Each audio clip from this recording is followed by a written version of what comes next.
The instructional movie was scripted and filmed entirely for the purpose of this series. It was made to serve the equipment section, not the story. The story and the performances are secondary. It is there to educate, not entertain. The actors were hired, the DP signed on, expressly to make a movie dedicated to teach students how to become writers and artists by living through a fictional character's shoes. The movie was not made to win Oscars. The dialogue sounds textbookish, primarily because it is technical information being delivered in a dramatized scene. However, it fulfills the task of showing the progression of a performance from take to take and what we modified. Also, it shows a map of all the errors that a new writer makes and why the writer should never give up no matter what. The character may seem a bit awkward at first, as though he's completely mindless. He is that way on purpose to illustrate a worst-case scenario. Not each student will benefit entirely from the character's misadventures, but everyone will learn something. That is why we approached Jake's character from the worst-case perspective and built it up from there. The instructional movie was filmed with a skeleton crew of no more than 3 people, with lighting kits and audio kits readily available to struggling filmmakers. It was kept lean to teach students how to use easily attainable equipment, not large expensive setups. Every error we made in the filming of the movie is discussed later in the movie production, in such a way as to help you learn from our mistakes. One last note is that there are some scenes that you're going to see in the movie production section that are not in the movie.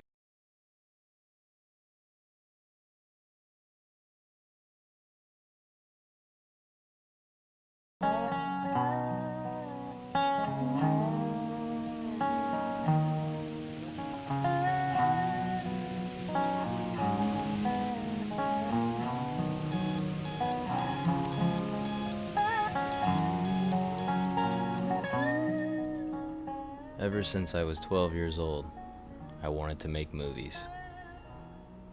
I spent so much time watching movies as a youngster that my mom used to say that Robert De Niro was my babysitter.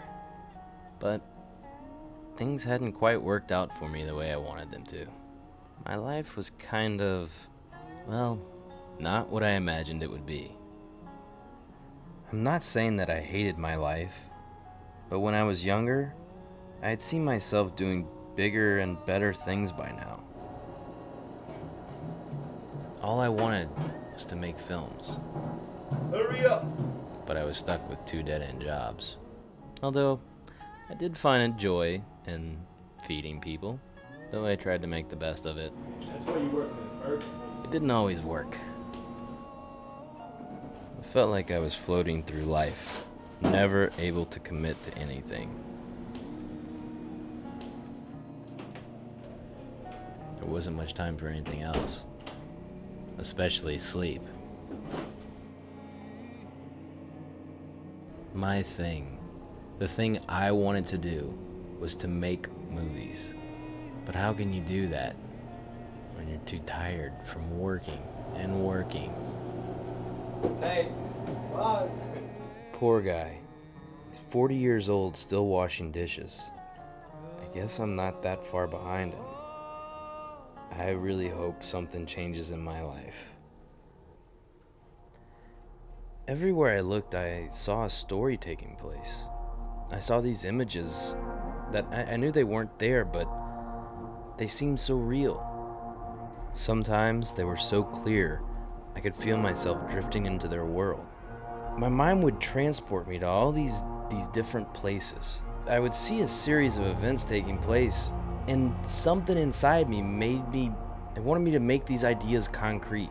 Like a painter that sees a scene and has to get that image on a canvas. I wanted to keep a record of the moment. And then boom, I'm back in reality. And unfortunately, I'm not a painter, I'm not an artist, so I had no way of recording those moments.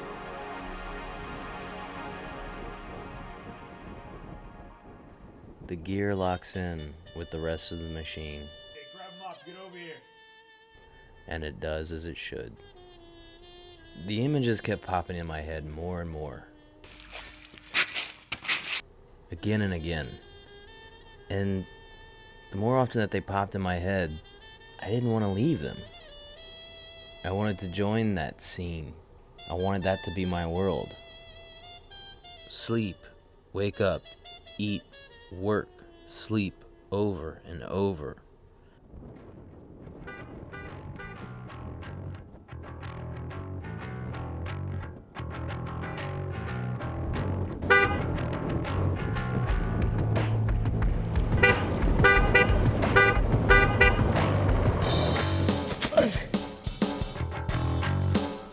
There's nothing like getting knocked flat on your back to make you reevaluate your life. Something changed. I was different. Nothing like that had ever happened to me before. I don't know why, but I had to write. I had to finish something that I had started a long time ago. My writing was a collection of failed attempts. I would start a script from a great idea that I wanted to make into a movie, but on the 5th page, the ideas would stop, and I would lose all energy to keep going.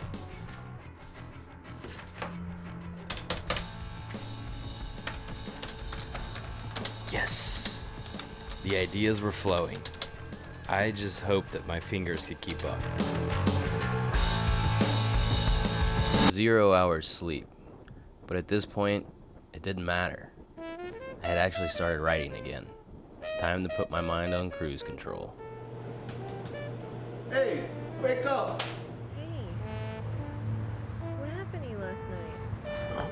Sorry, I had a bunch of scripts that I wanted to look at and some ideas I wanted to get down on paper. I was just really worried.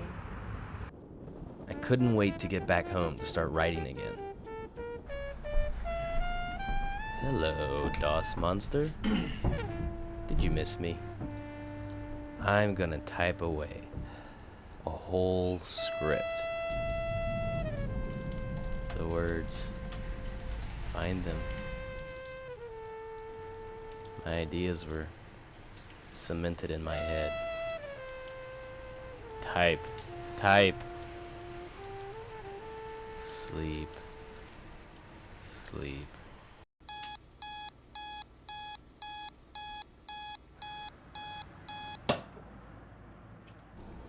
Page 2016? I had so much energy, I didn't know what to do with myself. The accident that day, it really clicked in me the way I think about my life and my passion. I'm pushing through something here. I never had this many thoughts about a script. I think I'm gonna finish it. Ready to go. Let's do it. You can do it.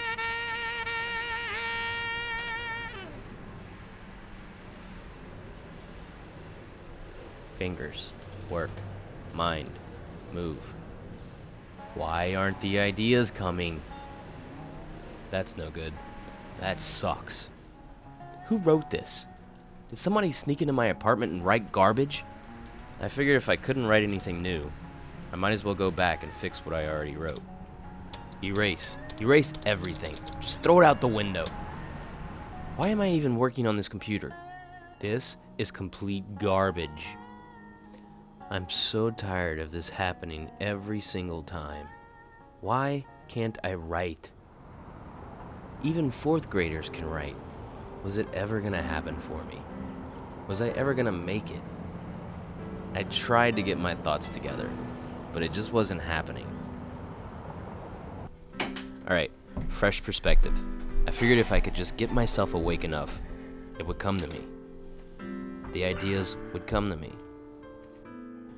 It's just me and you, computer. Nothing. The words just didn't come. There was no imagination. There's gotta be something I can do to put myself in a creative mindset.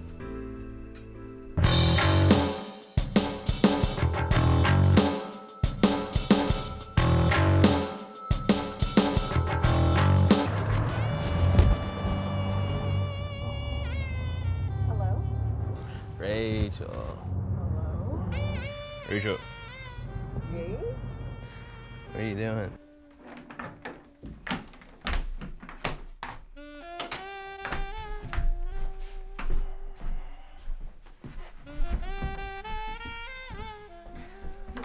She'd just go to sleep. Because I have to write a good story. You want to help? What do you mean? I need you to type juxtaposition.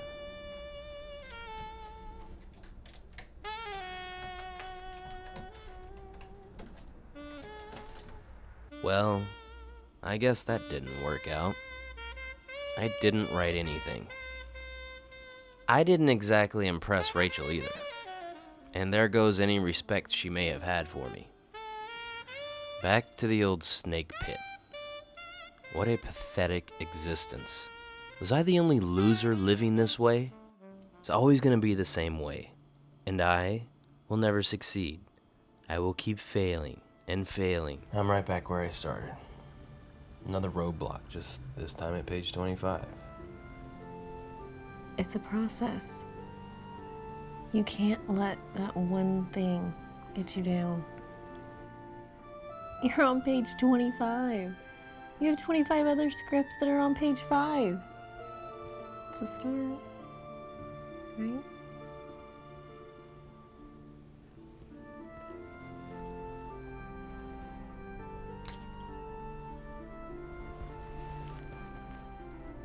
And just when I thought I was lost, the images started popping in my head.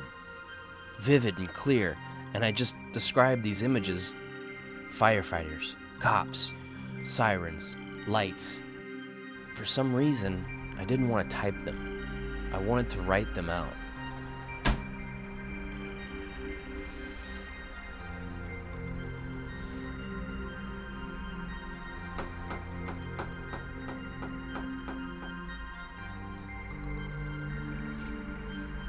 In the early moments of dawn, a man was dragging a trash bag into a pickup. The large man was struggling unusually against the weight. As the trash bag was being dragged, it was torn open, and suddenly blood began to trickle from it. The man saw the crimson fluid begin to pool in a spot. He looked around cautiously, then lifted the bag the last 5 feet to the pickup, struggling every moment, face alight red with strain, back popping vertebrae. After he got it in there, he ran to the cab and grabbed a bottle of water. He ran back and with shivering hands, emptied the contents onto the pool of blood. The blood partially dissolved and seeped toward a street drain. The man said to himself with great fear that it looked like the earth was bleeding. He passed his hands over his face to reveal his nervousness and wiped the sweat, then looked at them. His face a study in guilt and fear. He turned to the truck, slammed the door shut, and turned the engine.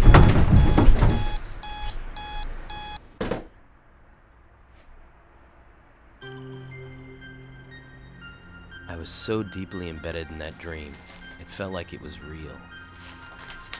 I just kept writing and writing and writing. I thought I had forgotten how to write with a pencil. The phoenix rises from the ashes again, and it wants to fly.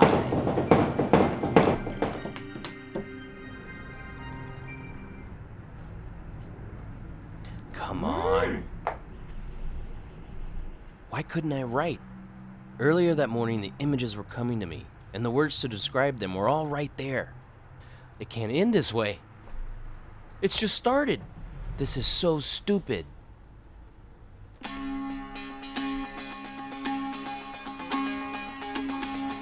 Five o'clock in the morning? Why am I up at 5 o'clock in the morning? I don't have to be awake for another 3 hours.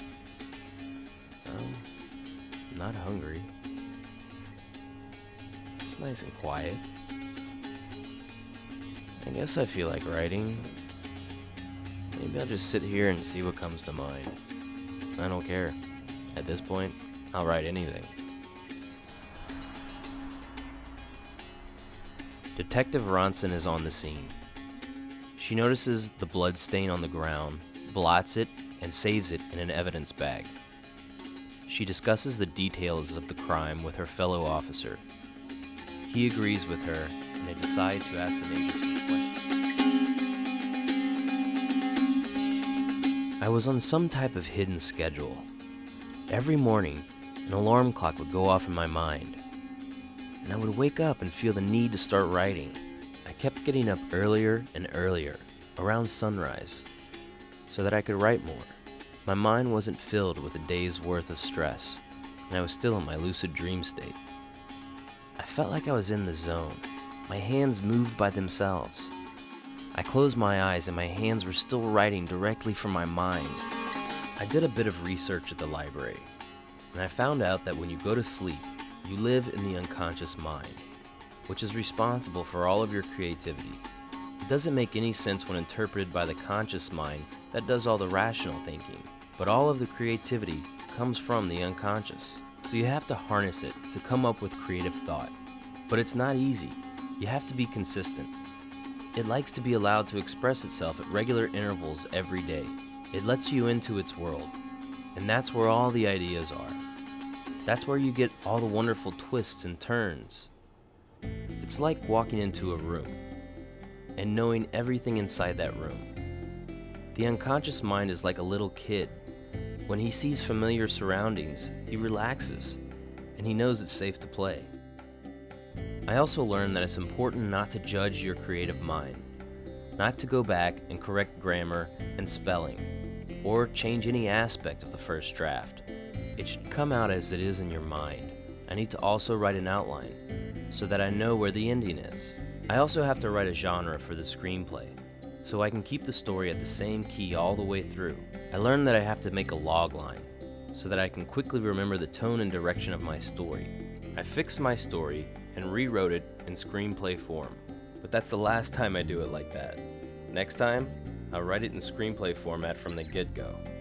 I learned that I shouldn't tell anyone about my story before I'm done writing it, because the unconscious doesn't care if the words come out of my mouth or go on the paper. As soon as they come out once, the mind feels like it's told the story that it wants people to know, and that's enough said. I would sit down to finish the first draft, but my mind kept jumping to other subjects. I was so close to the ending, but I didn't have a clue how to finish. I knew the ending, but I just didn't know how to get there. And then I found a solution. Research. I went back and read some books on criminal justice. After I read a week's worth of case files, reports, analyses, I finally got my unconscious mind's attention again. True, the story went into a slightly different direction, but I think that it turned out better. I'm not a policeman or a crook. What do I know about crime? All I know is what I saw in other movies or read in books. So I figured out that if you don't know something, either don't write about it or research it before you get started. After I finished my first draft, I felt like I was dreaming. I finally wrote Fade Out, and I was so happy. I wrote first draft on the front of the writing pad. I'm so proud of you. So what do you think I should do now? Well, I think you should put it away for a while and let it marinate. Marinate, huh?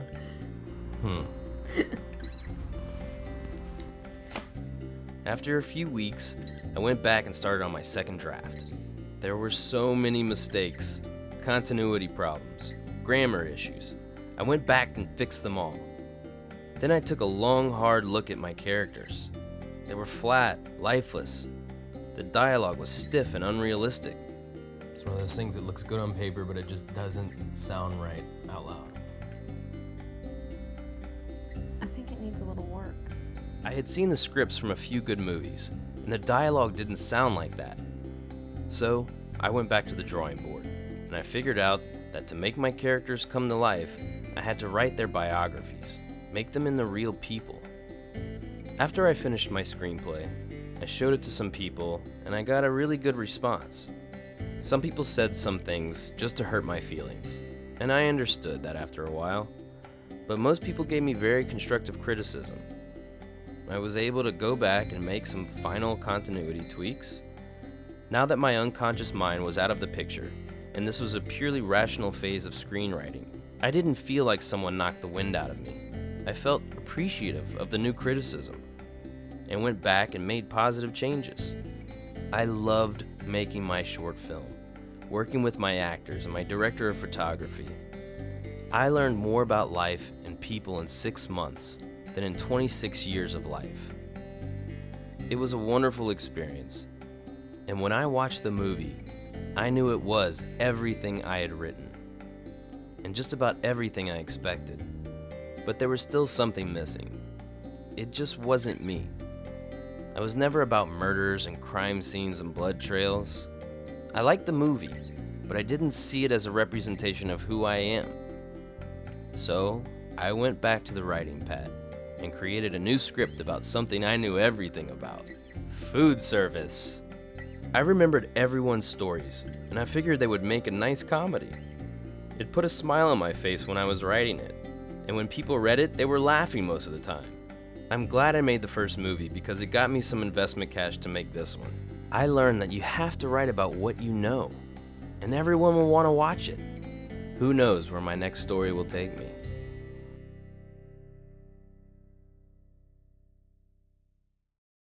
Hello and welcome to our script writing section. This is primarily just to instruct writers on how to write, and it primarily discusses the screenplay format or the structure of the screenplay, acts 1, 2, and 3, rather than the formatting of the screenplay, which means where to indent the names and how to put in the character names or the camera movement. This section is here to embellish the movie, all the things that you've already learned in the movie, but just go ahead and delve deeper into the concepts that you learned about writing, and also to teach you about screenplay structure, acts 1, 2, and 3, and also to teach you a little bit about how to construct more realistic characters. So here we go.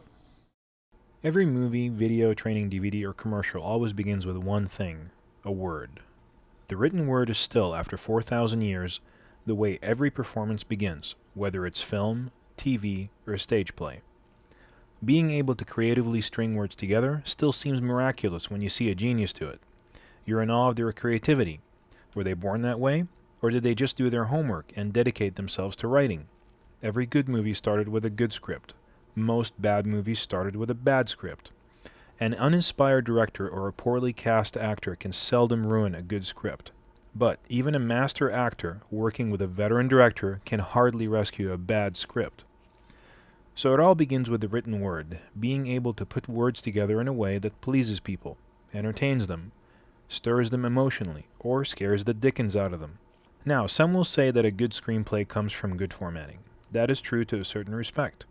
Good formatting will make a screenplay more enjoyable, easier to read, and easier to shoot. However, if formatting was all you needed to make a good screenplay, any formatted story would make a great movie. That's not the case. You should never be frightened of script format. It is wonderful to write your scripts in a manner that fits that structure, so that others in the industry can read it and figure out what you mean. But that shouldn't frighten you from writing at all, or saying, "What's the point of trying? I can't write like that." Sure you can. There is nothing more important than writing clearly so that others can understand what you mean, and so that you can later understand what you meant. We are primarily audiovisual people. We grew up watching TV, listening to the radio, watching movies. Even the text most of us read is off a computer monitor, usually while watching a movie or listening to the radio. Cameras are beautiful machines, but they are secondary. Writing is much more important. There are many unwatchable, beautiful movies. Too many dolly shots, not enough story. They look beautiful, but they're still unwatchable. There's just no story there. In fact, the reason you're watching this DVD is to better learn how to make audiovisual dramatic presentations, also known as movies. So, it is important to be clear and to learn the components that make up a properly formatted screenplay. They are very simple, and I'll break them down for you. But first, we have to talk about what it takes to become a writer. I used to be scared to death of writing. I'd look at that white paper and go, "My God, how do I start?" I'd have an idea and I just wouldn't know how to start it. But that wasn't really the problem. What I was really scared of is finishing it. What I found out is that if I could just get over that warm blanket of insecurity provided by inaction due to fear of failure, I could write anything. Action puts you at the risk of ridicule. People might make fun of your writing, so you convince yourself not to act, to avoid the social pain of not being taken seriously. How do you get over that warmth of inaction and take a chance on bringing out the writer inside you? You have to remember what it's like to experience things for the first time, to look at the world as a 6-year-old does, free of habit and judgment. We cannot forget the child in us that does all that wonderful creative writing. Each of us is capable of recapturing that early fire of amazement, that brilliant wonder of seeing for the first time. The first step is to understand ourselves psychologically a bit better. We have to understand that inside every intelligent human being, There's a side that does all the dreaming, hoping, and wanting. And there's a side that stops at a red light, pays the taxes, and says, "Yes, sir," to the boss. The first side, the dreaming side, is of course the child in all of us. It's called the unconscious mind. What does that mean, unconscious? Does it mean you can't access it? What good is it then? It actually dreams up fresh perspectives. Young children live in that dream world. Very little reality intrudes. And they sense things about people and places that we have long since chosen to ignore. But we still have to keep our children from touching the hot burner because they don't understand those things yet. Their conscious mind hasn't started developing sets of do's and don'ts for them. They can derive happiness from just about anything because their imagination dominates their mind. They get a bit older, they get hurt a little, and the conscious mind begins to grow stronger, trying its best to defend the fragile unconscious mind against ridicule, pain, humiliation, and guilt. Most children learn that the more they walk in a straight line and follow in established paradigms around them, everything will be just fine. For example, work, commute, eat, sleep. Follow in the path and there will be no guilt or ridicule. Then they get excited the first time they take a creative writing class. Wow, here's someone telling them that at 16 they can behave like they did when they were 6. The writing flows from the unconscious mind, the child within is expressed, because now someone of authority has given them permission to be a child again. The class is over, and for 99% of the kids, they go back to the straight and narrow. Don't dream, do. Don't dream, do. The writing stops, and the unconscious mind retracts into hiding, cheated once again. I am telling you with all my heart, you can go back to being a kid again, but only when you write. I will teach you how to do it. The unconscious mind, we all agree, is a child. The unconscious mind is fragile and tender. It hides in the world of dreams. How do you entice it to come out and write every day? You make everything perfect for it. Have you ever tried to force a child to eat their vegetables? Right away you realize that you're fighting a losing battle, until you put some cheese on there so they can't see the veggies anymore.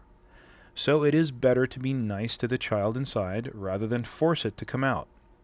To entice the unconscious mind to express itself, you have to understand it better. When are you closest to your dream state? When you're just about to fall asleep or have just woken up from sleep. Yes, there is also the 11th hour, when you're so tired you begin lapsing in and out of consciousness. It's true, sometimes you get that second wind of creativity then, but that is unhealthy, inconsistent, and definitely not any way to live your life. No, there is a better way. For the whole week, starting tomorrow morning, get up 1 hour before you're supposed to. I know, easier said than done, but think about it. You can do it if you put your mind to it. Believe me, it'll only be tough the first 2 days. After that, you'll have so much fun, you'll get up 2 hours early. Now here's what you do when you get up. Immediately leave the room if someone else is also sleeping there. Don't talk to anyone, don't wash your face, don't make coffee, don't do anything constructive.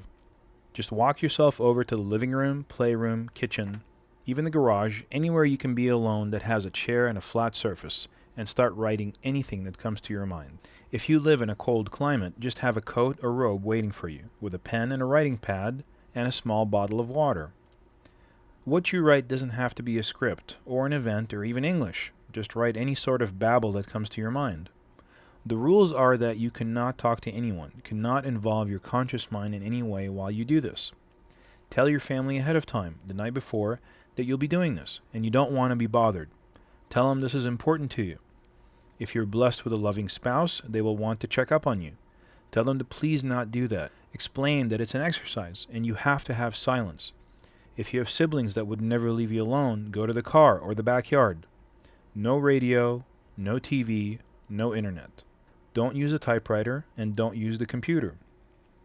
Use a simple wet ink pen that allows freedom of writing without too much hand pressure, and a simple writing pad with a tough cardboard backing, just like what's in your packet. No pencils, no ballpoint pens, no fountain pens, and no expensive metal pens. Pencils create too much friction, ballpoints require too much pressure, and fountain pens force you to concentrate on penmanship. The only reason I encourage you not to use a computer is because it allows you to go back and edit your work, and then you concentrate on editing your work rather than creating new work straight from your unconscious onto the actual paper. If you feel that you can use the computer or the word processor without actually editing your work and you have confidence in yourself, then go ahead and use the computer. But I would just encourage you when you first go ahead and get started to only use a pencil or the pen that we recommend for you to use, because it just makes life a little bit easier at first. If you find that you don't like it, go ahead and use whichever one you like.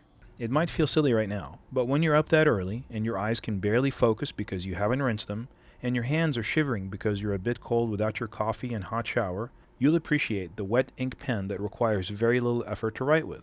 Now here's what you do. Write anything that comes to your mind for 1 whole hour. Don't stop after the first page or read anything that you wrote. Don't correct your spelling, grammar, or punctuation, or content. Again, don't go back and reread your writing. Don't censor yourself in any way. After the time is up, fold over the used pages, mark the date, and hide the writing pad somewhere no one will ever find it. If you feel there's no such hiding place, destroy the papers. It is very important that no one can read these pages. Don't forget, you're protecting the child inside you from ridicule. You're still in a fragile state. Guard your unconscious mind. Use the best abilities of your conscious intelligence to protect it from ridicule, humiliation, guilt, and pain. It is important to do this at the same time every day. You have to get your unconscious mind used to the idea that it can come out and play every morning at, say, 7 a.m. At first it'll seem like work, but only for the first 2 days. On the 3rd day, you'll look forward to it. After about a week of doing this every morning, every day at the same time, you can double your efforts. Get up 2 hours ahead. By then, your writing will have started to take shape. Maybe there's a story that's been brewing in your mind for weeks, and it's now being tapped. Maybe a dream you had is now taking the form of a story. It works every single time, as long as you follow the instructions to the T and you don't delineate from the technique. When you feel like you have the nucleus of a story taking shape right in front of you, usually by the middle of the 2nd week, you can begin to involve your conscious mind in the equation.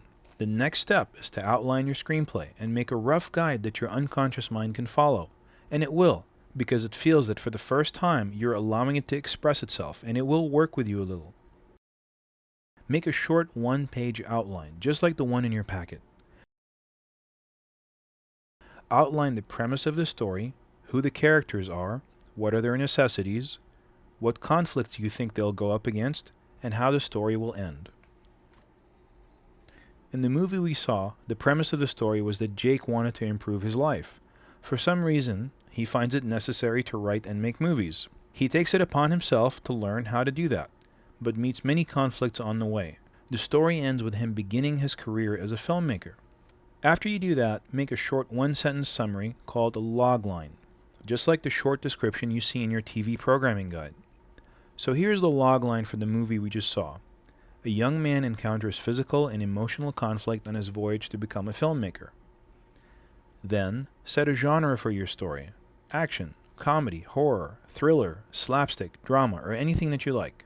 Our movie was primarily a dramatic instructional film. The audience wants a consistent theme. They will tolerate a few ups and downs, but they'll feel cheated if halfway into their romantic comedy, a main character is taken ill, and the rest of the movie is spent in the hospital with the character dying from cancer and everyone crying. Now go back to the writing. At this point, you can refer to your story as a first draft. Write that on the pad, just like Jake did. You have the beginning of a story, and you know where it's going. You know who the major characters are, and what are their necessities. You have built a framework that will guide you all the way to the ending. Now, your first draft is ready to fit a structure that is well established, accepted, and easily communicated for hundreds of years. Just about every successful film that you've ever seen has followed the screenplay structure at some point in its development. It is based on stage plays for theater, and the commonly known Acts 1, 2, and 3. That is the core of creating drama, which literally means action, as originally created by the Greeks in 534 BC.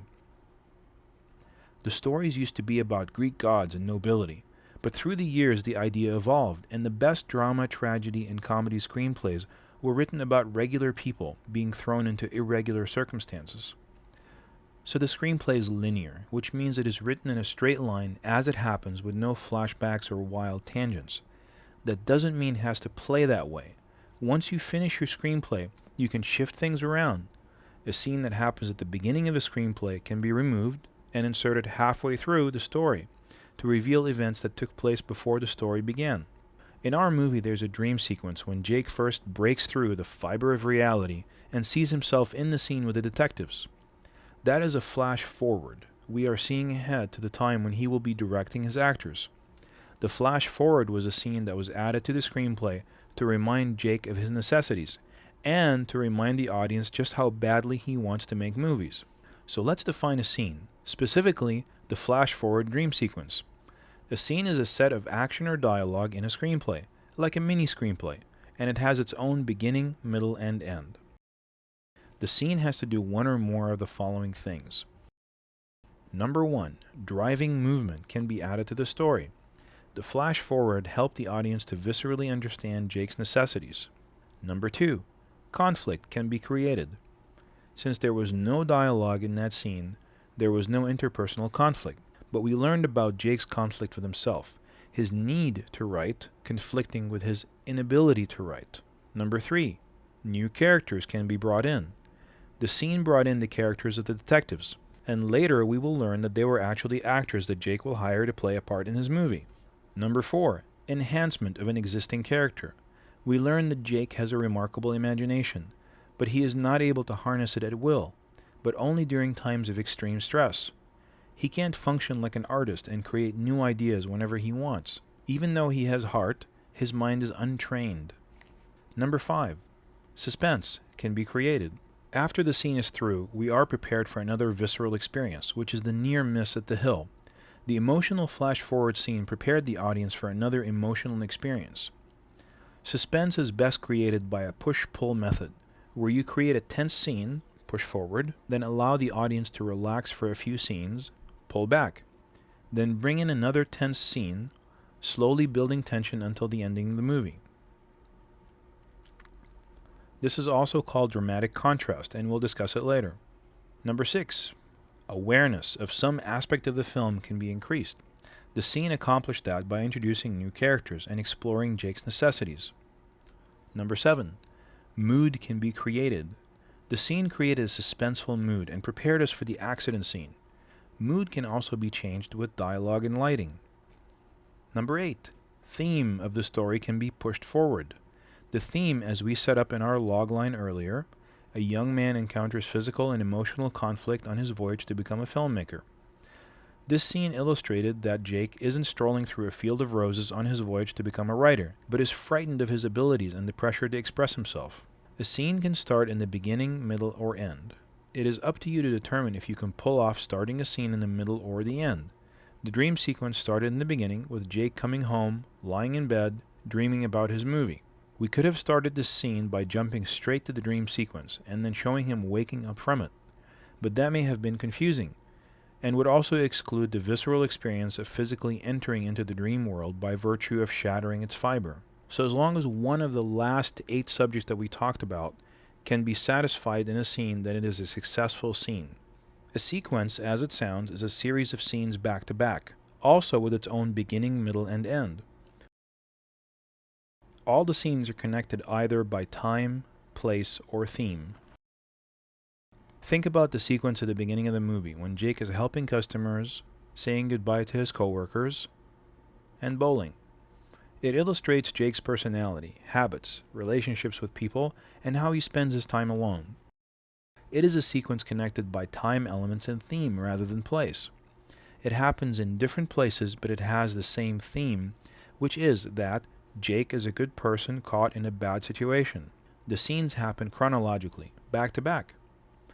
Now that we've learned what scenes and sequences are, we're ready to study the structure of the screenplay. The structure of the screenplay is like this. Act 1, just like it sounds, this is the act that introduces the screenplay. It is 30 minutes long in a 2-hour movie. In our 45-minute movie, it was about 10 minutes long.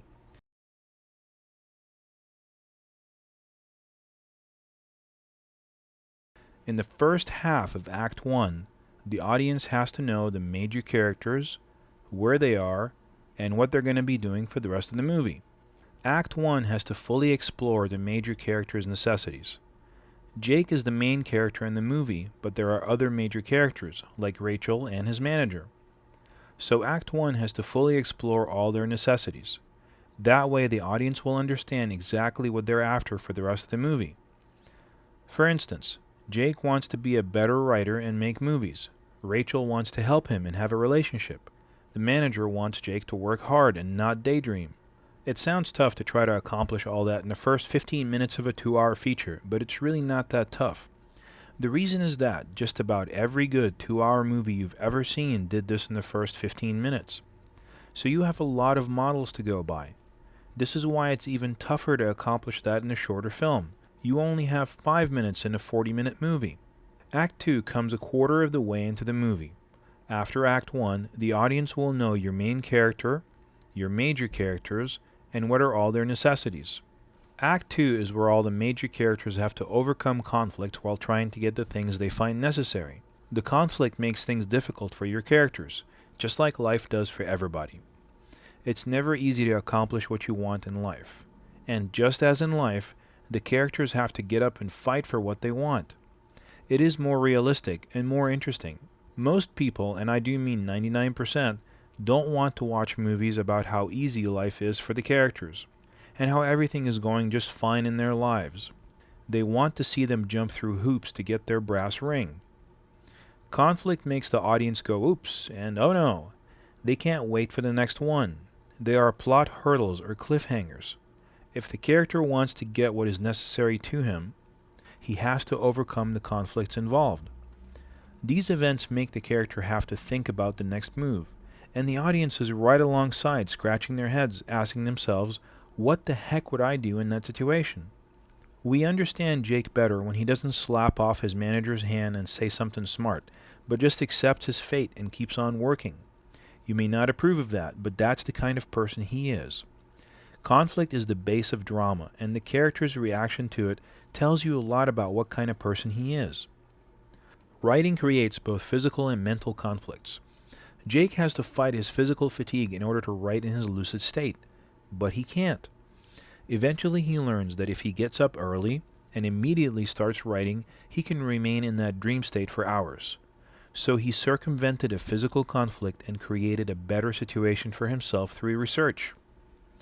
Writing is a mental conflict because a writer is constantly faced with a blank white paper. Sometimes it's easy to start a project, but it takes a lot of mental dedication to finish any artistic work, including writing. Jake starts all his scripts easily, usually in response to physical events in his life.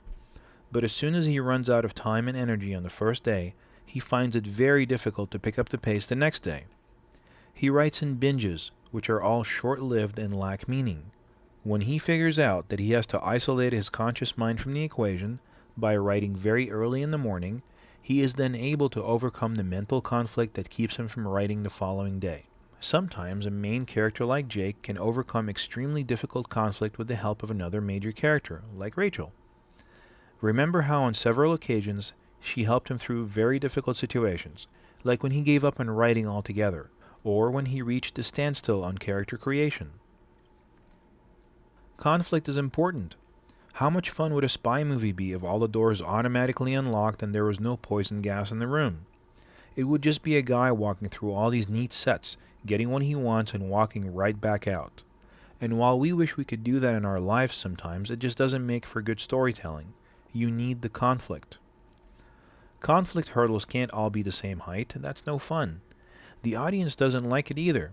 Some of them have to be mental, some physical, and some have to provoke confrontations with other characters to make things really tough to figure out. Also, it's more fun if they get harder as the plot thickens. At the beginning of Act 2, just when the story seems to be going predictably in a straight line, it has to suddenly take a hard right. The ancient Greeks who created the concept of drama called it a peripeteia, or a sudden change. It stops the action moving in that direction and kicks it in a whole different one. Why is that important? Sudden change is unpredictable, and being unpredictable is one of the foundations of creating good drama, and thus good movies. The audience never knows what to expect. So once again, the first peripeteia is at the end of Act 1, and it fires up Act 2, which has all the major conflict scenes. In our movie, that major conflict occurs when the SUV comes around the corner and almost hits Jake on page 10, a quarter of the way through the movie, right after Act 1. It stops the action of the story from progressing down a path of predictable self-pity and starts Jake on his voyage to becoming a writer.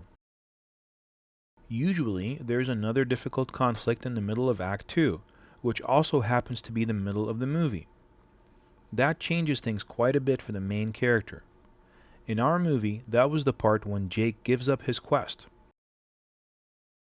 Another peripeteia closes Act 2 and starts up Act 3, which begins the winding down of the story into the ending. Remember, a peripeteia is when the story takes a hard right, totally unpredictable, sudden change.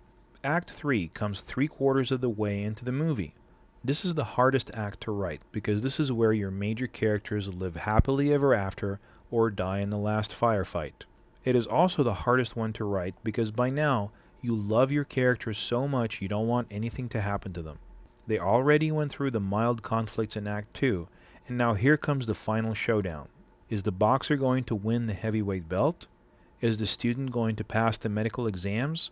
Are the astronauts going to be able to fix their spaceship and come home? It is when all the major characters' true colors come out and the hero emerges. It is important to know what's going to happen in the last act before you even write the first act. That way you can write intelligently, create little clues along the way, and challenge your character in ways that make the final prize mean so much more. You can use tools like foreshadowing to give the audience little clues about what's going to happen next, without actually giving away the story. So let's go over the components of the screenplay again. First quarter of the movie is Act 1. It sets up the characters and their necessities. Second and third quarters of the movie are Act 2, which has all the conflicts the characters have to go through to reach their aspirations. Fourth and last quarter of the movie is Act 3. Do they get what they want or die trying? In between Acts 1 and 2, a major change, the first peripeteia, the sudden change. In the middle of Act 2, a very difficult conflict. In between Acts 2 and 3, another major change, the second peripeteia, sudden change. In closing, the first half of Act 1 has to completely introduce all the major characters and what they want. It's usually the most critical part, and you can either win or lose your audience in those first few minutes. The second half of Act 3 is the part everybody will be thinking about when they go home. So the first half of Act 1 will win the audience's attention for the run of the movie. The second half of Act 3 will win them over for the whole week. They'll be telling their family and coworkers how cool the movie was. Win them in the intro, wow them at the end. And you don't have to do it with big car crashes, even though that's fun too. You don't need to win over the whole range of the audience's perception, just their hearts and minds. So how do you win hearts and minds? By using good characters. Characters are the most important part of any screenplay. But what comes first, the characters or the story? What do you create first, a wholesome, complete character with a history and dreams, or a unique story that has good characters in it? That is up to your imagination. When an idea comes to me, I see it as a series of images, a sequence, just like the opening sequence we talked about earlier, revealing Jake's character and personality. Then I embed characters into that sequence and I break it into a beginning, middle, and end. I then insert the major story changes, fine-tune the outline, and get to writing the screenplay. Some people see the character first, a unique individual, someone you met, someone you read about, or maybe someone you just dreamt up after reading a good story in a newspaper. Either method can be used as the first building block for a successful screenplay. If you dream up scenes or sequences, you create the outline first, then create the characters. If you dream up characters first, you sculpt them, then make an outline. Whether the chicken comes before the egg or vice versa, to write a good screenplay you have to make solid real characters and an outline for your story that follows the form we already talked about. So how do we build deep and believable characters? How can we challenge them so appropriately and dramatically? We have to know them inside out, so that their emotions are genuine, their actions are realistic. And it comes through. The actress that picks up your script to prepare for her role will know that you did your homework, and created for her a character that is dynamic and robust. She is dynamic in that her actions are realistic. The actress doesn't have to create situations in her mind to make herself believe that her character would do what the script says she's going to do. It is there on paper in the dialogue, and it makes sense. The character is robust in that she does not say things that are not in keeping with her personality. So the actress doesn't have to think to herself, I just know my character wouldn't say that to the bad guys.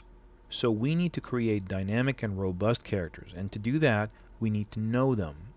How do we know fictional characters? We haven't even written the first act. The characters don't even have their voices yet. After the first act, the character speaks naturally in your mind.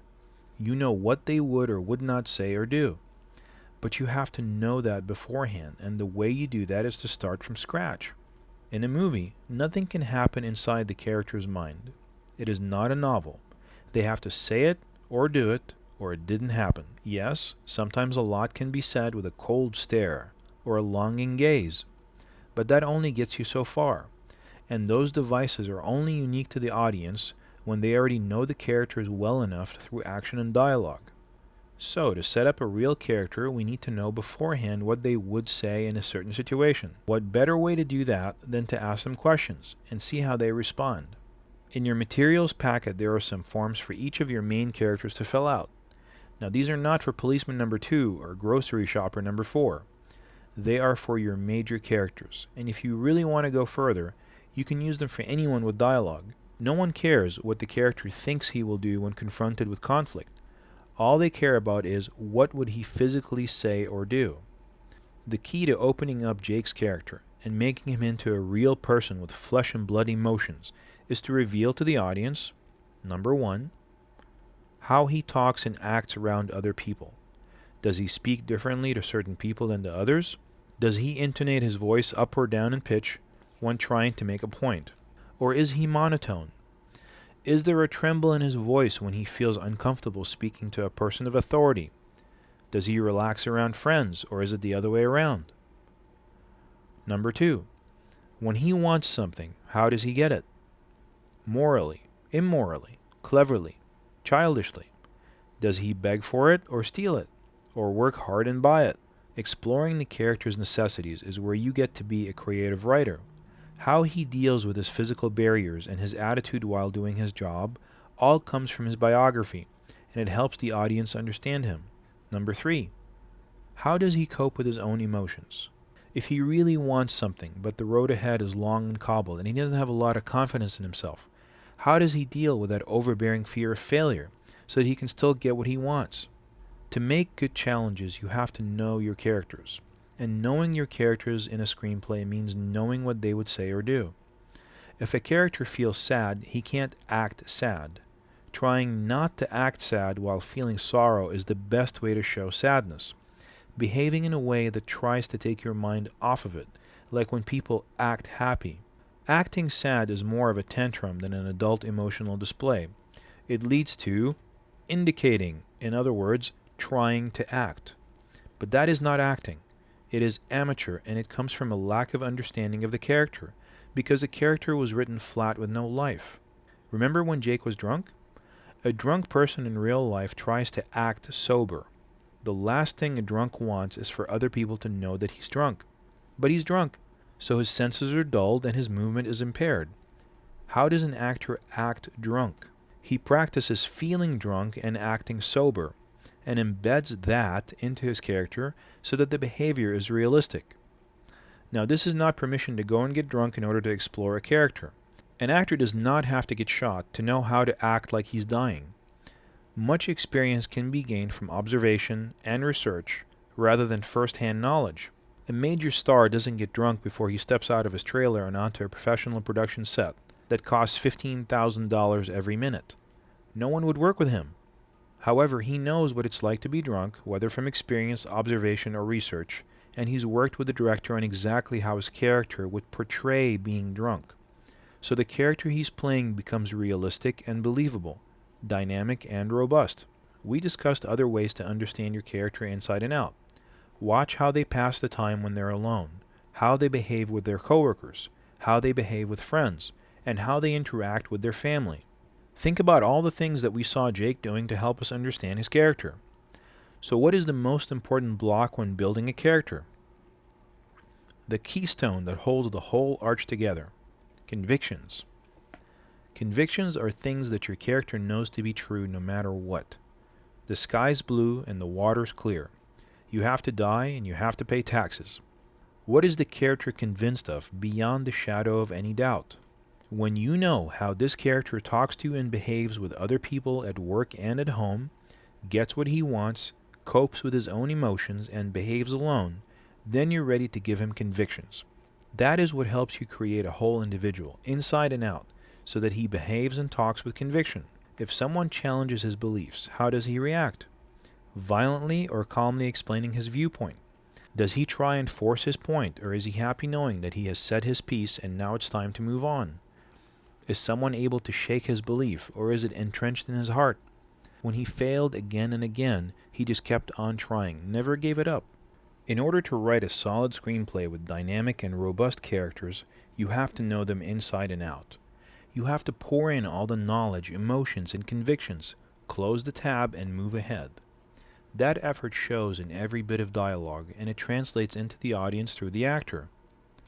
Another device used to explore the character's reactions, actions, behavior, and convictions is new events. When something occurs in the character's life not based on interpersonal conflicts or reactions to dialogue, but something totally new and major, how does the character react to it? Essentially, how would a character react to sudden change or a peripeteia? How does Jake react to the SUV almost running him over? He doesn't cower in bed and hope the bad images will go away. He uses his negative emotions to write. Of course, at that point, he still doesn't have the tools to finish his idea, but the sudden change sets him on a course towards his eventual salvation from mediocrity. As I mentioned before, once you understand all these devices and how they help you build dynamic, robust characters, you'll be ready to start writing the screenplay itself. Once you begin, especially if it's your first professionally written screenplay, you'll find that the dialogue might feel quirky or off base. After you finish your first draft and read it out loud with someone, you'll immediately notice which phrases don't quite fit right and which others need a little adjusting. When writing your first draft, don't worry about spelling, grammar, or punctuation. Don't worry if the characters take on a life of their own and begin to speak in words you don't agree with. Just let them. This is the critical phase of honesty, and you need to let the characters speak their minds. You can always rewrite things in the second draft and adjust them. But for now, the story is in your mind in a certain way, and it has to come out that way. Dialogue is very important because it reveals the personality of the characters and how they interact with each other. It exposes them for the good or bad people they are, drives the script, and wins the audience. This movie was entirely played in the main character's mind, because it was written for instructional purposes. But it still has dialogue in it that reveals Jake's character and that of the other actors. The audience has to feel that they've known someone like that, or that they are that character. Otherwise, the character is lost in cliché. So now you have all the basic tools necessary for building a great character and a great story.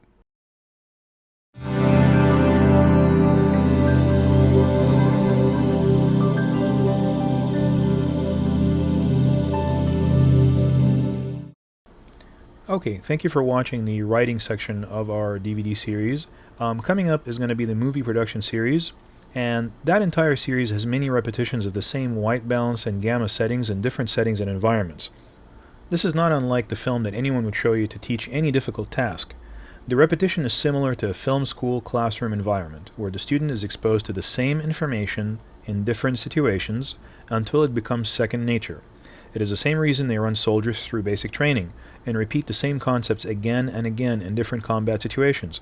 That way, when the student gets on the set, he or she will not panic or default to bad habits like auto white balance, auto iris, standard gamma, and standard color matrix. The student will know exactly what the final image with that gamma setting will look like when it gets to the DVD stage. That is why we keep repeating everything again and again, but in different situations. If you don't feel like going through the white balance settings and the gamma settings every single time, you can just fast forward past that portion. It is just there for your information. However, the power of the series itself will only be felt when you watch everything all together, and then after you're done with the entire series, then you'll feel like you've actually walked on the set with us and that you've spent a whole week with us, and then after that all was said and done, we sat down and explained to you everything that we did during the whole filming and then after the fact, and you feel like you've actually made the movie with us. And from that, there's going to be an information overload, kind of, so to speak, that will result in you remembering all these concepts later on in the future. We use something of an unorthodox method for teaching everything about production. We want you to feel like you kind of came with us to the set, and we're teaching you how we're doing every single location, every single setup, step by step, rather than just teaching you lighting only and then audio only. We're going to teach you everything we did for one setup and then move on to the next setup. So we do something like lighting, audio, acting, and then we move on to the next location, the next setup, and we teach you all the things that we want to teach you about that particular setup. So hopefully it'll be like you're kind of listening to a story, or you kind of made friends with a filmmaker or a director, and he kind of took you along on the set with him, and he's just kind of telling you everything that he's doing from step to step. Sometimes we'll start with lighting, and then we'll go into white balance, then audio. Sometimes we'll start with audio or with white balance, then go into lighting, and then acting and performances and ethics. There's a lot of different things that you're going to end up learning for the next few hours. So hopefully we'll be able to take you along this journey with us, and hopefully at the end of the series you'll have gotten so much out of it that you'll feel like you can walk on the set, direct your actors, communicate with your DP, and fulfill the requirements of the script that, maybe you wrote yourself or somebody else wrote, and come out with a great product at the end that is everything that the script intended for it to be.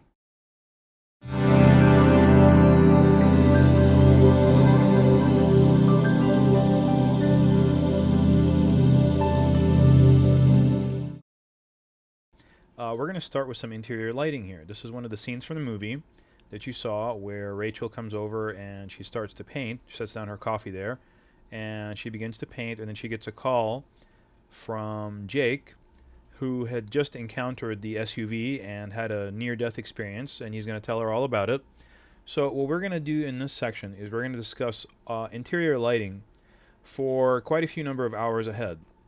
We're going to try to illustrate the lighting as much as we can, and also give you as many placeholders so you can know exactly where the lighting is coming from for each one of the setups.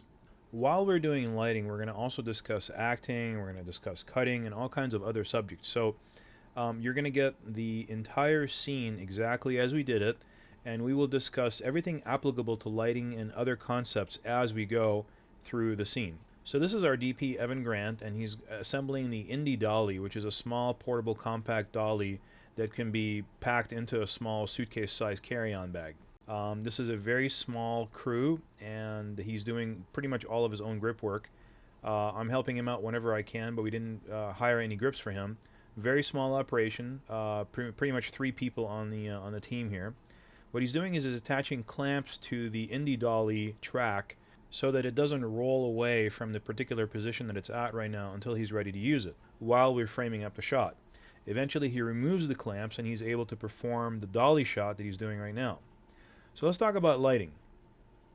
The first thing we're going to talk about is, what are those lights doing right there, especially that one right there? Why is that there, and why is that other light where it is? What are we trying to achieve? Let's look at first what is in the set as a natural light source as part of a set. The first thing we have is this chandelier. It would be lighting the model, or our actress Rachel, as she's seated in that chair. But in order for it to do that, we would have to gain up. We would have to gain up 6 decibels or even 12 decibels of gain to get that chandelier and that light on the right side to lighter. Of course, that does not look very good. It adds a lot of grain into the frame. And what grain does is it degrades your image. It makes something that is being shot on a high-definition camera like this, which is capable of a very nice image, and it degrades it down to something that would be shot on a very low-resolution camera. So what you want to do is, you'll hear me again and again repeating in the course that I really don't like gain. Gain is kind of like a last resort, a final option when there's nothing else that you can do in the shot that's going to work. It degrades the image. It doesn't look good. And it's kind of really fake looking. It doesn't look like film grain. It's a whole different kind of thing. Maybe a little bit, 3 decibels might look like film grain, but anything higher than that is, to me, unacceptable. So the only way to cure that kind of ailment is to use lighting. And there's the lit shot. That's what it looks like when you light it. Now that you've been looking at the other shot, which had all that grain on it, when you look at this shot, it should hopefully make a huge difference. So how do you make it so that the light coming from that chandelier is mimicked by our lights? How do you make that light from that chandelier look like it's actually lighting her? Well, the light's going to travel down a path from the light down to her face, and we're going to illustrate that path. It's going to come from about the back 3/4 corner of her face, and it's going to rim light her face and her body. It's going to illuminate the rim of her face and her body. It's called a rim light. So we were going to mimic that lighting effect by using this particular KinoFlow fluorescent light. It's a very soft light, very nice, and you can turn off and on certain tubes inside it, the actual fluorescent tubes inside it, to diminish or intensify the amount of light that it's producing. It is actually what's producing this light right now. So if you like this lighting, that's what the KinoFlow light is doing. It's making that really nice rim light on the left side of her face. And again, when I say left side, I mean our left side, so not her left side of her body. So it's acting as a key light. Even though it is coming in from a back 3/4 and it's actually acting as a rim light, but because it's the brightest light on the set that is actually hitting her, and it is actually the light that's creating the major shadow on her, it's called the key light. The key light is the main light on the set. All those KinoFlow lights have tungsten bulbs in them, which means that all the bulbs, the fluorescent bulbs that are inside the fluorescent lights, are burning at the exact same temperature as normal tungsten bulbs that you would normally find in a tungsten fixture, like an RE light or some sort. Let's talk about the light that's creating that highlight on her hair right there on the right side. What is illuminating her hair and making it so that you can separate her from the background? You can see her how she's separated from the background. And separating an actor or a performer or a subject that's in the frame from the background means that you're actually outlining them. You're outlining their bodies so that they're not part of the background, so they're not the exact same exposure as the background. And the highlights are the white areas in her hair right now that are causing her to separate from the background. And later on you'll see that if those highlights were not there, she would not be separated from the background at all. The key light, of course, on the left side is helping a lot as well too, but the backlight comes in and really kind of makes her separate from the background as well, and it also illuminates her hair, otherwise you won't really be able to see her hair. So let's talk about how we actually created that backlight. There's the light right there. It's a light panel, which is a battery-operated light that has quite a few number of LEDs in it, light-emitting diodes, and they normally emit, this particular light normally emits a daylight temperature light, but we added that orange gel. That's why it looks kind of orange on the outside of it, because we added an orange gel to make it match with the rest of the lights that are in the set right now. So let's see what this light is actually doing right now. When we dim it up, you turn it on, it's creating that highlight on her hair right now. You can even see it from this angle. It's not the angle that we intend to be shooting from, but even from this angle you can see that when it gets dimmed up, there are these highlights that are generated on her hair, and when it gets turned off, they go away. Here they are coming back on right now. So you can see exactly what the light is doing. Now, that's the light path that it's taking. It's coming in from the top left-hand side right there. So here it is from the camera side, and there's the beam path. It's coming from the top right-hand side of the frame, and it's creating those highlights on her hair. Later on, we're going to go ahead and turn it on or off, and we're going to see exactly what it's doing when you turn it on and off. But first, let's go ahead and see how we mounted it up there and outside of the frame. You can see this ingenious mounting that Evan devised here, where he used a Cardellini clamp to clamp to the molding of the door. Then he used the grip clamp from Matthews to go ahead and attach the light panel right out of the frame on the right-hand side. Now, you can see the way the Cardellini clamp, the little Cardellini clamp right there, is connected directly to the molding, and at the same time he attached it in such a way that it does not damage the molding too. And when we went ahead and finished, setting up that light, and we started doing the dolly shot there, we noticed that right towards the end of the dolly shot, you could see it just a little bit. So we had a choice at this point. We could either tilt down the tripod towards the end there so we can't see the top there, or we could actually move the light back even further on that grip clamp. What we actually found to be the best solution is for us to both tilt down just a little bit on the final frame and move the light back on the grip clamp just a little bit more so it's even further out of the frame. So here's the new frame right now. We're going to go ahead and do the other dolly shot. This is the one right after the rehearsal dolly shot.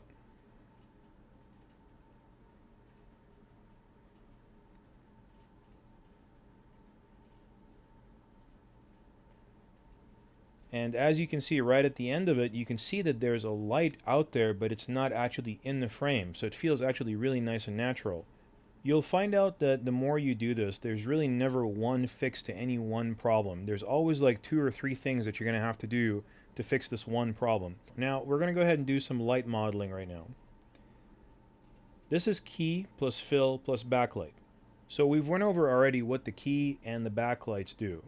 But what is that fill? What does the fill do? The fill light does exactly what it sounds like it does. It fills in the shadows that are created by the key light and the backlight. It usually comes from directly above the camera to the right or to the left side, and it actually comes in and fills in all the shadows so you can see the performer's face, you can see their features, you can see their eyes especially, which is the most important thing. Generally, 9 times out of 10, the fill light will be a very large, soft source. So it's going to be a large, soft light, and it's going to be not quite as intense or as powerful as the key light. The key light's always going to be more powerful, more intense, so that it creates the major shadow on the performer or on the subject that's actually in front of the lens. Depending on the type of lighting contrast that you're doing, you might actually need a very, very bright fill. But the only important thing is that it has to not really create any new shadows, because once it creates new shadows, it kind of becomes its own key light, so to speak. And you want to try to avoid as much as possible creating new shadows by controlling the intensity and the size of the fill light. So we're going to show you how to do that. Nothing is going to be mystified. We're going to show you exactly how to do that in the rest of the series. But now we're going to go ahead and just show you where to position a KinoFlow fill light and what intensity to have it at. So this is a KinoFlow ballast, and what a ballast is just a glorified name for a power supply or a DC converter. It takes AC current and it converts it to DC current so that the fluorescent light can operate. Now this KinoFlow ballast is more special in a very certain way. First of all, it allows you to turn off individual tubes. You see those 2 switches on the left side. Each one of them controls a separate tube, so you can turn off and on one tube at a time. There's also another switch on the left side that says 2 foot, 4 foot. What that does sends more current to the bulbs because they're 4 feet long as opposed to only 2 feet long. But if you have 2 foot bulbs like the ones that we have right now, flipping that switch up to the 4 foot setting will give you a little bit more boost of power if you need it. We didn't really use it here, and what it does, it actually shortens the life of the bulb, so you really don't want to use it very much.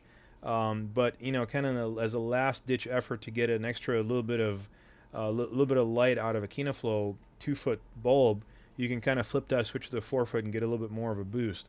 Not recommended though, because it shortens the life of the bulb. So here we go. We're going to go ahead and switch them off. This is switching off the fill light, and there's the direction of the fill light. There's where it's coming from, and it's off.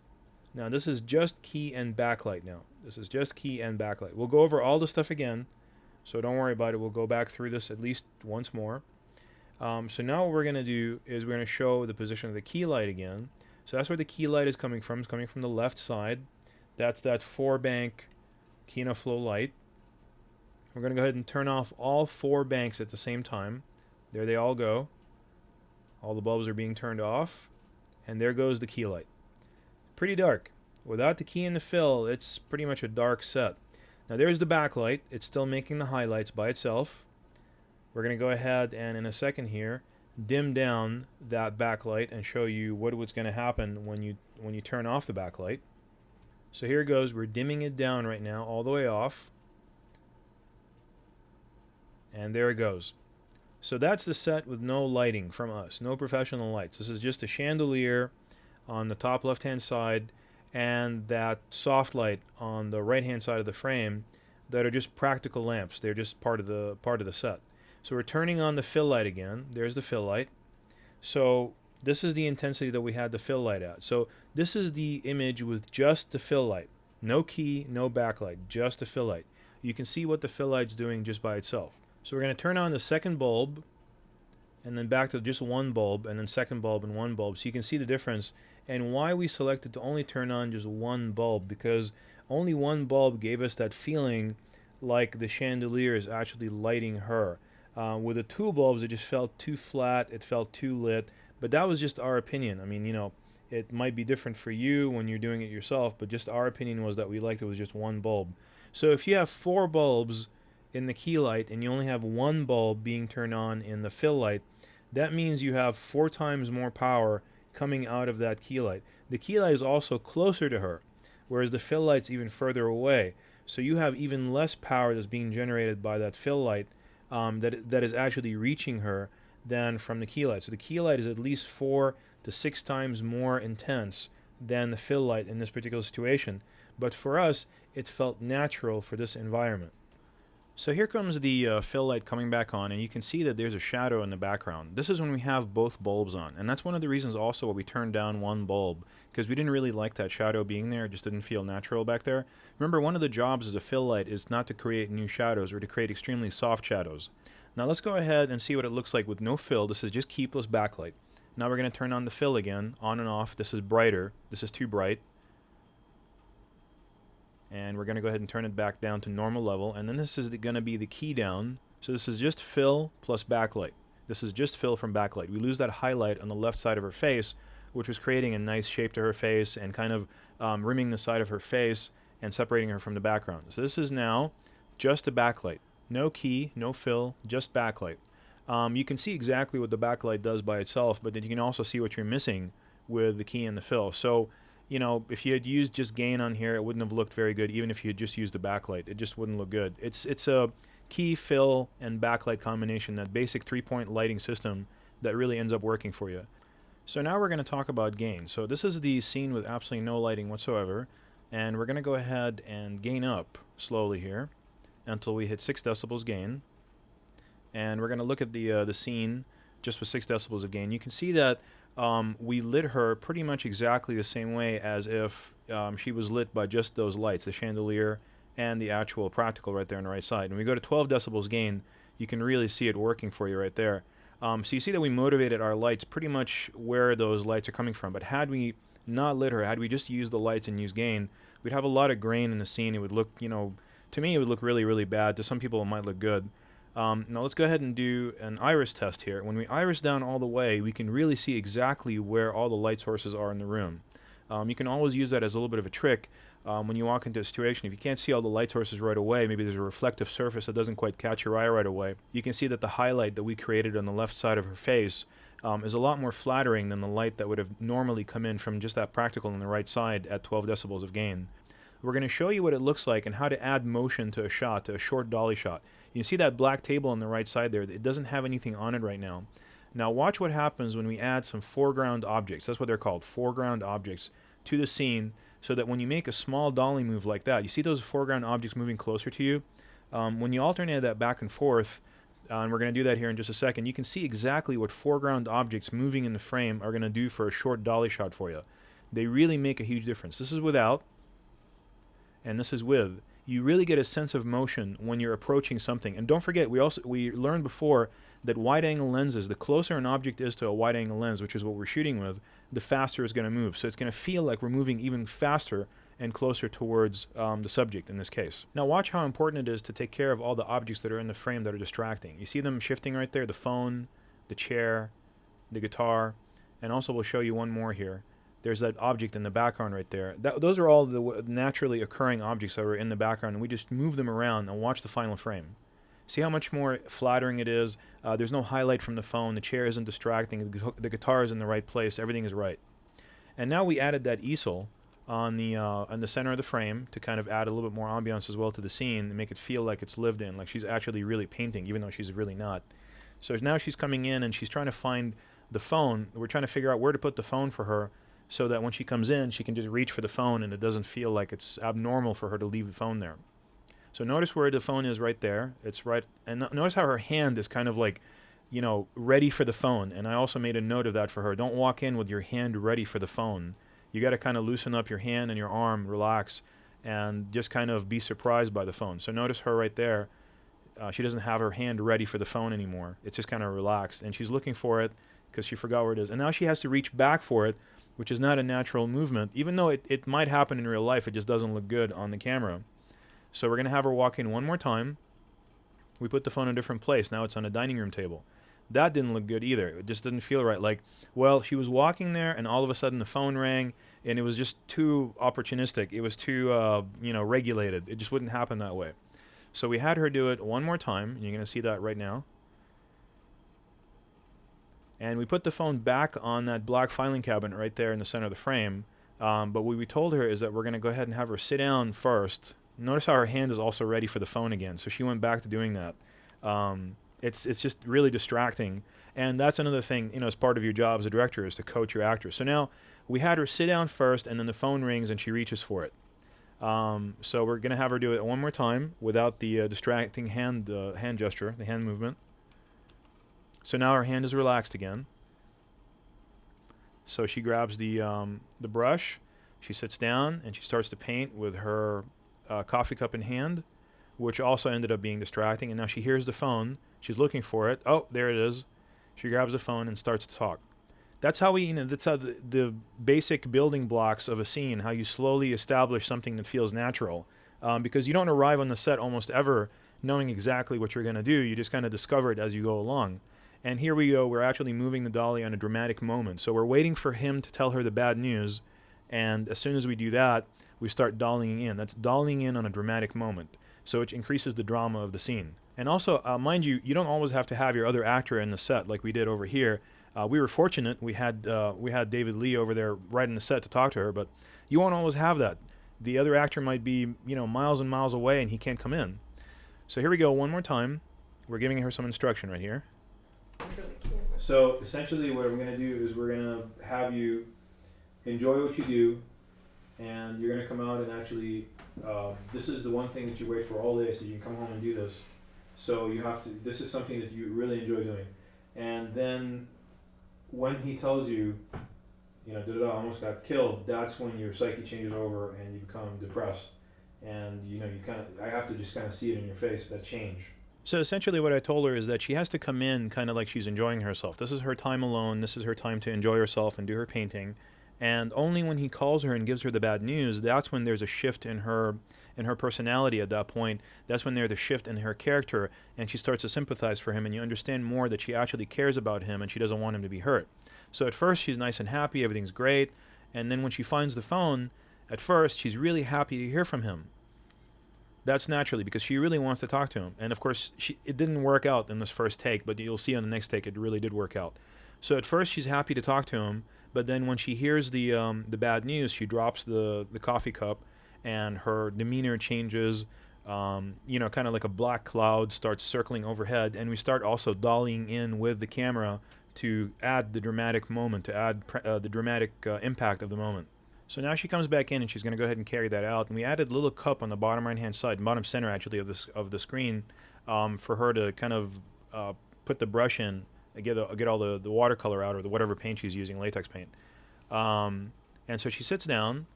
She's pleasant. Everything's great. So now she reaches down to kind of wet the brush and get the latex paint going again, which just adds more realism to the scene, even though she really isn't painting anything. It's just a blank canvas. And we also changed her body posture so it's more relaxed. And she finds the phone. She starts talking. And again, she still doesn't start doing that whole thing where I wanted her to change her demeanor when he gets on the phone and tells her the bad news. She's still not kind of happy with what she's doing before he calls her. It still doesn't come through. It comes through as her just being kind of there and kind of doing what the director is telling her to do at this point. It takes sometimes your actors a couple of extra takes to really gather their strength for this character, and then you'll see in the next take how that happens. So here we go. She's coming in right now, and she sits down. Her body's in a relaxed position, and she feels more pleasant now. You can tell with her face. If you go back to the old way she was acting on the last take, you can see that on this particular take, she's become more pleasant. She's put something in her mind to make her feel more pleasant, which we worked on that. She's kind of thought of a happier place. Not a place where all these people are putting all these lights on her. And see how she's smiling at first when she talks to him, and then as soon as he tells her the bad news, her entire face changes. Her body starts to hunch forward. You can really see it in her. That she's receiving some bad news, and that she really cares about his character. And the worse it gets, the more she hunches over, the more it's a natural reaction. It's called it's a gut reaction. When you are dealt bad news, your stomach kind of tightens up and you start to hunch forward a little bit, like you can't believe what you're hearing on the phone. And that's how she is. It's not an indication. She's not indicating her character, her what she's supposed to be acting. It's a natural gut reaction, literally, to receiving bad news. Okay, now we're going to listen to some different audio samples, and you can hear the differences between different ways to record audio on that set and how they sound differently in a room like that with hard walls. Here we go. Hello? Rachel. Hi, it's Jake. Hi. Are you okay? No, I almost got killed. What? What happened? I was riding my bike home from work and this truck came around the corner and almost ran me over.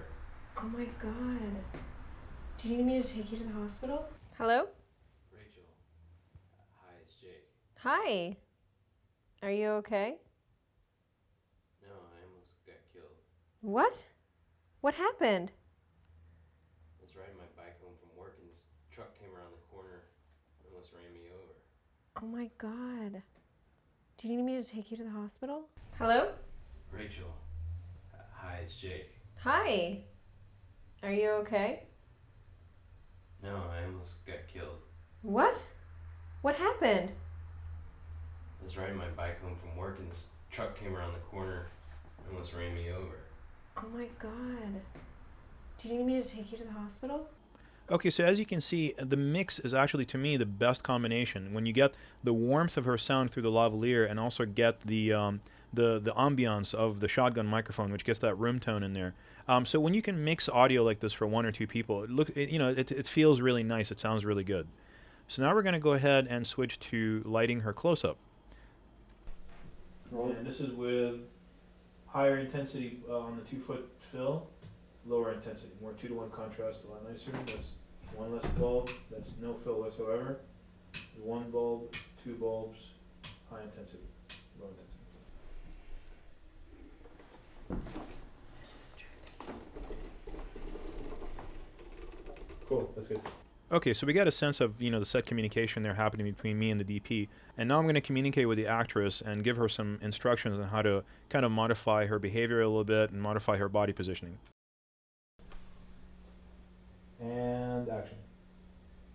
Relax your shoulder a little bit. Relax your right shoulder. Yeah, there you go. And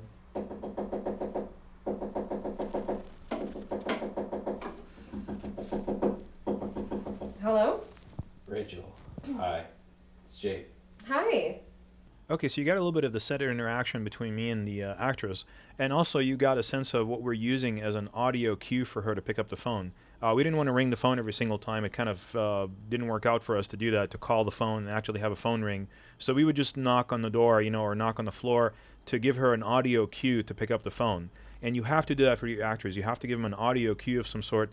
You can't just expect them to pick up the phone at a moment's notice or just say, okay, phone ringing. Give them some kind of an audio cue that doesn't involve you talking to them, because your voice as a director is always going to have authority to it, and you don't want it to come out at inopportune moments.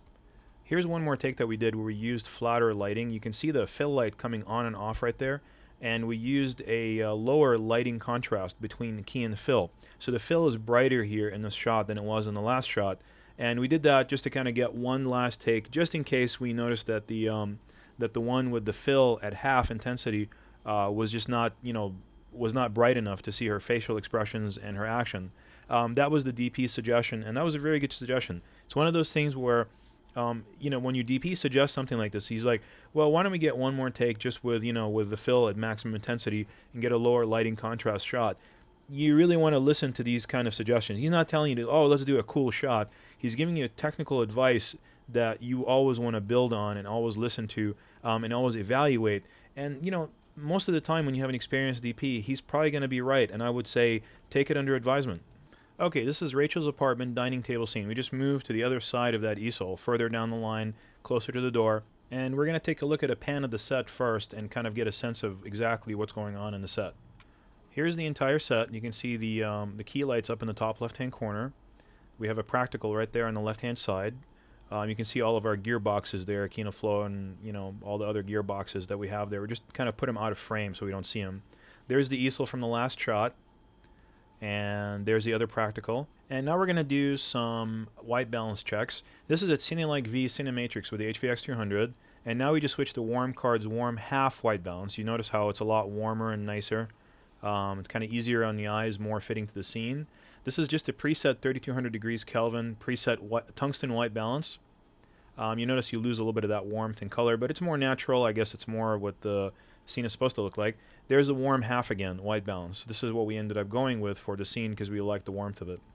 This is our professional monitor that we were using on the set the entire time.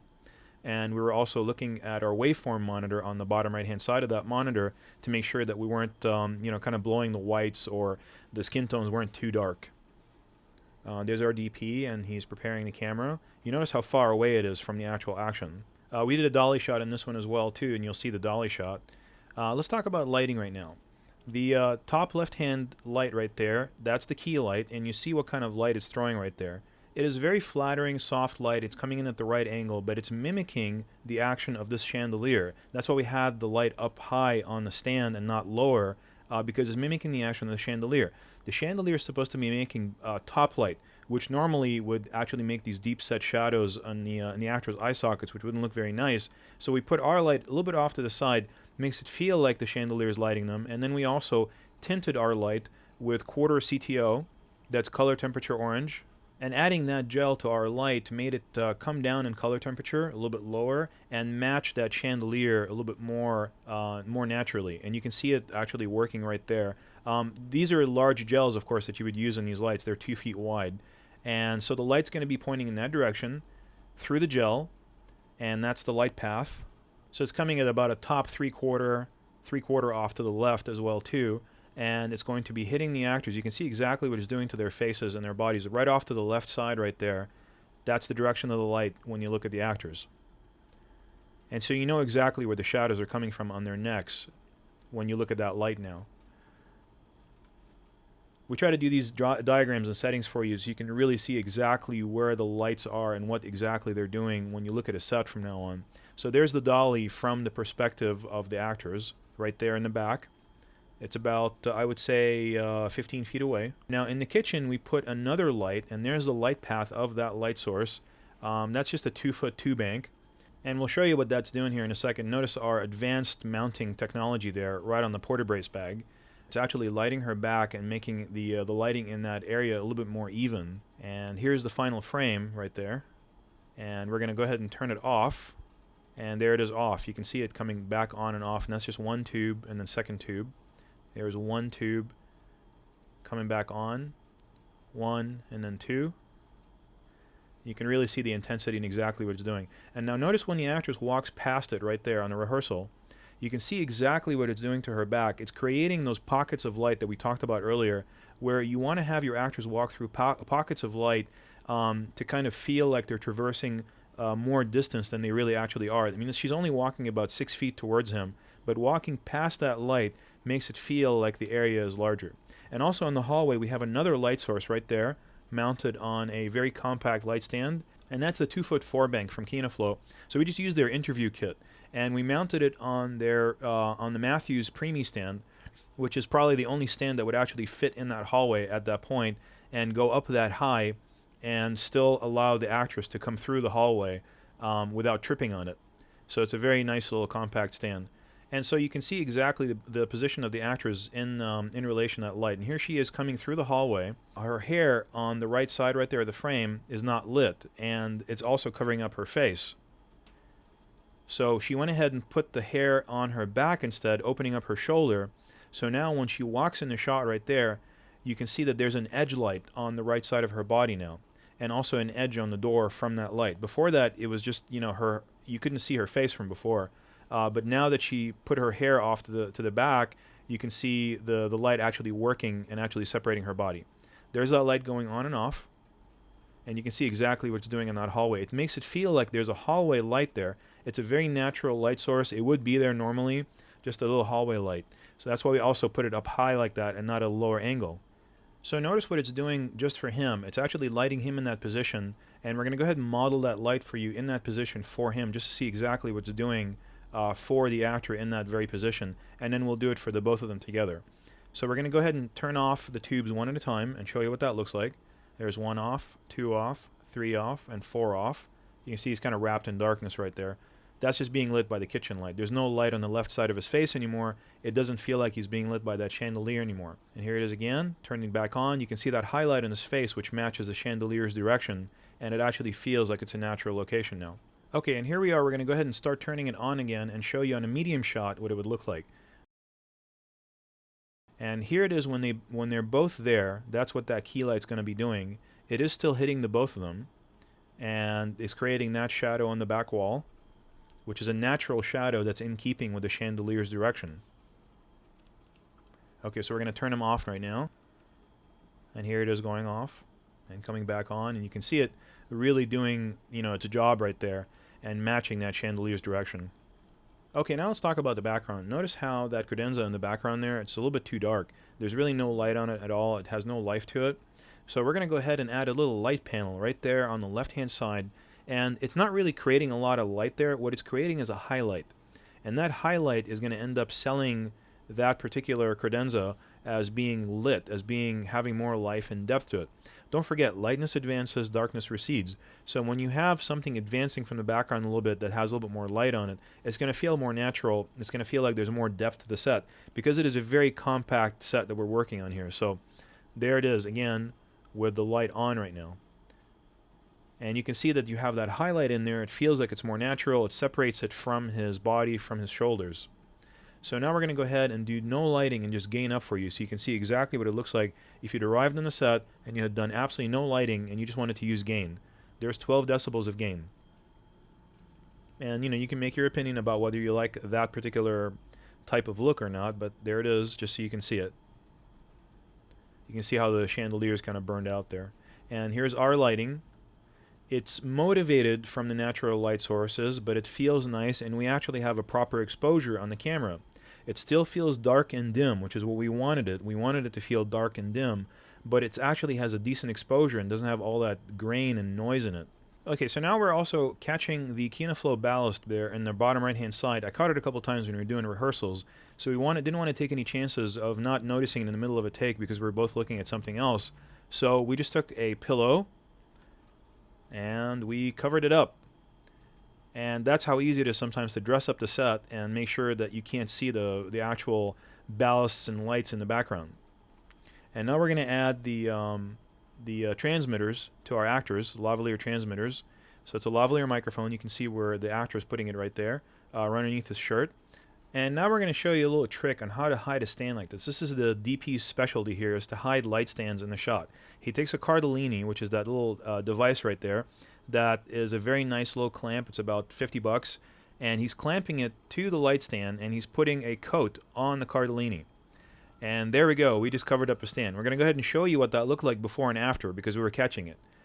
And so we're dollying in right there, and as soon as we end up on the final frame, bam, there's the light stand on the left-hand side.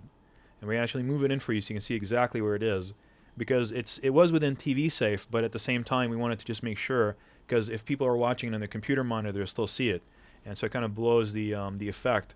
So we went ahead and covered it up with a cardellini, put the coat on there. And now you're going to see the final effect of that shot. And that's just one of those, DP tricks. That's why you want to listen to your DP usually when they're giving you suggestions, technical suggestions like that about the set. There's the coat right there on the left-hand side. It feels natural. It feels like it would be there. We just turned a light stand into a coat hanger. And here's the DP right now, and he's manning the camera, and he's performing the move right there, the dolly move. He's also got the headphones on. He's watching audio levels. He's moving the dolly, and he's panning the camera all at the same time. And that's why you want to hire decent DPs. That's why you want to hire a good DP that on a low-budget shoot like this, where you don't have a bunch of assistants for him, a first AC, a dolly grip, like we had on the studio setup, he can still do his job. He doesn't need all those people. I mean, they help. All those people help. It's wonderful to have everybody, but on an extremely low-budget shoot like this, where we couldn't get anybody to come in for 12 hours and do this, he can do it by himself. It's not a big deal. It's just a little bit more tiresome, but he can do it. So there's the actual shot. We're dollying past the easel. Remember we talked about foreground detail, having that foreground detail in there. And also look at that handbag. The handbag's handle has been lowered, and I want to actually draw your attention to it right there and show you exactly what it looks like when you have distracting objects in the frame. Now here's the DP right there. He's going to lower the handbag handle, and that's the shot with the handbag handle up. It kind of just draws your attention to it. It's a shape right there. It's like that triangular shape, and when you put it down, it becomes a smooth surface, and it just doesn't take your attention away from the actors anymore. Those things matter. People look at that stuff. The audience really notices. Now let's listen to some audio. Just start typing. It doesn't matter what it is. That's just it. I can't. I told everyone my story ideas and now it's like the fire's gone. Just start typing. It doesn't matter what it is. That's just it. I can't. I told everyone my story ideas and now it's like the fire's gone. Just start typing. It doesn't matter what it is. That's just it. I can't. I told everyone my story ideas and now it's like the fire's gone. Just start typing. It doesn't matter what it is. That's just it. I can't. I told everyone my story ideas and now it's like the fire's gone. Okay, now that we watch this scene, we hopefully should have gotten a sense of, lighting principles and how to dress up the set properly. And now we're going to move to the log line scene. This is when he tells her that he's going to make up a log line for his movie. And the first thing we're going to talk about is lighting. In this particular scene, we had two separate setups completely, her and him, and they were separated from each other, unlike the last scene. So we had to light each of them separately. She just needed a little bit of light because there was a lot of ambient light coming in from those two torchlier lamps on the left and right hand side of the frame. So we just had to kind of balance with those and add some more light to her that comes from that direction to make it feel more genuine.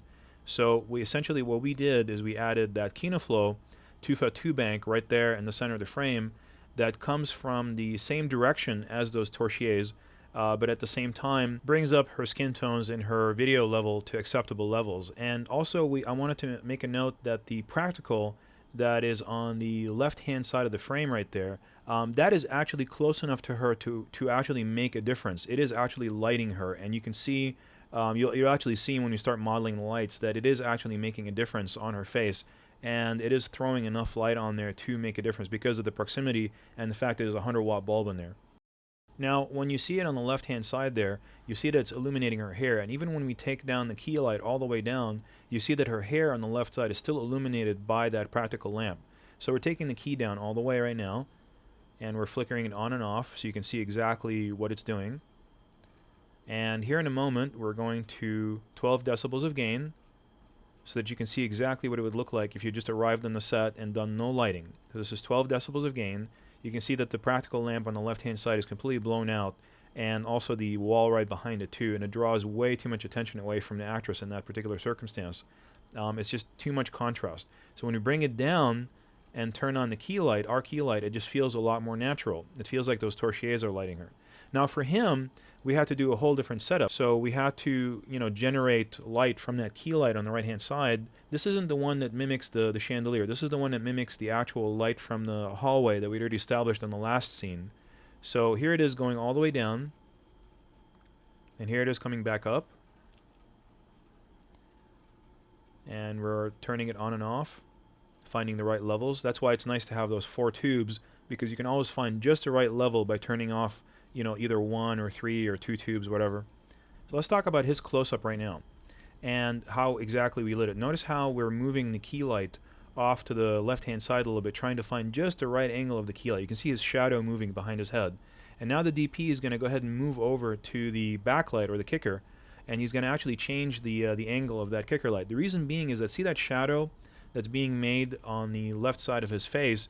That is coming, and also the fact that his hair is not lit, that's coming because the kicker is improperly placed for a medium shot. It was fine for the wide shot, but now we're going to move it so that that shadow goes away, and now we have a little bit of light on his hair separating him from the background. So there is the final shot right there. It looks so much better. There's no shadow on his eyes, and there's a rim light on his face that actually separates him from the background. So just because the light worked properly in the wide shot does not mean in any way, shape, or form it's going to work for the medium shot. In fact, almost all the time, you'll have to relight for the medium shot. You have to bring the lights down and closer to the actors. You have to move the kicker lights and the backlight so they're in better positions and they're not too bright. You just have to finesse the medium shots and the close-ups, just to kind of get better quality lighting out of them. Don't just shoot with what you had. Go ahead and relight for the medium shots and the close-ups. And now we're going to go ahead and explore the light on the left side of his face and show you how we arrived at that light. Now it's a kicker light on the left-hand side of his hair right there. And there's the DP attaching a cardellini to a clothes stand right there. It's a wooden clothes stand, and it was the only thing we could get in that corner. And he's attaching a Matthews mini grip kit to it and also a light panel. And with all those three combined, we were able to squeeze a kicker light back there, and it's generating that kind of a beam path right there to the bottom left-hand side of the screen. And we're going to switch to the other side right there and see exactly what it's doing to the actor's hair. And you can see as we take a look at it right there, the beam path is illuminating that side right there, and you can see the light from it right there. And also don't forget, we put some CTO gel in it right there, orange gel, to make it match the rest of our lights so it doesn't feel out of place. And there's a DP right there, and he's going to go ahead and turn it on and off for you to show you exactly what it looks like. There it is off. So you can see he's just part of the background. There's no light on. There it is back on again. You can actually see his hair. So it's really important to remember the principles you learn in the production DVD and actually use your kicker lights and your backlights to separate the actors from the environment and from the background, illuminate them so you can actually see them better. It feels more natural. It feels like there's something that ought to be there because the chandelier is right behind him, and normally it would be making some kind of light. And also don't forget that back in the kitchen, there's still that kitchen light illuminating that area back there that's in the back where the door is, and it's the same light path. We left it in the exact same spot. We just moved from the last scene directly to this scene. We didn't move it at all. It's still in the exact same location. And there it is going on. And double tubes right there. Back down to one tube. And there's the light right there that is being created by it on the doorway that convinces us that there is a kitchen light there. So it creates a multifaceted, deeply lit scene. You know, it feels like it has depth to it. When you turn it off, it just turns flat. There's just nothing there. So you kind of have to have that, you know, because it adds light to the background, it adds light to the kitchen, it increases the depth of the frame. So there's the DP moving the plant and moving that little box there, and he's putting the lamp up on the box for her medium shot. We had already gotten the wide shot, we didn't need to do it anymore, so we just wanted to get a clean medium shot just on her and a close-up where she feels like she's being more lit by that practical. And so we just got a little bit closer to her. We didn't have to increase the light, we didn't have to add more lights, we just moved the plant, put the light up on that little box and got it closer to her, and there it is live. And you can see how that changes the entire ambiance of that shot. It's just really important to do that. But the other thing that we noticed is that when we put the plant there, it kind of got in the way. It just feels like, you know, she's looking around the plant to see him. So even if we just kind of changed the camera angle a little bit, it didn't work. And we didn't really want to change the camera angle. We liked that angle exactly the way it is.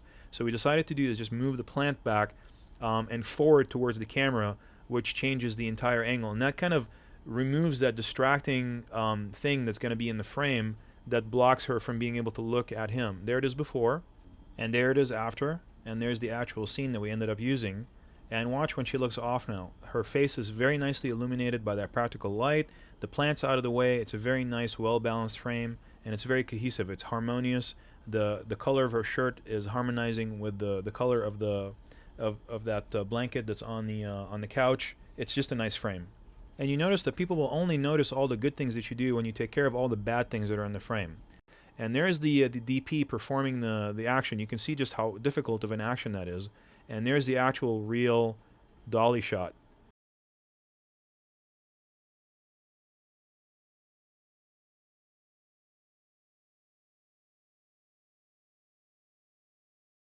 So the cable was getting in our way, so we just use a little bit of Velcro right there, and that way when he does the actual move, the cable doesn't get tied up underneath the Indie Dolly's wheels, and he can actually perform the move a lot easier. This is another safety shot that we filmed where we did a dolly on just the actor by himself sitting in that position, just in case we needed it later on for pacing. Maybe she's in a different part of the apartment and he's just there by himself, or we were creating some kind of audio segue or audio cues for him.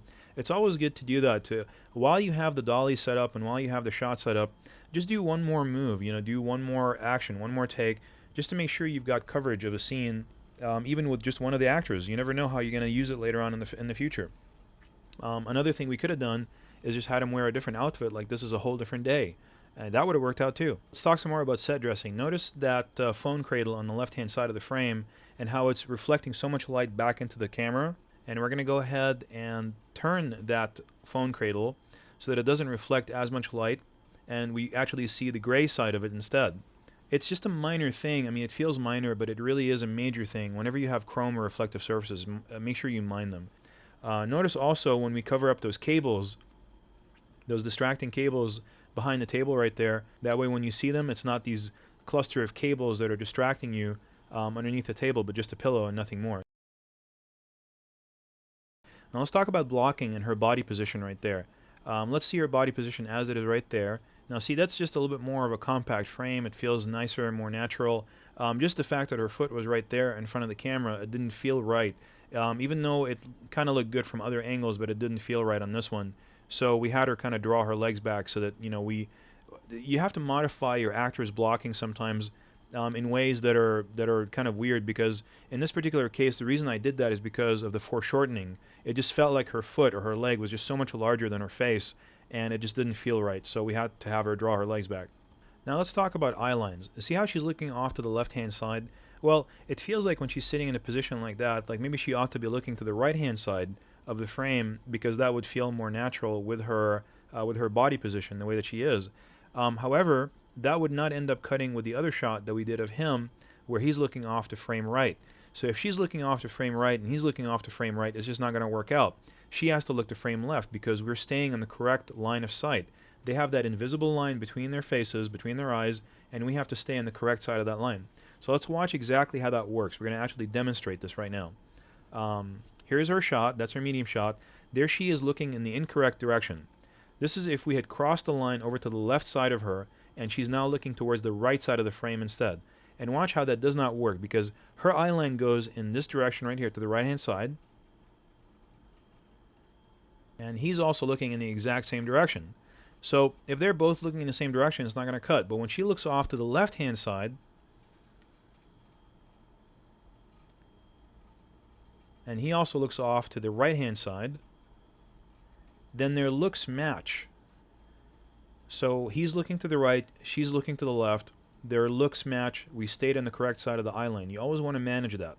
That's the most important thing. Here's a split screen to show you exactly what we're talking about. And also make sure you have them look at the correct angle, where he's kind of looking towards the right and like that, and then she's also looking towards the left. Now let's talk about some audio. Let's listen to some audio over here, and we'll be able to compare the differences between them. Tell me what you think of this as a log line. What's a log line? Right. Log line's kind of like a synopsis. Tell me what you think of this as a log line. What's a log line? Right. Log line's kind of like a synopsis. Tell me what you think of this as a log line. What's a log line? Right. Log line's kind of like a synopsis. Tell me what you think of this as a log line. What's a log line? Right. Log line's kind of like a synopsis. Okay, now that we watched that, you can make your own opinion about which sounds best to you. And also, we're going to wrap up by talking about, just real quick, all the scenes that we shot in this one location, in this just one living room area, in one day, with different lighting and, you know, a whole different theme on each one. You can notice that the lighting has changed a little bit, and we used 3 instruments pretty much the entire time, which is just a Kinoflow 2'4" bank and 2 2'2" banks, which is just the interview kit that they rent and sell, and also 1 LED light, which is the light panel. And we're able to achieve all those different looks and different scenes in one location in one day, covered pretty much about 4 different scenes.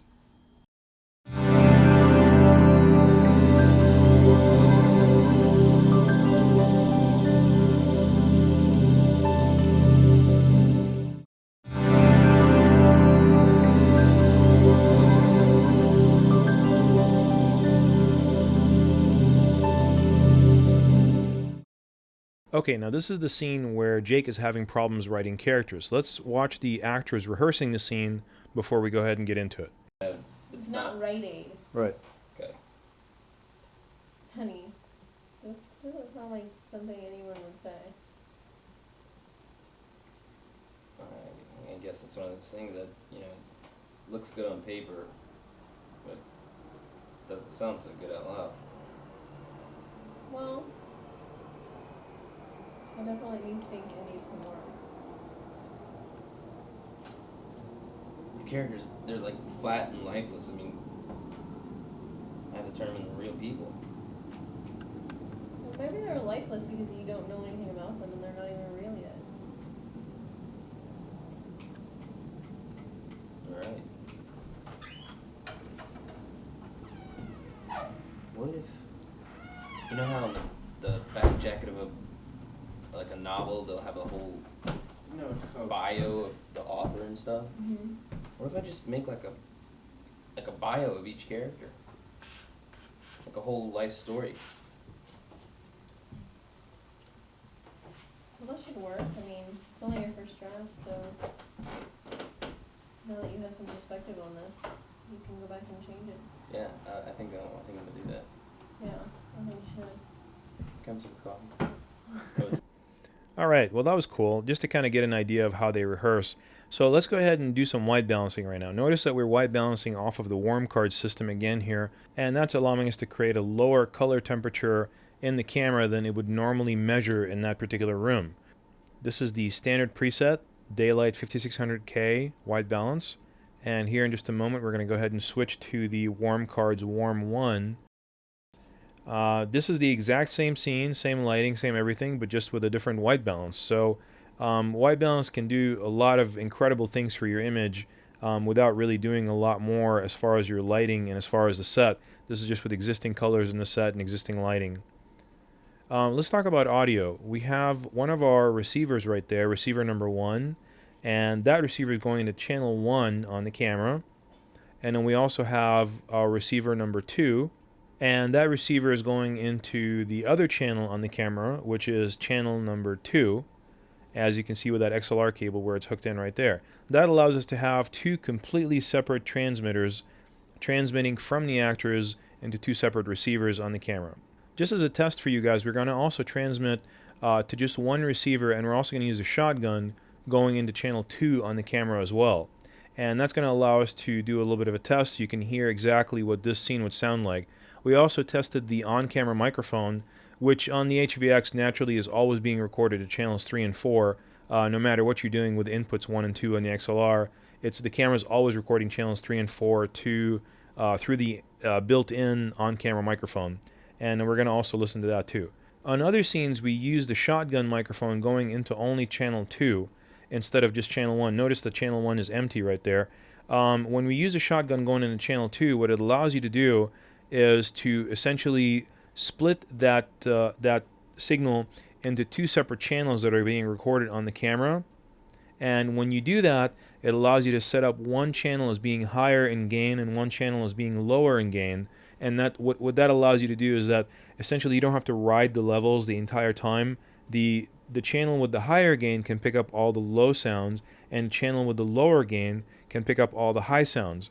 And that way, no matter what in editing, you always have two channels. One of them is going to be right for that particular scene. So let's go ahead and listen to some audio tests that we did in this particular room. Jake, this doesn't sound like something anyone would say. I know. It's one of those things, it looks good on paper, but it just doesn't sound good out loud.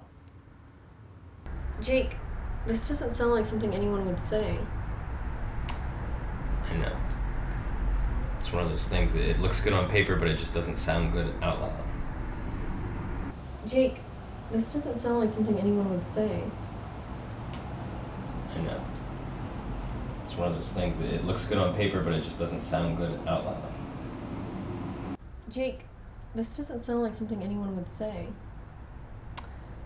I know. It's one of those things, it looks good on paper, but it just doesn't sound good out loud. Okay, so that gives you a few options next time you show up in the set. You know pretty much what you would like to use to get what kind of sounds. So let's go ahead and talk about the dolly move that we used. You can see the dolly track is right there, and we're only using a portion of it. This is going to only be a 4-foot dolly move for this entire scene. Now here's the Kinoflow lights that we were using last night. They're wrapped up in the corner over here. We can't use them anymore right now because it's daylight. And at this point in daylight, because there's a lot of light coming through the windows, we need a lot more power, or we would need to use larger Kinoflow units, which we don't have. What we do have, though, is the HMIs that we learned about earlier in the production section. And the HMI 400 watt ARRI light right there is going to put out a lot of light. And there's another 200 watt right there sitting next to the window, and that 200 watt is going to mimic the light coming from the window by creating an edge light. Because normally, even though there's window light coming through, but it's not going to actually affect our image, it's just going to detract from the image. So you notice the placement of that light, and we're going to show it to you from a few more angles so you know exactly where it is in relation to the actors on the set. There it is in relation to the camera. It's coming in from right around the right side. It's going to go ahead and fill in their faces, but also create a little bit of a very soft rim light that is very convincing and makes it feel like the light's coming from the window. Now we're going to go ahead and listen to our DP, Evan, and he's going to tell us a little bit about HMI lighting. Most HMIs you don't want a hot restrike unless they literally are only like under 30 seconds between hot and cold. Simply because the mercury inside of the HMI can fog and atomize on the inside of the bulb, and it reduces the life of the bulb. So essentially what he was talking about is what's called a hot restrike, which is when you turn off the HMI light and then very quickly turn it back on without giving it some time to cool down. And some lights allow you to do that, like the RE lights allow you to do that, but at the same time some other manufacturers make lights that don't allow you to do that. And the HMI bulb, which is a very expensive bulb, but sometimes it's $500-600 or even more than that, will actually atomize and it will reduce the life of that bulb if you hot restrike it, which means as soon as you turn off the HMI light, you turn it right back on without waiting for about at least 30 seconds or longer sometimes. So again, that's what a hot restrike is. Okay, so let's talk about the beam path that this light is making right there. It's sitting right next to the window, and that's the beam path that it's creating right there. It's hitting them from the right side of their faces, and it's filling in their faces for when the dolly is in that particular position. You'll find that sometimes you'll have to put these lights in some pretty obscure positions sometimes just for the dolly's sake. So when you go ahead and turn it off, that's the look. That's what you're actually losing when you turn off that particular light. You'll notice that it feels very flat at this point because all you're getting is just a main 400 watt RE HMI being bounced through the circular white reflector disc on the other side right there. So this light in particular is off right now, and we're going to go ahead and see what the RE light is doing right now on the other side. We're just using two lights, that's it. So here comes the RE light, and I want to go ahead and draw your attention to something. On this particular RE unit, it has two dials on the back, two black dials. One of them, the one on the back, allows you to actually focus the light and spot it and flood it. However, the one on the front actually will unscrew the light assembly from the housing. So you want to be careful which one you touch and which one you actually rotate to focus and defocus the light. So there's where the light is. That's a 400 watt HMI. You can see it right there, and it's bouncing through that light disc right there on the right side, which is also sitting on its own stand. It's creating a larger surface, and it's shining into that. And when a light like that shines into a disc like that, it allows you to put the disc even further away and make a very large, softer source out of a very small source like the RE. And that's what is created on the other side. It's a very large, soft source through that circular disc. It's just a circular reflector disc that we've been using on the other productions pretty much the entire time. And it's just about $100 disc that you can buy very easily. It has 5 different surfaces, and each one of them will give you a whole different kind of look. Now let's go ahead and see what it is in relation to the actors on the set. There is the DP right there going through the set, and we're going to walk in behind him. There are the actors right there. So it's probably about 8 or 10 feet away. It's real simple. And there's the light. That's the beam path where it's shining directly on the actors. And it is the one that's creating the major shadow because it's the most powerful light on the set. Even though the 200 watts closer to them, the 400 watts more powerful. And even after it's being bounced, it's actually still more powerful. So there's the ballast for the 400 watt light. The ballast, like we said before, is the power supply for it. And we can actually go ahead and turn it off from the ballast, which is the power supply. And when we turn it off, there's the effect. And you notice that the outside, the actual window that leads outside, it looks normal. However, you can't see anything inside that room unless you use that HMI lighting, because the light outside is just so bright that without lighting, it's going to look extremely, extremely dark inside that room. So here it is with 3 decibels of gain and then 12 decibels of gain, and you can see how grainy it gets at that point, and then also the outside, the background blows out completely. So it's not a very pleasant frame, at least to me. I mean, it doesn't look professional to me unless you use some kind of HMI lighting in this particular circumstance. It just doesn't feel right. It doesn't feel like these are two people sitting in a house as the human eye would see it. So there's the DP, and he's observing his monitor, the set monitor right there. That's the low-cost monitor that he's using right there, and he's comparing it to the monitor behind it. It's a professional monitor, trying to get different readings and seeing what someone at home would actually see on their standard monitor that they would have. In this particular case, now we're going to talk about composition. You'll notice the composition here in this particular circumstance. It actually, whether you can see it right away or not, it matches something we already talked about. When we freeze the frame, we can actually see a triangular composition. And the reason it's triangular is because that plant right there, it's in the center of the frame and it's extremely tall. It kind of almost dominates the frame, but it's not a human being in this particular case, obviously. And therefore, it can't take attention away from the actual people that are in the frame. It's also part of the background and not closer to the camera.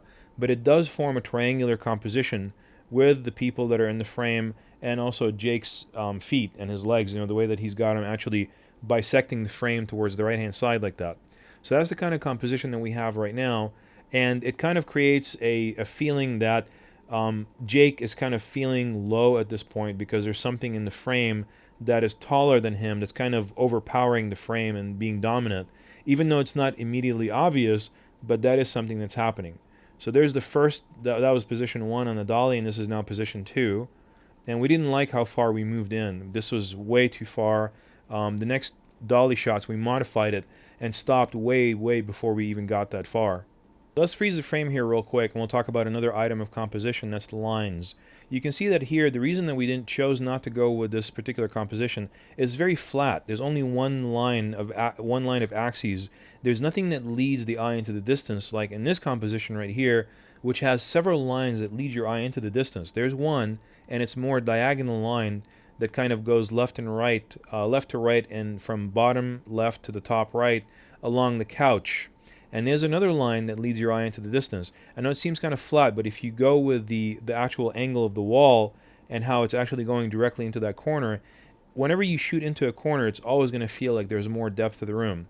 And there's the third line right there as it's going along the wall vertically, as opposed to the way it was before, where it was just two flat lines against the couch. We still have, of course, the triangular composition. We already talked about that.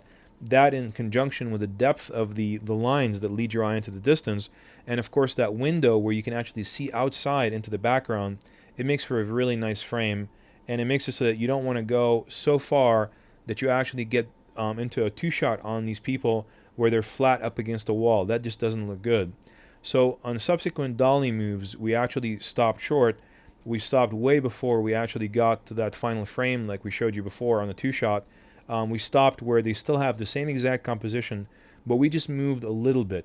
We added the dolly for dramatic emphasis so that the dolly itself, the actual dolly movement, would help the dramatic moment at a certain very precise time. Now this is something that I worked out with the DP so that he knows exactly on which line he's going to go ahead and move the dolly. We also worked out the duration of the dolly, how long it's supposed to take, and also the maximum threshold of that dolly, how far it's supposed to go.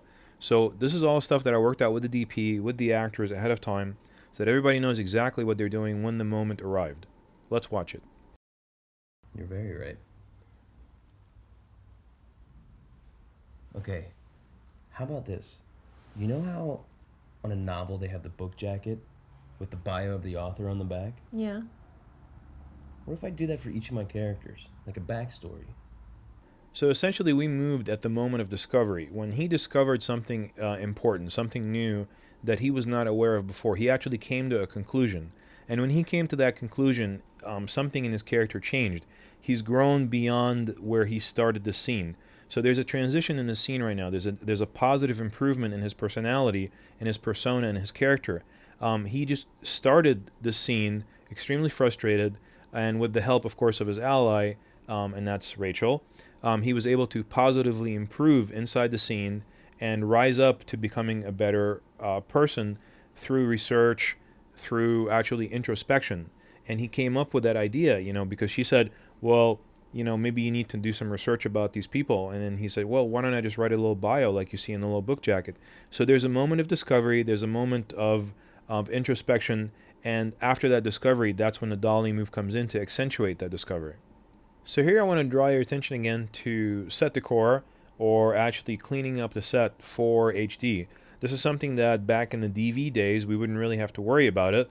But if you are shooting HD, as we were in this particular circumstance, every little speck right there is going to count. It actually is going to matter, and you are going to see it in the final product, and it's going to distract the audience because it's this little white dot near the center of the frame. And as we learned from the production DVD, anything that's white near the center of the frame is going to really distract the audience and take their attention away from the important white objects, which are the whites of the eyes of the people in the frame. Those are the whites of the eyes. That's what you want to draw your people's attention to, because that's the life of the character. That's the life of the actors coming through their eyes. So now let me draw your attention to the position of the camera when it's actually seated on the dolly. This is where it's still sitting in the dolly. That's the position of the camera for the wide shot. And if you were to try to go ahead and get a close-up from that very position, which is the position at the very beginning of the wide shot dolly, that is going to be the wrong close-up position. Let's go ahead and take a look at exactly where this dolly is in respect to the actual subjects. There's the DP and there's the subjects right there. There's our actors. And so at this particular angle, you can see that it's too similar to the angle of the wide shot, obviously because it came from that same angle. So what's going to happen is when you zoom in and just try to get a medium shot from that angle, the people are going to look like they're just popping out of the frame and closer to you. It's going to feel like a jump cut. But when you move the dolly, as our DP is right now, to the new position, more of a shallow angle, more closer to the actors and more off to the side, so you can get a better close-up from the one side of the actors as they're looking at each other, that becomes the correct close-up angle. And we're going to see the difference here between the wrong close-up angle and the correct close-up angle and what the final product looks like. And also we talked about lowering the camera or raising the camera in most shots to stay at the same eye level of the actor when you're doing a close-up. This doesn't apply necessarily for when you're doing a wide shot. Wide shot, you have a lot more freedom. But when you're doing a close-up, you want to try to stay on the eye level of the actor. So as the DP here right now is doing, he's lowering the camera to stay at the proper eyeline level for the actor. This is primarily, again, for close-ups. You want to be on the same level as your actor for close-ups. Notice how it has a lot more depth to it, and at the same time it's a little bit more flattering to the actor, because when he looks over at Rachel, you can really see his face. Whereas before that, in the wrong close-up right there, he just kind of like, when he looks over, you really can't see him. It's more like a profile no matter how he does it. And it's not a bad two-shot, but as far as a close-up, it just doesn't work. Now let's go ahead and get a close-up of Rachel. So we're going to jump over to the other side and get really close to the couch again, so we get more of a shallow angle on her. And we're going to actually show you the close-up on her. This is the correct close-up position right there. It's close to the couch. It almost feels like she's looking at the camera when she looks over at Jake. So here's the camera position again right there. So you can see exactly where the actors are in relation. There are all the lights. We're keeping the exact same lighting for the close-ups in this particular situation because we lit very soft, so we didn't really need to go any further than that. You can see the set monitor right there and the DP. And you can see the original position of the tripod was over there on the actual dolly track, and we moved it over there, closer to the couch, and about 2 or 3 feet away from the original position, closer to the couch. That way we get that nice shallow angle on the actress with a close-up, and that's the angle that we're going to end up getting through that monitor. There she is again through the correct camera, and notice that she has a little bit too much headroom right there. Just kind of like, feels like she's being cut off at the neck, which is never ever actually a good thing. You're never supposed to cut off the actors at any joint, be it their elbows, their knees, or at the neck. It just feels extremely unnatural. It feels like they're just kind of popping out of the frame there. So you want to always lower the tripod, tilt it or lower it, so that you can get a better, more flattering angle on an actor where you're not cutting them off at any kind of a joint in their body. Now notice when we widened out just a little bit, we went out, just pulled out a little bit. Notice her headroom now is very appropriate. It feels just right because there's a little bit of headroom at the top, but now we're not cutting her off at the joint. We're not actually cutting her off at the neck anymore, so it feels more natural. We can see a little bit of her shoulder. We can see a little bit over her head. It feels like it's a much more nicer, natural frame. And we're, again, I mean, this is just basic laws of composition. When you're composing a shot like this, you never want to cut off any of your performers at any of the joints, and you want to also leave, and this is kind of like a matter of taste and also experience, a little bit of headroom at the top, but not too much, and also a little bit of face room, but not too much. And eventually, once you've been doing this for a while, you'll feel the right proportions. You'll know what's right and you'll know what's wrong, and you won't have to keep referring back to, oh, well, I think I should do this or I think I should do that. You'll just know this is the right thing to do, and you'll just do it. Okay, now we're going to talk about Rachel's apartment that we shot at for the sunset scene. This was a really fun shoot because we only ended up using 2 major lights, and we created something of a sunset look at night. So we're using a warm half white balance card, a warm card, warm half card. We're going to show you the difference between that and a regular white card, white balance, and a standard preset on the camera right there. So that's the standard preset, 5600K white balance. This is if you just had a white card on the set and you just took a white balance directly off of that white card. That's the way the colors would look. And then for the last thing, we went ahead and took a white balance off of the warm card's warm half. So it kind of warmed up the tones a little bit, made the sunset look even more sunset-like, and livened up the skin tones a little bit. And we went ahead and kept the warm card's warm half. There's our actress playing with the transmitter right there. We're going to go ahead and change the color phase to -2. The color phase is the part of the camera that leans the settings from green to magenta. So we leaned it a little bit more towards magenta. So see, there was a little bit of a green tint here in the shot, and then we went ahead and leaned it to the magenta a little bit more and away from the green, and that's the look that we got. This is color phase -2. And whenever you have a little bit of a green tint in the shot, be it from reflecting lights off of green walls or because of just an overall greenish tint in the shot due to the color of the furniture, as in this case, you might want to lean it a little bit more towards the magenta. And now we'll reduce that green tint. So let's do some gamma. This is Cinelike D Gamma Cinematrix, and we're going to go ahead and switch it right now to Cinelike V Gamma Cinematrix. We notice it's a lot more contrast.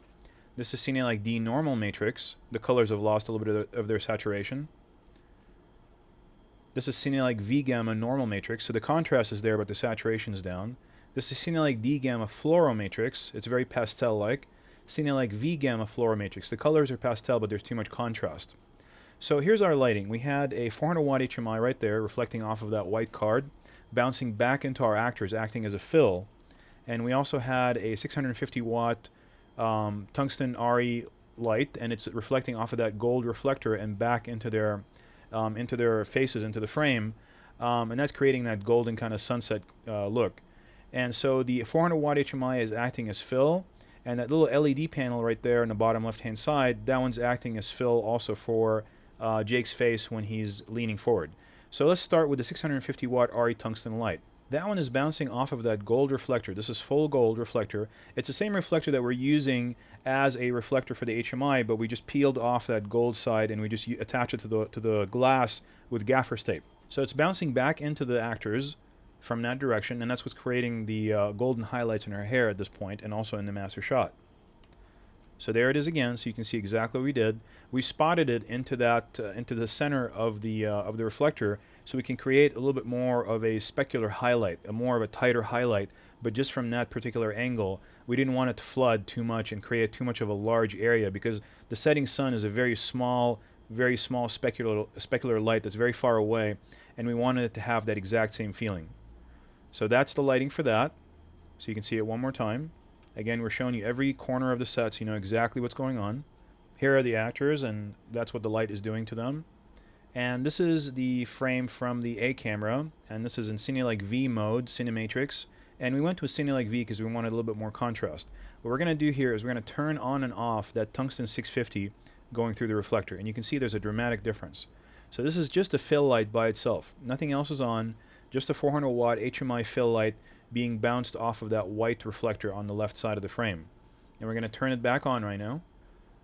And here it is. There's the sunset look. Very cheaply made with a 650 watt light bouncing into a $100 gold reflector.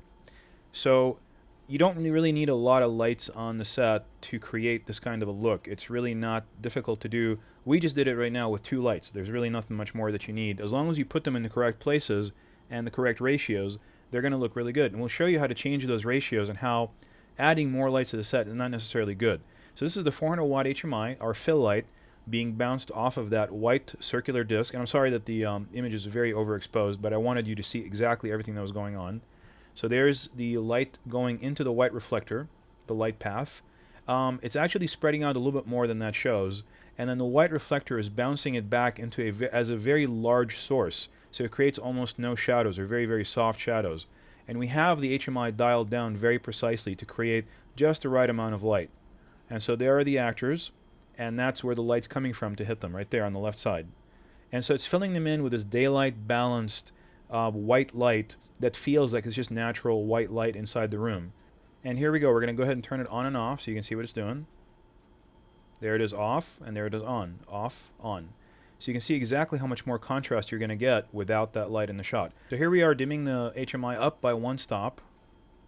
And you can see it going up right there. And here it is starting to come back down right now. And we're going to show you the freeze frame so you can really see the difference. And that's how important it is to dial in just the right amount of HMI light, because too much is going to flatten the frame too much. It will feel too filled in like a studio.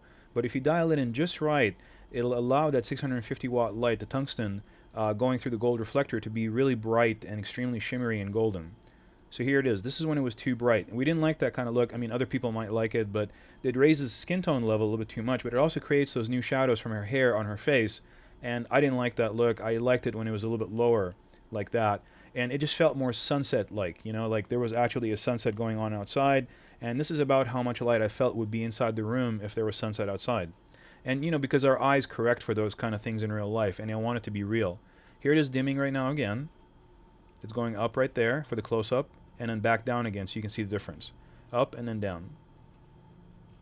I know they're very, very subtle changes, but that's how subtle you have to be with HMIs and with other lights on the set. So now we experimented. We added this one more light right here on the right side. It's a 200 watt HMI, and we directed it at them from about the direction of the 650 watt light, but just further to the right and closer to the camera, as though it were another fill light. So we're also, just to kind of show you that even if we went ahead and put a straw gel on the inside to warm it up even more, and this is something you want to be really careful when you're doing this, because it's a very hot bulb, and we have a very professional DP here who's doing that. That's a Joker light right there, and it's not an RE HMI. The REs don't have an exposed bulb like that. But when you're doing anything like that, just be very careful, please. But he's adding a straw HMI, or a straw gel to the HMI, which is going to warm up the tone of the light, make it more yellowish, and we're going to see what it looks like coming up here in just a second. And just to show you that adding a third light on the set won't necessarily improve the lighting. Sometimes when you have just the right amount of light, you should just leave it alone, and if it looks good, it just looks good. Adding more light isn't necessarily going to fix it. This is before the HMI,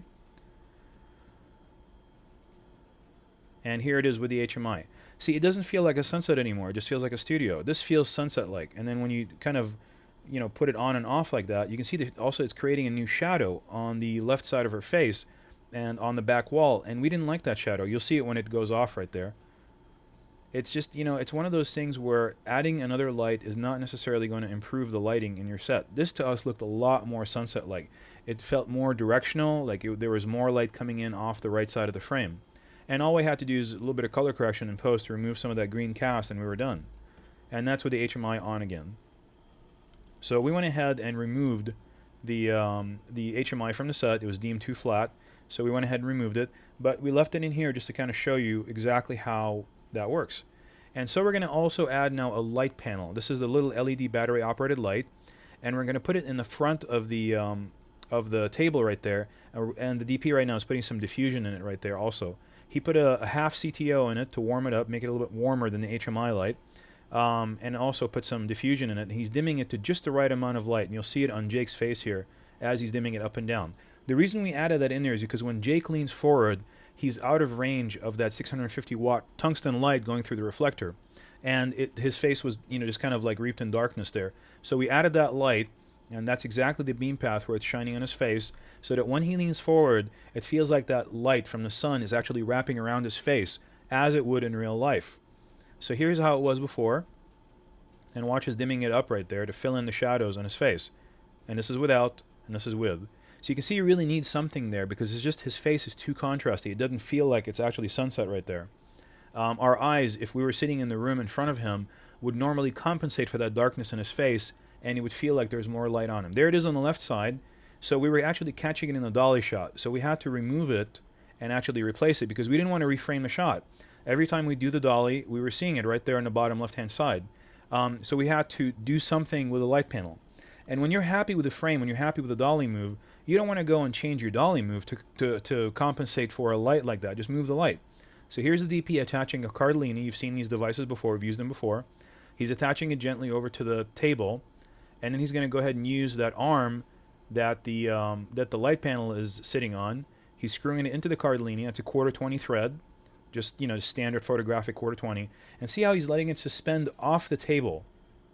And because it's being suspended off the table, that's just enough out of frame, maybe a couple of inches out of frame, but it's enough that it still does its job, but we didn't have to change the position of the dolly, we didn't have to change the position of the camera, or the tilt, or the angle, or the zoom, or anything. Everything else is exactly the same, because we didn't want to change it, we liked it, but now there's no more light panel on the bottom left-hand side of the frame.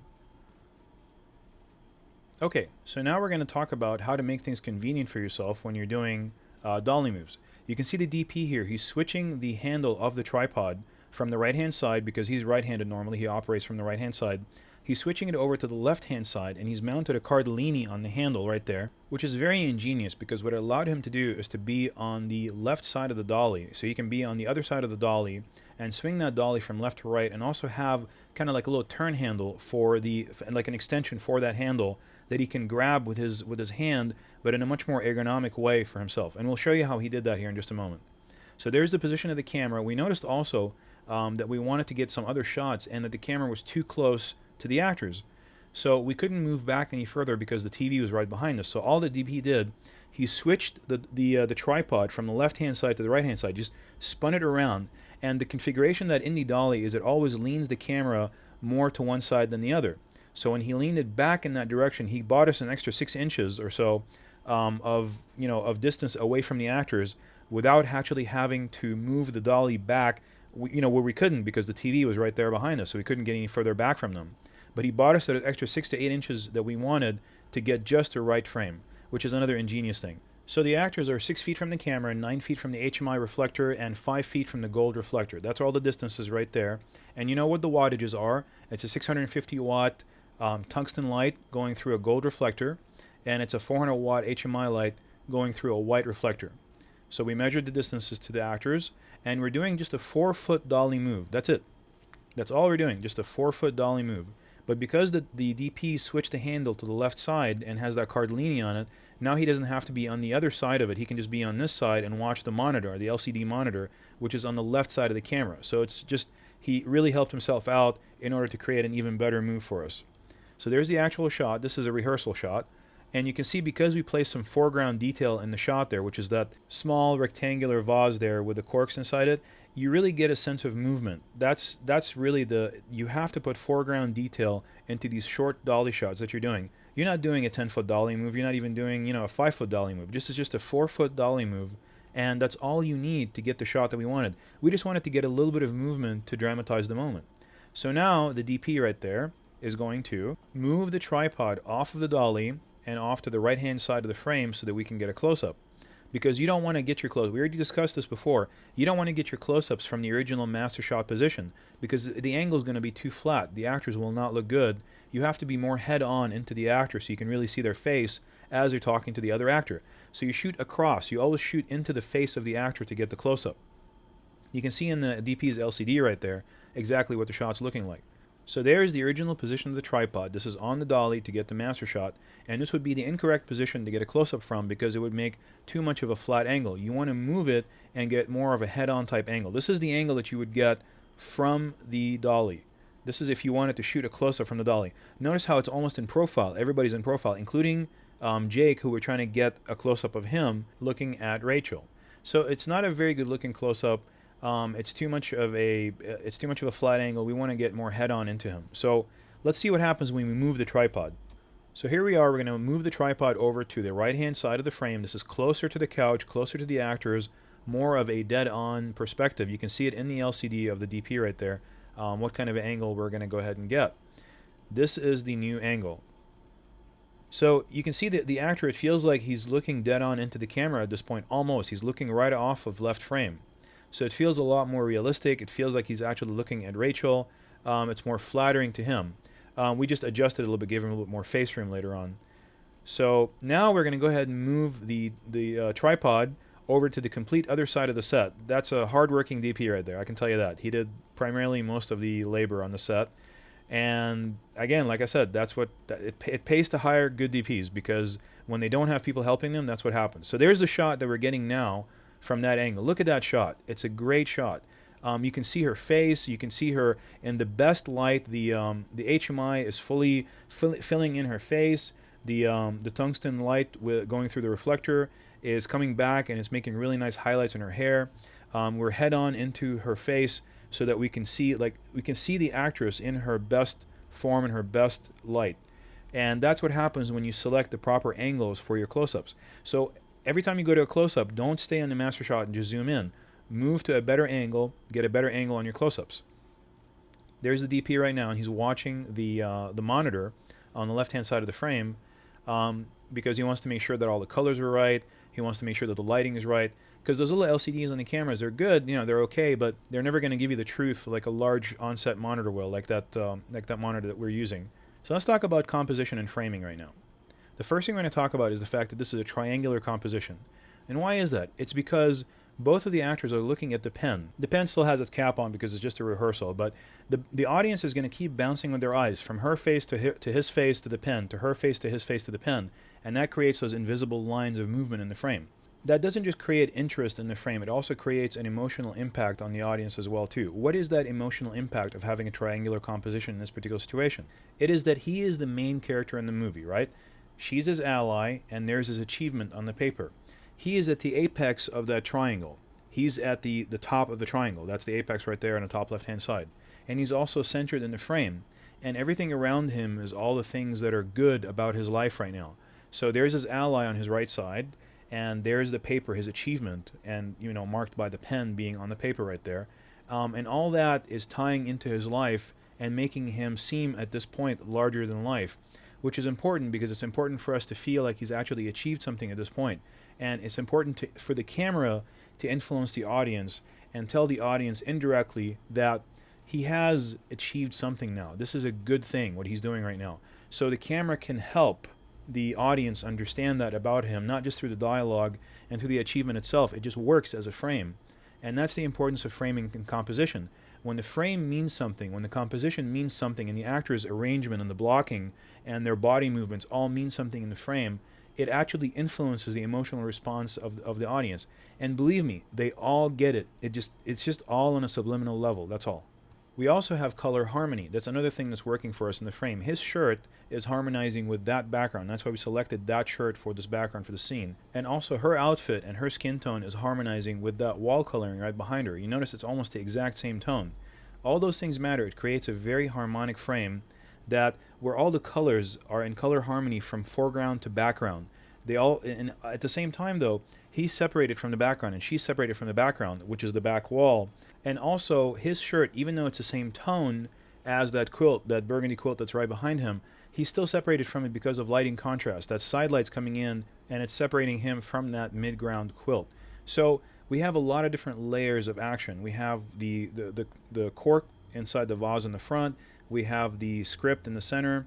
We have them in the mid-ground. We have that burgundy background, and we have the back wall background as well too. You have 5 layers, 5 planes of action, 5 different separated layers of color harmony and also color contrast, lighting contrast in one single simple little shot with only 2 lights in it. You can do this. It's easy. It's not that hard to do. You just have to think about every single scene and every single frame with that mentality, with trying to figure out how can I maximize what I already have? Do I really need to go to a studio to shoot this? Can I shoot this in the living room? How can I make the living room feel like it has a sunset going through it? This is how you do it.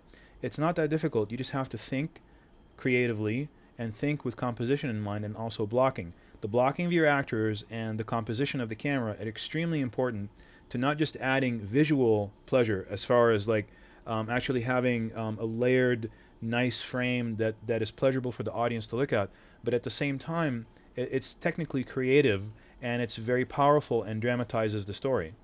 Okay, now let's listen to 4 different audio setups that we had: his lav, her lav, the on-camera microphone, and then a mix, and also listen to what it sounds like when an aircraft is flying overhead. So keep your headphones on, otherwise you'll never hear this kind of stuff. First draft. I'm so proud of you. So what do you think I should do now? First draft. I'm so proud of you. So what do you think I should do now? First draft.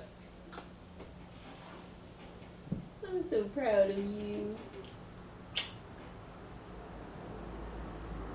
So what do you think I should do now? First draft. I'm so proud of you. So what do you think I should do now?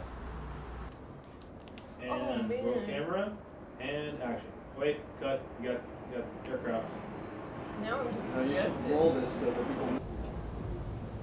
So what do you think I should do now? Well, I think you should put it away for a while and let it marinate. Cut. Okay, so those are the two different looks that we were able to achieve for this particular location.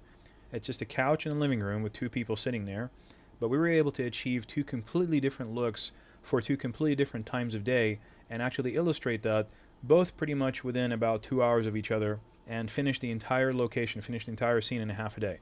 So there's really nothing to say that you can't do the same thing. We only used, I think, 3 lights in one and 2 lights in the next. So, you know, it's a very simple. Just think creatively and think logically. When you want to create something that feels like it's a setting sun, or you want to create something that feels like it's a rising sun or a mid-afternoon, just think about where would the sun be at this particular time of day. Go out to this location, go out to the actual living room, and look at the light. And you know for a fact that the camera is not going to shoot it the same way. The camera is always going to add more contrast because it can't see the same range of tone that the human eye can. It can't see 17 stops of latitude like the human eye can. It can only shoot about maybe 7, 8, or maybe 9 stops of latitude on a standard, camcorder. Larger cameras can shoot more latitude, but most of the cameras that we have available to us can shoot at the very maximum about 8 stops of latitude. So when you have that, you're going to have to be very careful with your contrast. The background is always going to be brighter when the sun's outside and you're sitting inside a darkened environment, even though to your eye it looks just fine. So you have to add lighting. But what kind of lighting? That's the question. How much and what kind of lighting and where? And hopefully the more you watch in the series, the more you're going to understand where to put the lights and how much light to add for it to look nice and natural. Okay, welcome to Rachel's apartment kitchen scene. And so what we're going to do in this particular scene is discuss lighting in an extremely small area, which is the kitchen, and also how you can get many different kinds of looks with different gamma settings depending on where you set up your camera for the exact same shot. We did the exact same action 6 different times with 6 different gamma settings. There's our DP setting up one of the RE lights right there, and he's attaching it to a milk crate. Those are extremely sturdy production crates that have metal backings on the sides, and he's putting in the key light right there, as you can see it on the right hand side, and he's bouncing it off the ceiling directly up above her head and back down into her face. That's going to be our key light, and the reason it's the key light, even though it's very soft, is because it's going to be the brightest light that's hitting her directly. So there's the key light right there, on and off. And our DP was trying to figure out how to squeeze a fill light into that corner in front of her. So he grabbed this pump cup right there, which is a suction cup device that allows him to attach it to any hard surface like that that's flat and clean. So he went ahead and attached it directly to the countertop surface, and he grabbed a 150 watt tungsten RE light, and there he is attaching it to the pump cup right there. And he's going to aim it directly into the wall in front of her, and that's going to be her fill light. There he is plugging it into the wall socket. And there's the 150 right there, being turned on and off. And he tried at first to hit her directly with it, and it was just too harsh. So his next idea was to essentially attach a piece of white paper against the wall right there, just like that in the cupboard, and point the light directly at that white paper and bounce it back into her face. But it wouldn't tilt up far enough, as you can see. So you can see that the arc of the light just wouldn't tilt up far enough. And he didn't want to lower the white card because then it would be too low and it would create the wrong kind of lighting. So the best thing to do in this circumstance, as with most of these RE lights, is to unscrew the yoke a little bit. And as soon as you unscrew the yoke, it allows you to slide the light forward and back so that you can actually slide the entire light against the yoke and change the way that the light would arc up and down. So watch him actually do that right now. There he is, and he's sliding it forward against the yoke.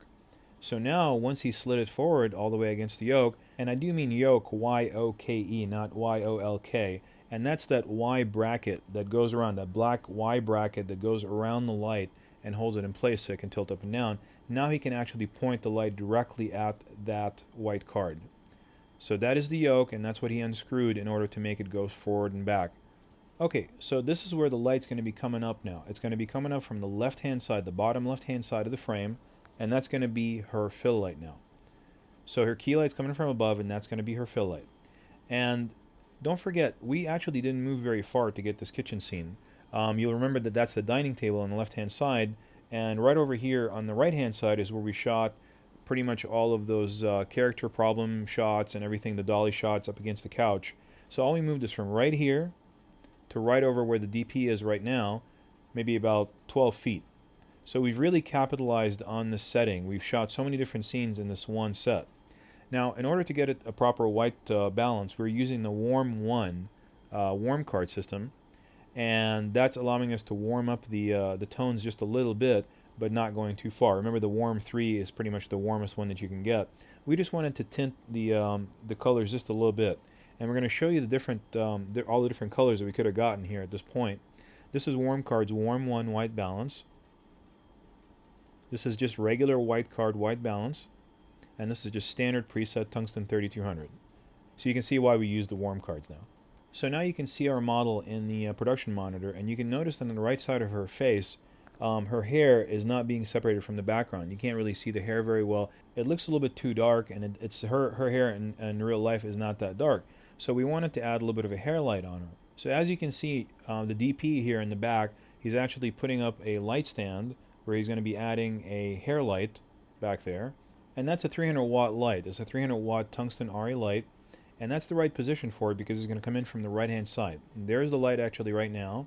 And you can see the beam path here, and it's coming in from the right hand side of the frame going towards the left. And here it is lighting her from the right hand side of the frame. It's creating that nice hair light that we wanted. But as you can see, it's only lighting the bottom side of her hair and not the top of her head anymore. So the best way to do that is to actually turn the barn doors so that they're making a vertical streak instead of a horizontal streak across her body from the back. So that's really important. And then also what we did is we went ahead and flooded the light instead of spotting it. And I'll show you exactly what it looks like here live in just a second. But that's what the light looks like pretty much from the light's perspective of what it's lighting. You always want to look at it directly from where the light is so you can see exactly what you're lighting. There's a spot right there, and there's a flood. So when we flood it, we're covering more of an area, and it's less intense. This is Fresnel and flood. That's going to be the range of its influence. This is the Fresnel and spot, and the range of influence has been minimized because it's covering less area, and it's creating more of a highlight right there in the center of the frame rather than flooding the entire area. So now let's talk about scrim. Scrim is what the DP is holding right now in his right hand. It's that circular metal object, and it kind of looks like a kitchen strainer of some sort. So it's like metal, and it allows light to pass through. And what it's doing is actually cutting down the amount of light or the intensity of light, but without affecting the quality of the light or the color temperature. So that scrim right there with the red rim, that means it's going to cut down the light in half. It's going to take a 300 watt light, cut it down to 150, but it will not affect the quality of the light, which means that it'll still be hard light. It won't make it soft. And it will not affect the color temperature, which means it'll affect the intensity only, the brightness, without decreasing the color temperature, like dimming. Dimming will affect the intensity, but will also change the color temperature. It'll make it warmer, which means that the light will become more and more orange-red, instead of just being pure yellow or white. But the scrims maintain the exact same white light. It will not affect the color temperature. So let's go ahead and start putting in the scrims one at a time. We're going to start with the single scrim, which cuts down the intensity by only a half a stop, which is just less than 50%. And here's a single scrim going in right there. Now we're going to take that out, and we're going to put in a double scrim, which is the red rim. The single scrim had the green rim. This one has a red rim, which is a double scrim. That's a double scrim going in right there. Cuts down half the intensity. It's a one stop. Then we also have the triple scrim.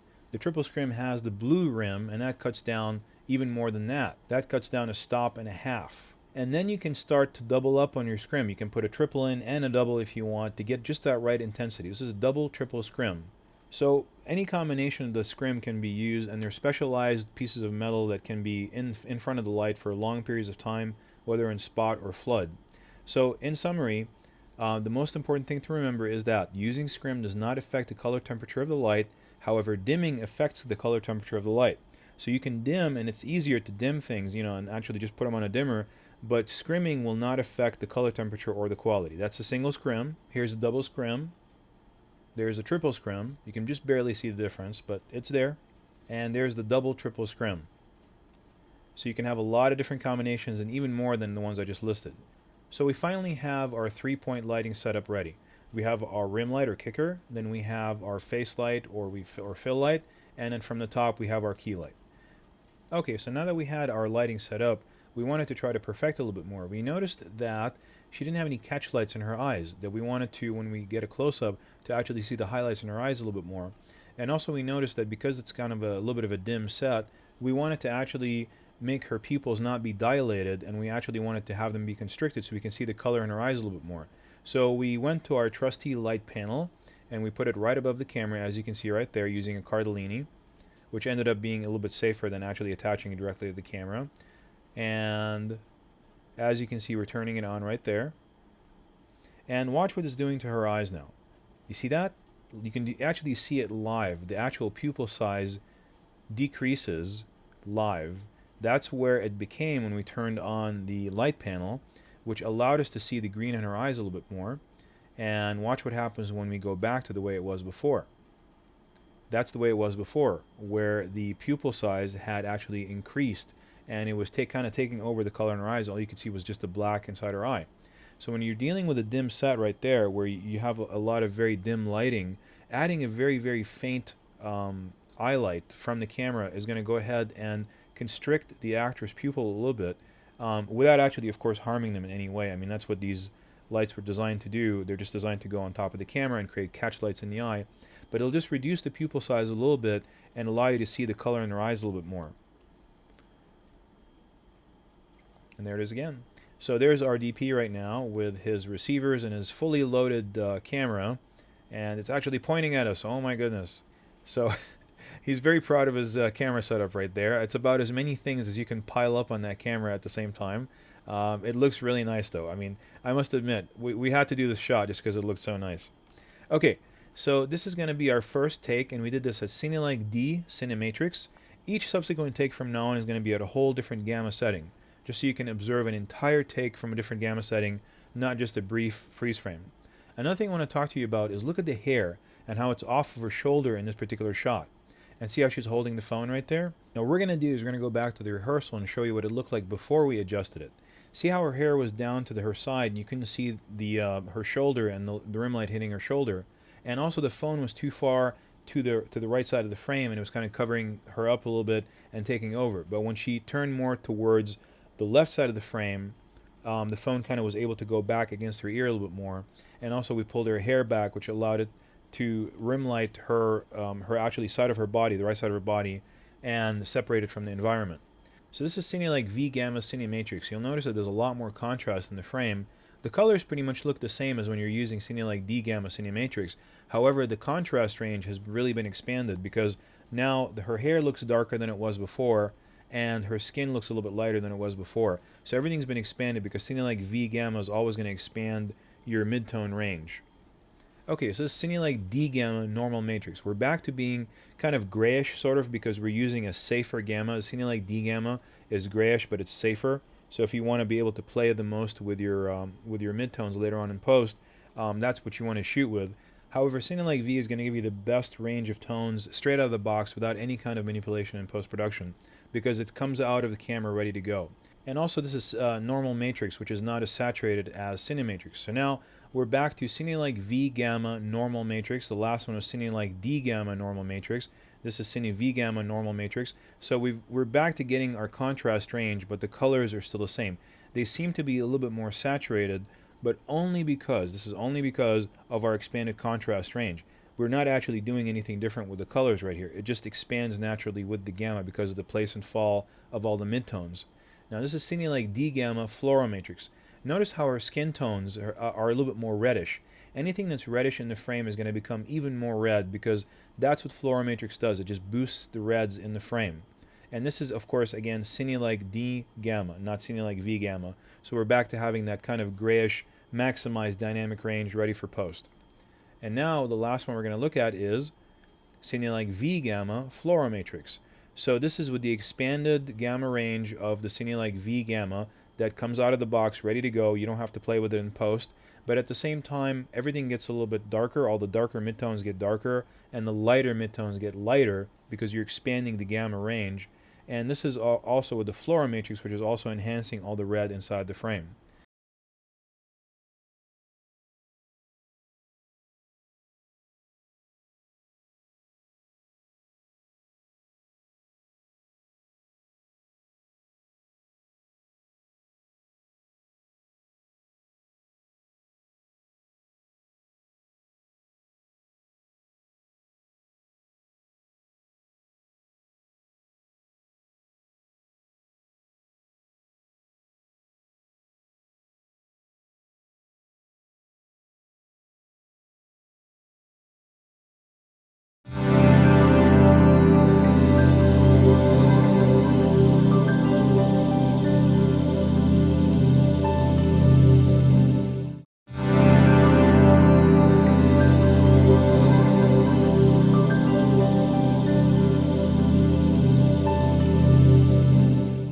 Now we're going to talk about the drunk scene in Jake's apartment. So this is when we get into Jake's bedroom, and he's drunk and just came back from the bar. And the first thing we're going to show you is what it looks like with 12 decibels of gain, 60-watt bulb in the ceiling fan, and a 40-watt bulb in the desk lamp. I'm going to show you this whole thing. You can watch the whole thing with just nothing but 12 decibels of gain. I want to show you exactly what it would look like if you'd arrived in a location like this, where it's an interior scene, and you just wanted to use existing lighting. And also, it's going to allow us to look at the shadows. You see that shadow on his left side? And also her shadow right there on her left side as well too. Whenever we study by using gain what normally a shot is going to look like with normal lighting inside of that room, we can kind of figure out where we're going to motivate our lights from to make it kind of look like that, but nicer. Because obviously we don't want everything to be burned out like that. We don't want the highlights underneath the lamp to be burned out. We don't want his forehead to be burned out. We don't want it to be grainy like that. We actually want to light it to make it look nice. But at least this gives us a starting point so that we can have some kind of an idea of where the lighting would normally come from in this particular situation. So here's our DP, and he's got two monitors up right now. He's got the professional monitor on the left-hand side, and he's also got the consumer monitor on the right-hand side. And he keeps going back and forth between them to see the difference in the dynamic range between both monitors. The one on the left is displaying more dynamic range. The one on the right is displaying less dynamic range, but it also kind of shows you what you're losing. There's only one thing better than having one professional monitor on the set, and that's having a professional monitor and a consumer monitor. That way you can kind of get an idea of what you're getting for real on the left side, and you're kind of get an idea of what a consumer would see at home on the right-hand side. Now also, look at this duvetine that we have, this black material that's hanging all the way to the ceiling. We hung that up there so that you can't see from inside the room. If we ever do a reverse angle, you can't see that this is the exact same apartment that we're using for everything all at the same time. So we hung up all that black material to cover up those types of walls that are in the hallway. Also, this is the HMI right here that we're using to test the lighting. We hung it up there just to see if it would work first of all, and also just to kind of use it to test the lighting and see if we like where the lighting is coming from that particular direction. Eventually we wrapped it up and saved it for the next day because we realized it was kind of a little bit too much for the scene. We didn't really need it that much. There's a camera right there, and there's our position for take one. At least our test position, you know, we changed it a little bit after that. Let's watch the guys rehearsing right now. And go for it.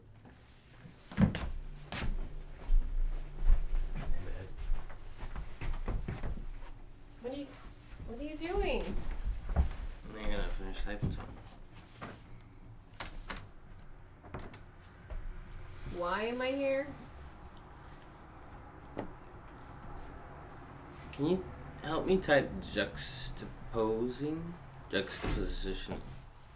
Okay. J. U. I don't know how to spell that word. Come on. Come on.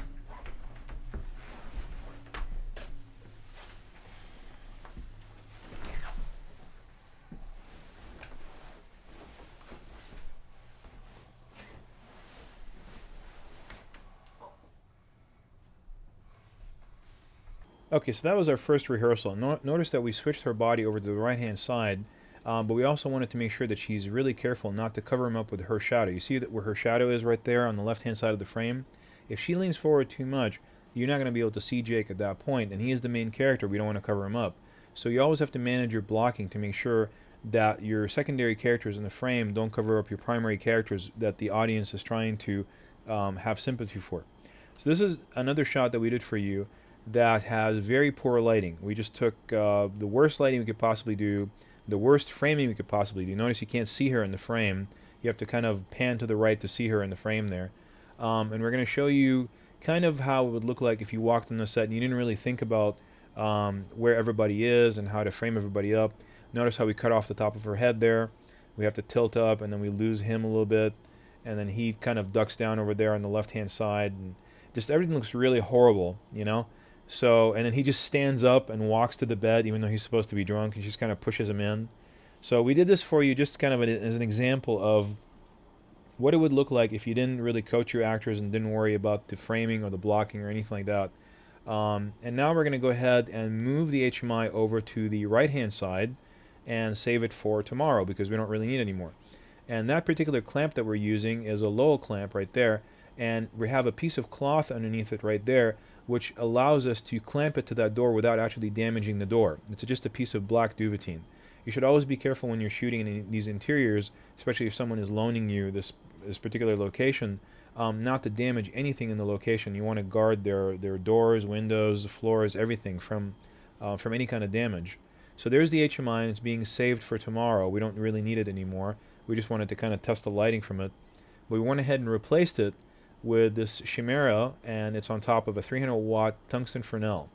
So this is just a regular tungsten Fresnel, 300 watts, and that also lowered the ambient light enough that it made the actors feel more comfortable on that particular location in that set at night. We kind of wanted it to be more cozy, like, you know, for the actual scene, and this allowed us to do that. This is a light switch that we're using right there, and of course when you flip this light switch, nothing's going to happen because we took the bulb out of the ceiling fan. So this is our light gag. When you flip the light switch, we had an assistant out there with this light right there, and they would turn off and on that fill light right there up in the top. Rolling and action rehearsal.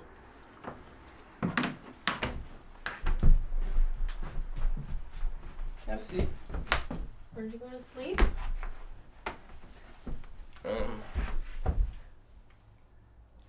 Next time I'm gonna plop down there. I wanna write a story. Right now. Yeah. Okay, so that got us the benefit of a little bit better lighting, a little bit better blocking, but it still doesn't feel right. I mean, it doesn't feel like a sculpted frame.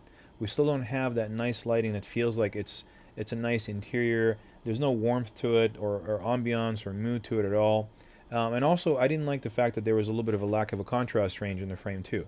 So first thing we did is went ahead and started dropping some scrim into the 300 watt light to see if we can kind of knock it down a little bit and get the intensity down and allow the other lights around there to maybe have a little bit more impact.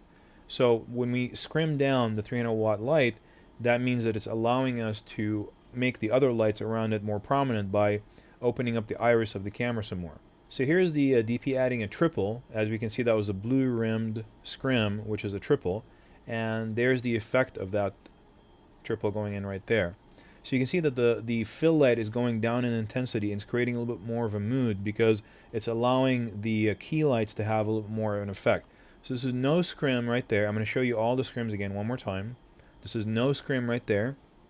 This is single scrim. That's double scrim. And finally, we have triple scrim, which is what we ended up going with because it really allowed the 150 watt lights we were using as key lights to become more prominent. And now we're going to do the gamma settings. This is Cinelike D Gamma Cinematrix.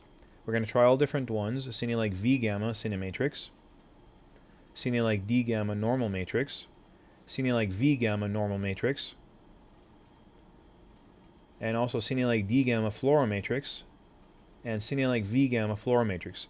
And never mind Jake there because he's totally in character and he's had a very long day. So we settled on Cinelike V Gamma Cinematrix, which is of course one of our favorite settings that we really like for all of our interiors when we're trying to create more of a mood and we're trying to establish, you know, the wood grain that's in that desk, and the depth of the color in the bed and in the walls. Something like V-Gamma really works for us. So here's our first key light right there. The HMI back there, I just want to keep showing it to you because I want to let you know that it's not being used. Even though it's back there, it's just ready for tomorrow's scenes. We're not actually using it in the shot, in this particular shot. We're using this one right here, this RE150, which is Jake's key light. He has his own key light for this shot because he's in a whole different position as she is, as Rachel, and therefore because of their separation in space, they require different key lights. Otherwise, we just wouldn't have one light that'd be able to hit both of them in just that right angle. So we're adjusting the 150 right now, and I want to show you what it's doing to Jake when we adjust the 150 up and down like that. Watch that slash that it's making. It's kind of like a slash across, like a horizontal slash across him. And what it's doing is it's actually mimicking the light that the practical would normally be generating. So now, this is Rachel's key light, and notice that it's pretty much in the same sort of corner of the room. It's towards the left side of the room, but further to the left, and this is what's hitting her from the left side of the room. And it's also doing the same kind of thing on her, where when we go ahead and tilt it up and down, watch what happens to her. Watch the shadows on the back wall, and watch the slash, like that horizontal slash across. There it is right there. And like I said, both these lights are matching the light pattern from the desk lamp, because it would normally be a thin slit of light coming in from underneath the lamp and going across in a vertical manner. Now we also noticed that we had a little bit of a corner right there in the top right hand corner of the barn door, and we straightened it out because it didn't feel right. We wanted to make sure that it was a straight corner. And also it was balanced off to the left hand side, and we rotated it to the right to make sure that it's straight, up and down like that. So here we are behind the scenes. We're going to show you the positions of the lights. This is the camera right there with the boom mic. And here's our key for Rachel. This is Rachel's key light right there. And there's Jake's key light right there, right in front of us. And it's pointing directly pretty much over the camera almost at him. And now the last light that we're going to look at in this particular intermission right now is we're going to look at the fill light. And that's the fill light again. That's a 300 watt light. And it has a triple scrim inside it, knocking it down a stop and a half in intensity, allowing the 150 watt lights, those two key lights, to become even more prominent. And that's what it's hitting. It's creating really no major shadows. Creating a little bit of a shadow, but not so much of a shadow, because it's an acceptable shadow because it's supposed to be coming from that ceiling fan. We already established the ceiling fan as being a light source, so it's okay for us to have a light source up in the top right hand corner of the room acting as that ceiling fan. So there's our frame right there. And it looks really nice and moody. It has a lot of depth to it. It has a lot of contrast to it, and it feels right. Everything feels right. You can see her face and his face in comparison to where we started, which was this is the bad frame that we shot for you guys, that bad scene. And when you look at it at that scene and kind of concentrate on it a little bit, and then look back at this scene, it's a major difference. I mean, that's what sculpting your lighting would feel. Notice that she has a double shadow behind her. That's an acceptable double shadow. The reason being is that you've got one light coming from the ceiling fan, you've got another light right there at the desk lamp. They're going to both cross, and they're going to create a double shadow in a tiny room like that. So that is an acceptable double shadow to have in this particular circumstance. As long as you establish that there are two light sources in the room creating those shadows, the audience will accept it. They will not, think that that's bad. You see that shadow right there from the pull cord for the actual ceiling fan? We keep fidgeting with it, trying to throw it up there, because that's a dead giveaway that we're actually lighting the set, but not the light itself in the ceiling fan.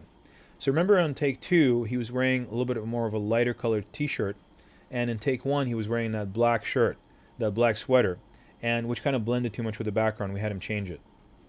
So here we are adding a light panel as a light gag for the actual laptop, so that when he turns on the laptop, the DP actually had a little switch next to him, and he would actually make like that's a laptop coming on.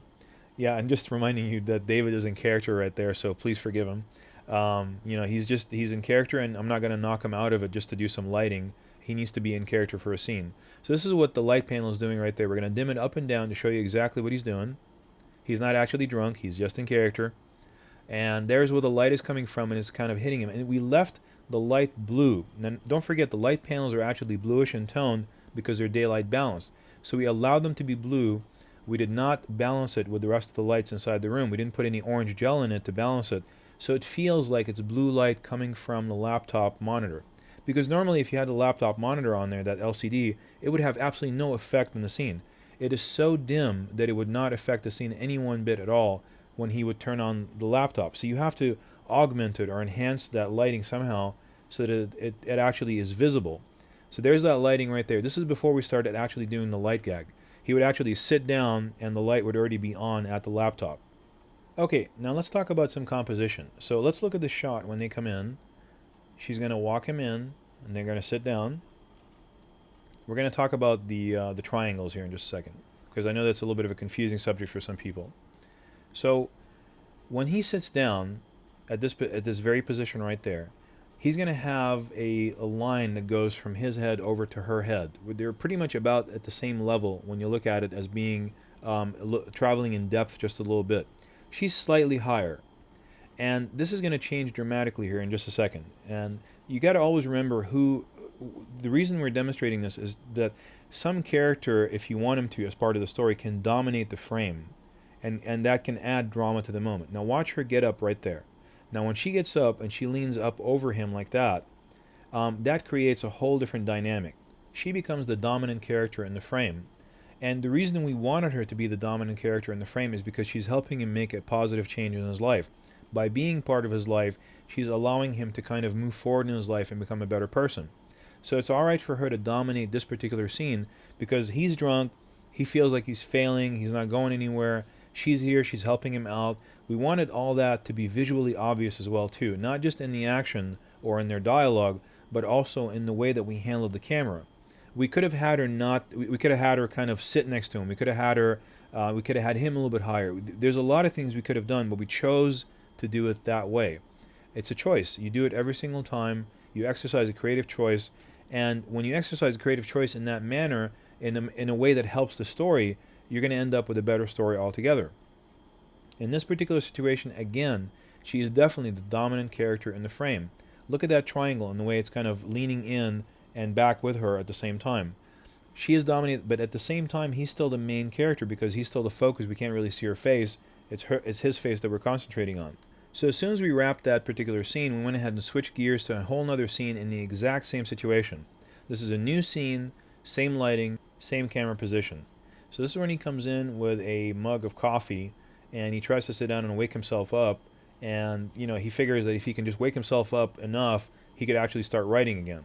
So he sits down with his coffee and he tries to type again, and it doesn't work out for him. So all we did is we just pulled her out of the frame and just put him in there by himself, pretty much the same everything else, but because it occurs at a different time in the script and in the actual movie, people aren't really going to draw a lot of parallels. Oh wow, this is the exact same angle that they used for this other scene. It's too separated from it. And at the same time, why wouldn't it be the same angle and the same lighting? I mean, while we got the lighting and the angle set up, might as well do all these scenes from this master shot and just have them. I mean, even if we end up doing something creative later and only just use the close-up, but at least we have the master shot of this particular scene and it works. It's the same lighting. I mean, he's got the same desk lamp and he's got the same ceiling fan lamp, and they're always going to be lighting this room in the exact same way at night. So we might as well get all the shots that we need while we have them. We just have them do a wardrobe change, and we do all the things that we need from this particular angle, and we move on. When you move the camera, you never have to go back to this camera position ever. That's it, if you get all your stuff. And that's how you take a 2-day shoot that we did in this particular location, and you shoot 8 days worth of stuff in 2 days by not moving the camera every single time, and also by having flexible actors that can do that kind of a thing. Like the way David is in this situation where he's very responsive, and if I say, okay, well, we're switching gears right now, we're going to do one shot from this angle so we can save time, and I'd like for you to do this scene. He says, oh yeah, great, give me 5 minutes to rehearse it and I'll be right back. And he does it and it's done. Now let's talk composition again. There's Jake, and he is the weak character in the frame. He is being completely trumped in height by that lampshade in the left-hand side of the frame, and he appears so small in the frame and so kind of powerless. Now when he gets up, that's a whole different story. Usually when people get up, especially after being seated and frustrated, that means they're trying to commit to some kind of an action. They're trying to figure something out or do something. They are becoming masters of their own destiny. And when he goes into that kind of a mode, he becomes, again, the dominant character in the frame. and the lampshade has been trumped, and so is the computer. He's higher than both of them. He's kind of taking a bird's eye view of the situation and trying to figure out his next move. Now, in this particular situation, of course, he can't figure anything out, but it's visually, the camera is accompanying him visually along his voyage of self-discovery, of trying to figure out, okay, well, I can do this. Well, maybe I can't do it. All right, no, maybe I can do it. No, I can't do it. The camera can come along visually with this voyage of introspection, especially in a movie like this, which was almost entirely narrated. It's nice to have the camera helping you tell the story as you go along. Okay, so this is the same scene, same lighting, new camera position, so it's a new shot. Remember, when you change the camera position or the framing, it's a new shot. If you're just starting and stopping the camera, it's just another take. But if you change the camera position or change the framing or the angle, then it's a new shot. So in this particular situation, you see that light panel right there in front of the monitor, in front of the LCD of the laptop. That's because we had the laptop rotated in this direction. At first we didn't see it, but then we caught it in the production monitor. So we had our actor rotate the laptop. We didn't go and actually move the camera off to the right side. We didn't do anything lighting wise. It's just blocking. We just blocked the prop differently. So now this is the same scene, same lighting, new camera position, so it's a new shot. We just changed the camera position and the framing, and that's all it is. So it's a new shot. It's not another take. It's not another scene. It's the same scene, same lighting. So after this, we went ahead and panned the camera over to the right-hand side, and we took another shot of him actually getting into the bed. So it's the same scene, same lighting, new camera position, new shot. Not another take. This is a new shot, same scene, same lighting. Sorry to keep repeating this, but I just want to make sure that it's in your mind, because I use shot and take interchangeably sometimes, but I want you to be able to tell the difference and know what I mean when I mean it. Okay, so let's talk about composition now. Watch him where his position is. There's a rectangle on his left side being framed by the laptop. There's a rectangle on his right side being made by that frame up on the wall. He's framed by solid frames. These are rectangles that are kind of surrounding him on both sides. Now, there's also a line that goes across the frame behind him that kind of bisects his body into left and right sides. Kind of like the way he's confused, between what to figure out what to do. And there's also an inverted triangle being made because he's tilting his head down, because of the V-neck in his shirt. There's an inverted triangle that is being caused in actual physical space from those frames down into his chin, across the V-neck, and over to the laptop. So now, this is going to be the former scene, same lighting, same camera position, new shot, continues the drunk scene. So after we got the camera into that position in that particular lighting, we brought Rachel back, and we had her do her close-up. So that's how we conserve time. I mean, you conserve time by moving the camera only when you need to, and actually dropping the characters into that shot. Remember that line that used to bisect Jake across his body, kind of like indecision? Well, now it's not anymore. It's actually on the left side along the left third of the frame. The top of her head is making another line at the top third of the frame, and also the frame from that picture on the right-hand side, as you can see, is also making a third line on the right-hand side of the third of the frame. So we saved the harmonized frame for her, and we left him kind of in the unharmonized frame where he was bisected in the middle. We matched her with the law of thirds. We put her, everything is exactly in the correct spot. She's in the right-hand third of the frame. There's a line on the left-hand third of the frame. And also we adjusted her headroom. Notice how there's so much headroom up there, and her chin is too close to the bottom of the frame. It just doesn't feel like it's framed right. So we adjusted it, and we tilted the camera down, and therefore now she's properly framed, where the top of her head's close to the top, and her chin is far away from the bottom of the frame.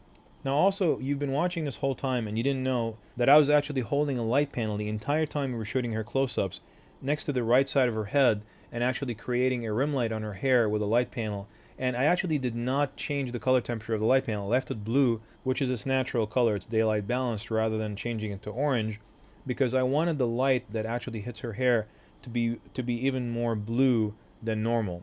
It's just a creative choice. It just felt like it was right, and it made for a really nice close-up because it felt like there was white light hitting her hair from the side, and it wasn't like golden light, so we weren't trying to kind of fake warm up the set.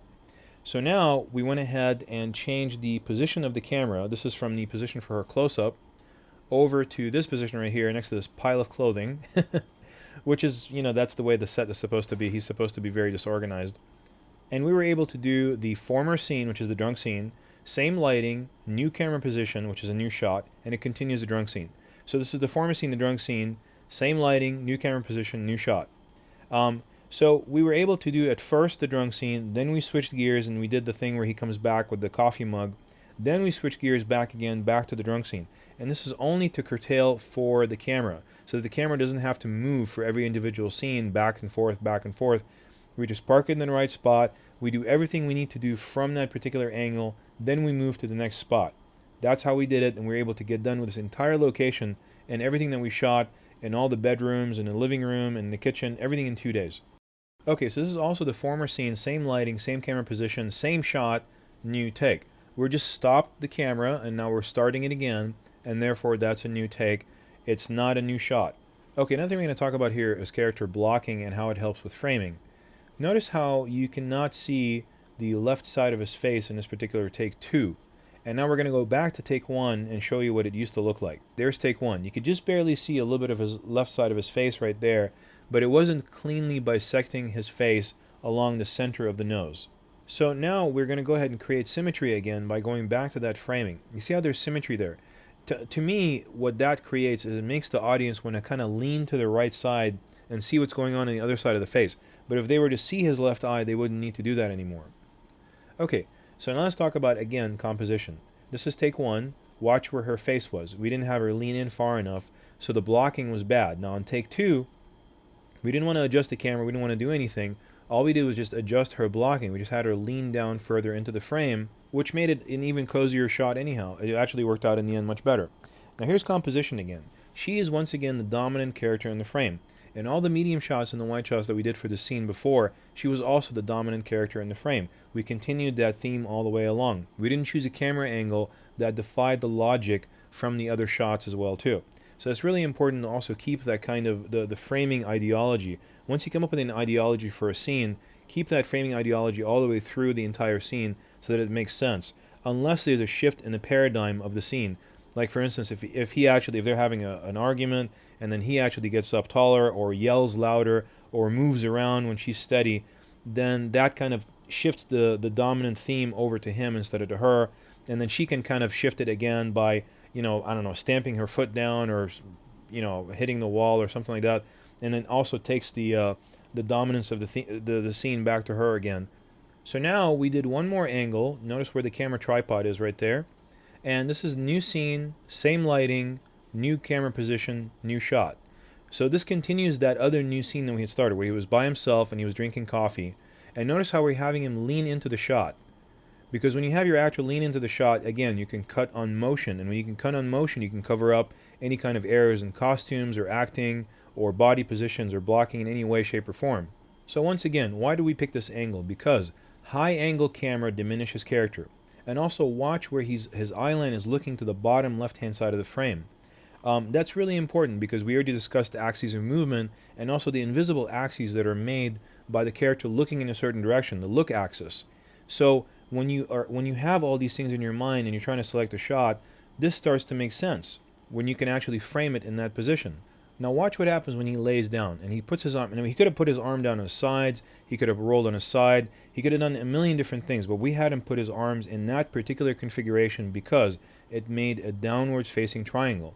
Remember, you're not looking at a character lying down. You're looking at a two-dimensional object. Your mind is always looking at a two-dimensional object, and the shape in the frame has to satisfy the shape in the scene. He's feeling low right now, so we made him a downward facing triangle to make him feel even lower for the camera, from the camera's perspective, and to aid the storyline, to actually aid the storytelling process. Okay, this is again Jake's apartment. This is the scene where he falls asleep trying to write. So now we're going to be attaching a grip clamp to the door. So we're using a Matthews mini grip kit, and that's that head right there that you see. It's called a knuckle. And once we actually tighten that up with the extension arm, we have another gobo holder at the end of it. And a gobo is kind of like a photographic term, and sometimes the cinematographers borrow that term. But a gobo is really any kind of modifier that you can put in front of a light. This is actually DP silk. I guess that was water damaged, and that's why it has those stains up in the top left-hand corner. And so the HMI right there is shining through the silk that has been attached to that door frame. And you'll notice that even when the DP changes lenses and puts a flood lens in there, the light is still very contrasty and very sourcey, even though it's going through that silk. You can see when the actor puts up his hand there, that it says a hard shadow on the wall. So what the DP did, he added another piece of diffusion right in front of the light so that it gets diffused before it even enters into the silk. And you can see the effect on the actor. This is before. Watch the shadow. Bam. There's the effect. Look at how soft that shadow is. It almost looks like we did something in Photoshop to the frame. This is the light in the room without the HMI. You can see there's not much light. It's kind of moody, but that's not what we're going for. We're going for a nicer, more filled in look on this particular shot. Now here's the DP, and he's replacing the diffusion now is inside the 200 watt HMI sitting on the desk right there with thicker diffusion. And as you can see, there's going to be absolutely no hot spot in the frame at all, where it's completely soft. And I iris down to show you that very clearly. So this is with half diffusion. You can see that there's a hot spot right there in the center of the diffusion. And now we went ahead and put in the full diffusion. Notice that there's no more hot spot in the frame. And because you can't see the bulb, that means the subject can't see the bulb either, so it becomes a softer light. It becomes a larger, softer light. Now look at the framing. You see how he's just occupying a very small part of the frame, and that's not what we were trying to go for in this particular circumstance. We wanted him to be a little bit more centered. We didn't want him to be quite so far off to the left-hand side. So the DP prepared another one of those suction cups, and he kind of just laid it down on the desk. It's not actually going to attach itself to the desk because the suction cup won't actually attach itself to wood, but it serves as kind of like a broad foot for it, the back foot, and then the front of the chimera will support the rest of the weight of the 200 watt light. Certain things happen quickly, and certain things like this, they require time and patience to get it just right, and also so as not to damage anything, including the equipment. Now we can widen out our frame. We're able to pan to the left a little bit more, and there's the camera position right there with the DP. And we've noticed also that we were losing light levels outside after a certain time. So we went ahead and added the internal baffle onto the chimera. Internal baffle is kind of like that diffusion, where it's just internal diffusion inside the actual chimera, and what it does, it gives another layer of diffusion for the light to hit before it actually goes out to the outside layer of diffusion. There are many different ways to do what we just did. That's just one way. It just softens the light a little bit more, and it cuts it down by a little bit of intensity. We could have added ND gel, neutral density gel, to the outside. We could have added net, black net to the outside. That would have done the same thing. It's just one way to accomplish it. So now we're trying to show you exactly where we started and where we ended up in the frame. So this was the old shot. Notice how that lampshade was too bright and the lamp was too dark. And also, he had very little side light, but mostly it was coming from the right-hand side, and there wasn't enough light on the desk. Notice how that lampshade is very dark, which is actually very good. That's what we're trying to go for. And also the lamp itself is bright because it's being lit by its own light. And also he has side light on the left side, and you can see some light on the desk. That feels right. The other one felt fake. This feels right. It feels like it's actually being motivated from the outside window light, which is really important. It's important to follow the motivation of the scene. Now, the other thing that we did is we just kind of lowered the tripod just a little bit, and we leveled it. Leveling the tripod means adjusting that ball leveler right there so that the bubble level right there, which is being eliminated on this Vinton head, pretty much arrives right there in the dead center of the actual level. And once it is in that particular position, you know for a fact that your verticals will actually be vertical. Now let's talk composition again. See how he comes into the room, and we're looking up at him, and he's going to go ahead and sit down. And in that body position, in that particular blocking, because we can't see the top of that lamp right there, the lampshade on the left-hand side, it allows Jake to dominate the frame. Watch the triangular configuration right there. There's the triangles that is being made in the set right now, from his elbow to the top of his head over down to the desk. If we had seen the lampshade up in the top left-hand corner of the frame, it would have pretty much trumped him as far as height. It would have stolen the show, and it would have actually taken over as the dominant item in the frame. As far as composition is concerned, we're not talking about two actors competing for dominance here. This is actually just compositionally speaking, it takes up the compositional weight of the frame. And also we talked about the fact that the left-hand side of the frame can always support more weight, and that's why that lamp is going to be in the left-hand side of the frame, and it's going to feel balanced. It's going to feel just fine. So now we're moving to a close-up angle right now. We have to move to a close-up angle because from the medium shot, the angle would not look good. And also, don't forget, every time you want to move to another shot, you don't want to make it feel like a jump cut. You got to change your height, framing, and angle every single time. And you'll notice that we're putting in a little blocker so we can block the light from the actual lamp, and you can't see the light actually hitting the lamp itself from the 200 watt HMI right there. Okay, so you can see how Jake is walking in from the right hand side of the frame right there, which is the correct side because we were established already on the left side as being the camera side. So when he comes in from the left side, that would cross the eye line. That's how easy it is sometimes to cross the eye line, and then you can't use that actual cut on the motion. You would have to cut after he actually gets in and sits in the chair. So now also we selected this particular angle so that when he actually sits down to type, notice how we were making another triangular configuration with his body, which matches when he was up in the wide shot, the triangular configuration in that particular shot as well. There's nothing else in the frame competing with him. There's no other objects or frames or anything else in that image competing with him for dominance of the frame.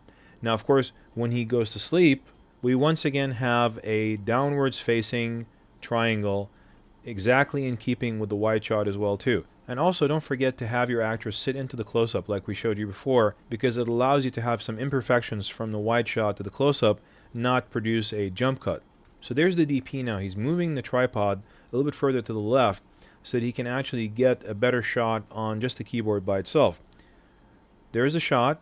We have the light panel down right in front of the fingers, and we're going to dim it just the right intensity so that it fills in the shadows without actually creating any new ones.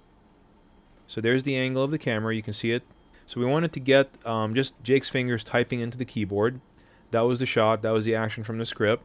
So we turn on the light panels, and we dim them to just such an intensity where it would actually round out the light coming in from the outside, from the window, without actually taking away from it or, just overpowering it. So due to the proximity of the light panel to his fingers, we just barely had to dim it up just a little bit to get that kind of intensity on him. And we got it from another angle as well too. That's a little bit more three-dimensional. And this is going to be a shot when we just had no lighting. This is just that indoor lamp right there. And here it is with a lot of gain. This is the actual angle that I first imagined when I wrote the script. It was a very shallow angle, very close to the keyboard surface. And I imagined the fingers would just come in from the right-hand side of the frame and just start typing with a lot of symmetry in the frame. So that's what I originally imagined, but we shot all the other ones just kind of as backup and also for coverage, so that in case we need them at different parts of the script, we can still use them, which they ended up coming in really handy. And the DP was having a lot of problems in the last shot, trying to keep focus between when Jake was typing and then when he would go to that mouse in the center of the keyboard. So he made himself some markers, some actual focus markers, and we're going to go ahead and watch him doing that for a second. Got it. There's one focus mark. So that's 3.25. That's my far mark.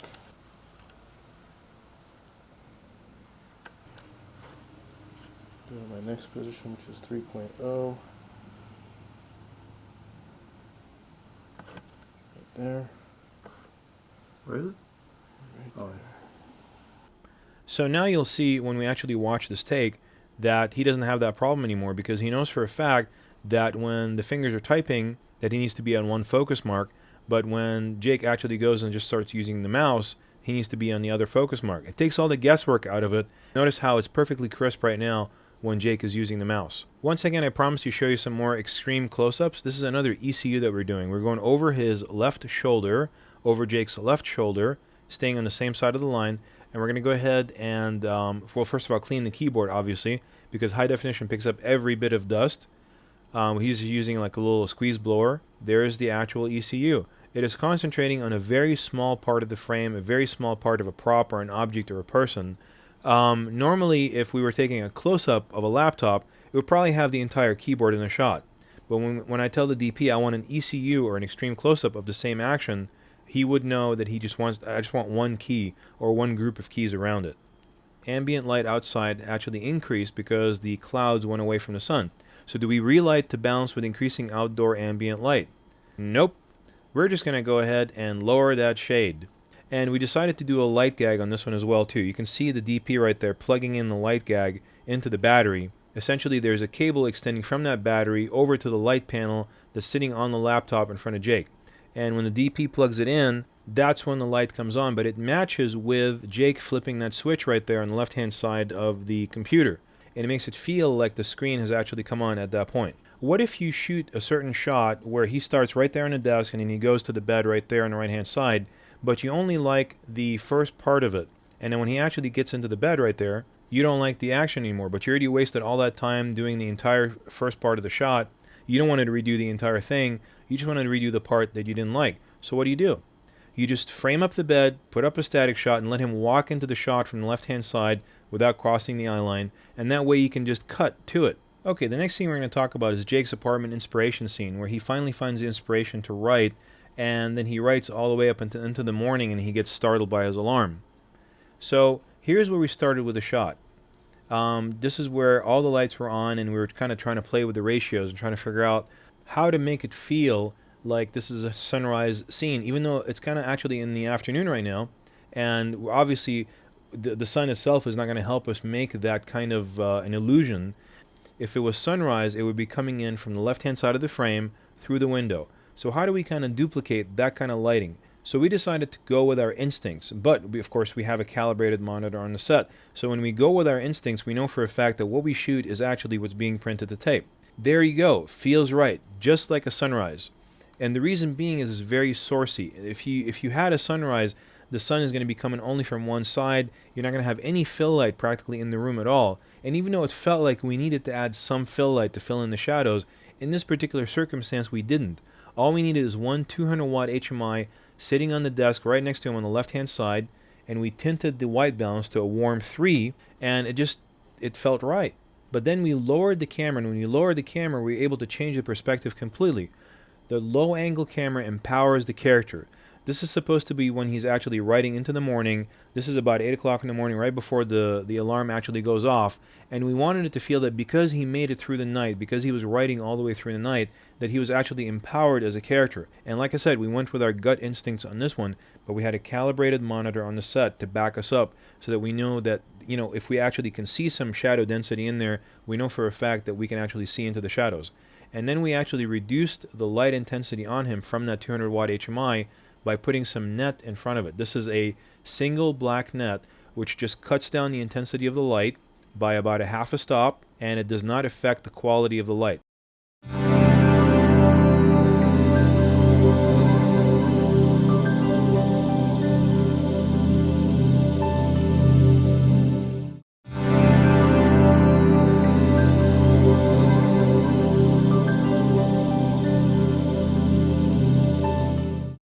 This is going to be probably one of the most fun scenes for us to light, and the reason being is that the lighting will at first seem to defy convention, you know, why we put certain lights in certain places and why we did certain things, but we did use a very advanced light gag that we'll show you that I've been using for years to make certain atmospheres, but you can use it to your discretion at this point.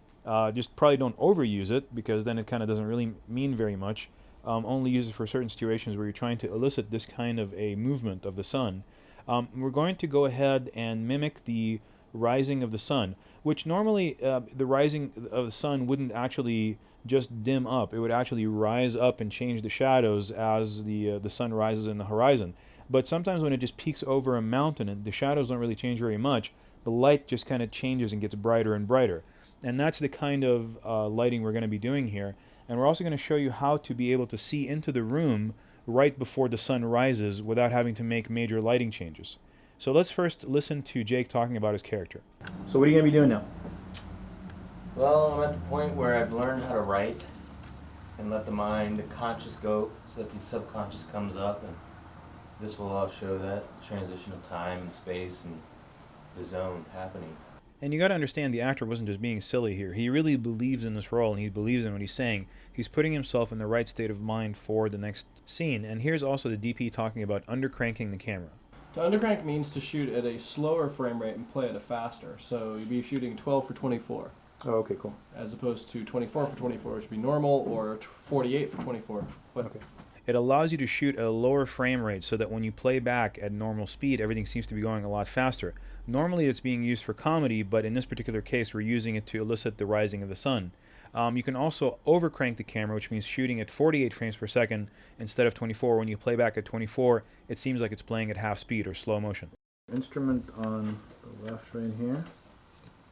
Okay, we're rolling. And just go ahead and adjust it on him. And kind of in and out, you know. So remember when I told you that the 650 watt RE light is going to be the workhorse of the set? There it is again, bouncing off of a soft gold reflector panel, and it's being bounced back into Jake's face. Keep it, go all the way out, and then back in. There you go. So that is acting as the sun. That is acting as the key for the actor in this particular circumstance. It's being sourced as if it's coming from that window, which we've already established that the sun will come through that window at certain times of the day when he's writing. Now, next is going to be the fill. We're going to watch the DP. He's going to be adding a full CTB, color temperature blue gel on there. And what that's going to do is going to tint the fill light that's on the right side of the frame so that it would feel like it's nighttime light, so to speak, which in our minds, for some reason, as movies go, we've been accustomed to feeling that blue light, very soft, dim blue light inside of a room, is nighttime light or moonlight inside of a room, even though moonlight's actually white, but we show it as being blue. This is going to be full blue.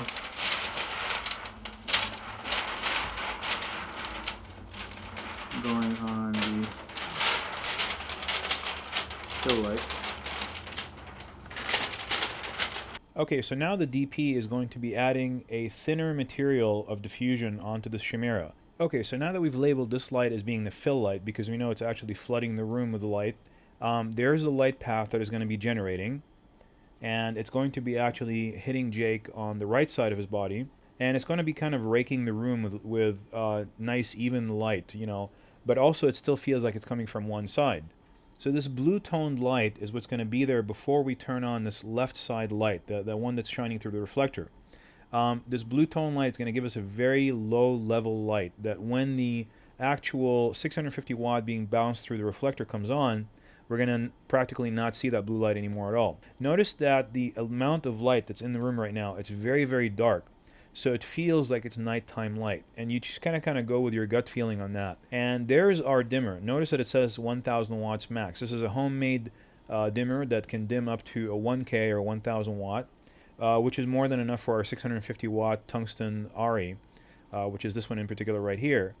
And watch it kind of dimming up right now. It's going to start going up, and as it goes up, it makes that shadow on the right wall and also lights up Jake. So you can see exactly what it's doing with the reflector and how much space it's occupying of that reflector, which feels like it's actually a rising sun. And there it is starting right there. This is just during the rehearsal, of course. And it gets brighter and brighter. Now we also noticed that we just weren't getting it orange enough. You know, it just didn't feel like a sun still. So what we did is we switched the sides of the reflector to the gold side. This was before the soft gold. Now we flipped it over to the actual full gold side.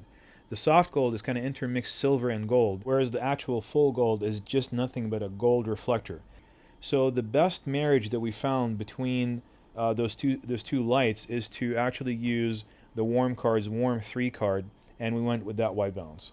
Another little trick that I used is to put an orange CTO gel on there, color temperature orange, full orange gel. I put it on top of the reflector, on top of the gold reflector, so that it creates highlights on the back wall. Notice what happens when I go ahead and tap that reflector now. You see those shimmering highlights right there in the background? It would kind of feel like there's a car outside where the sun is going through the car window, and it's going through that car window and getting inside his home or something like that. And when it settles down, it feels natural. Whenever you can break up the light source, it's not too uniform, it's going to feel more natural, and it's going to feel like it's actually coming in from the outside. So again, that's the lighting formula that we use to create the scene for the sunrise. Just one 300 watt blue light and one 650 watt light going through a gold reflector. We're using an effect light right here, this 150 watt light, to create a wall pattern similar to window light motivated by sunrise through the window. but we're doing it in a kind of a weird kind of way, because normally you'd expect light to come in from the left side to hit that back wall, but it's not. It wouldn't look right, and we'll show you here in just a second. The light is shining behind his head and creating that rectangular pattern on that back wall behind him. And also we put it on the same dimmer as 650, so it'll actually dim up at the exact same time as a 650 watt light, as though the sun is rising. So it has no effect on Jake's exposure. It's not hitting the actor at all. It's just hitting the background back wall, and it's just breaking up the flatness of that back wall. Okay, so now we're going to do some calculation of wattages. So we have both lights on the same dimmer. 150 watts and 650 watts equals 800 watts, and the dimmer max is 1000 watts. So safety first, do not exceed capacities.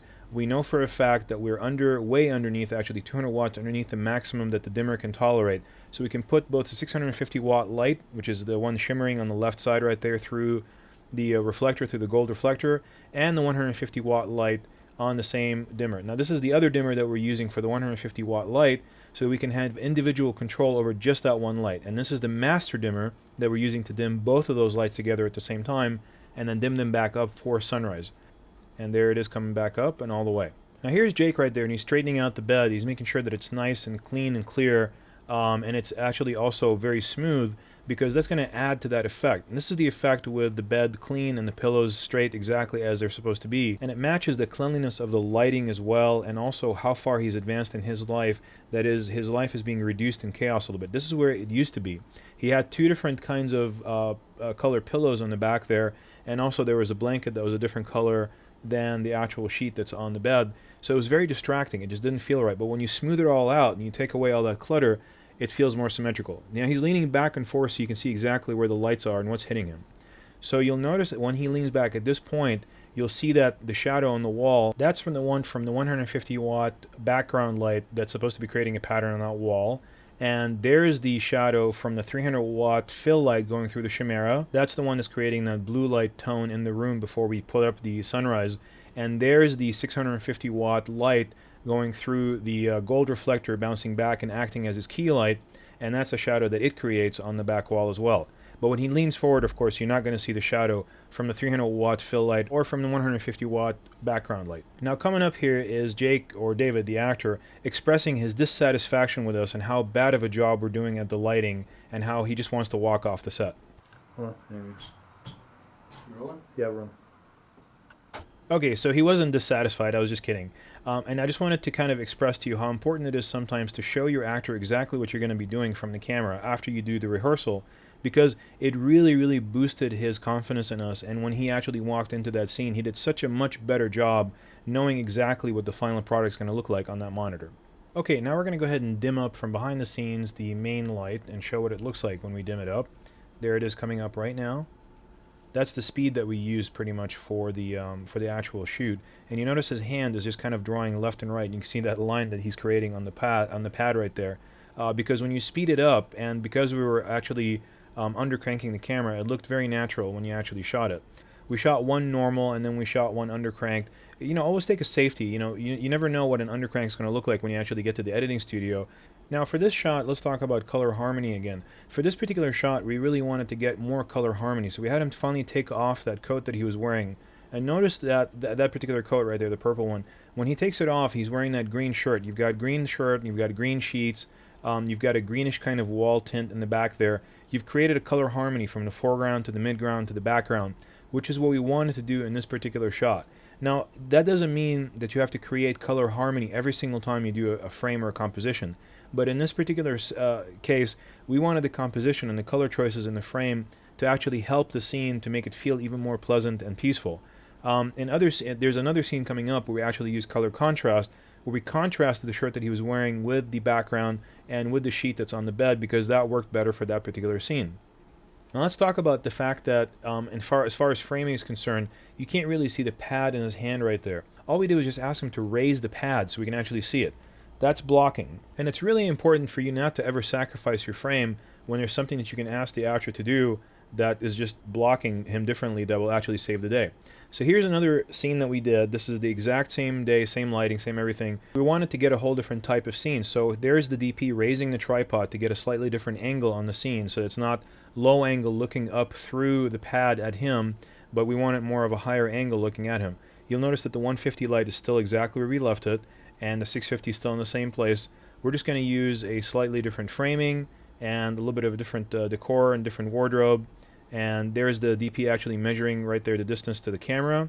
He's changing the diffusion that's on the Chimera and putting in a thicker diffusion, and there's a thicker diffusion coming in right now. This is going to be the full diffusion because he wanted to completely remove any trace of shadow in the background. Okay, so earlier when he was, struggling to write, as I was writing, I found surprise that something could come out. So now am I still surprised, or is it just from brain to pen done? Brain without pen, necessarily... Brain to pen with just contentment, like you had said. Continuous contentment. Right, because, like I said, you've arrived, essentially you've gone past the zone, you've arrived at your proper schedule. You don't have to be pushed, you don't have to... Right, it's just... Try. You don't have to try anymore. It's water. It's a flowing just flows water. right out, Right. and now it flows in sequence, too. That's the beauty. It doesn't just flow like whatever, any kind of gibberish. It actually flows in a sequence that matches your thoughts, Right. Okay, cool. Okay, and here we are measuring the distance to the actor, and it's 6.5 feet to him lying down, 4.5 feet to when he's actually sitting up. This is from camera A, the main camera. So now let's talk about composition. He is the largest mass in the frame right there, and he's in a rectangular shape. And then there's a secondary mass right there. It's a smaller mass that repeats the larger mass's pattern, and that's the shadow, of course. And there's another mass on the background, on the back wall. That's that light, the 150 watt light. And there's also that mass, which is that picture, and the other mass as well, too.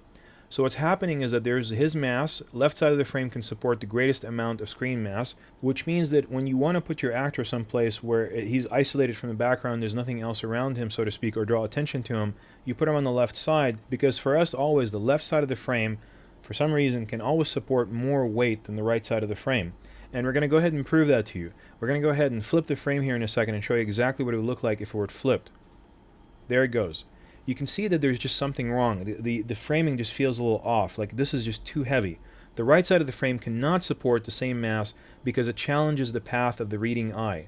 It feels like the weight ought to be on the left side with more room on the right side.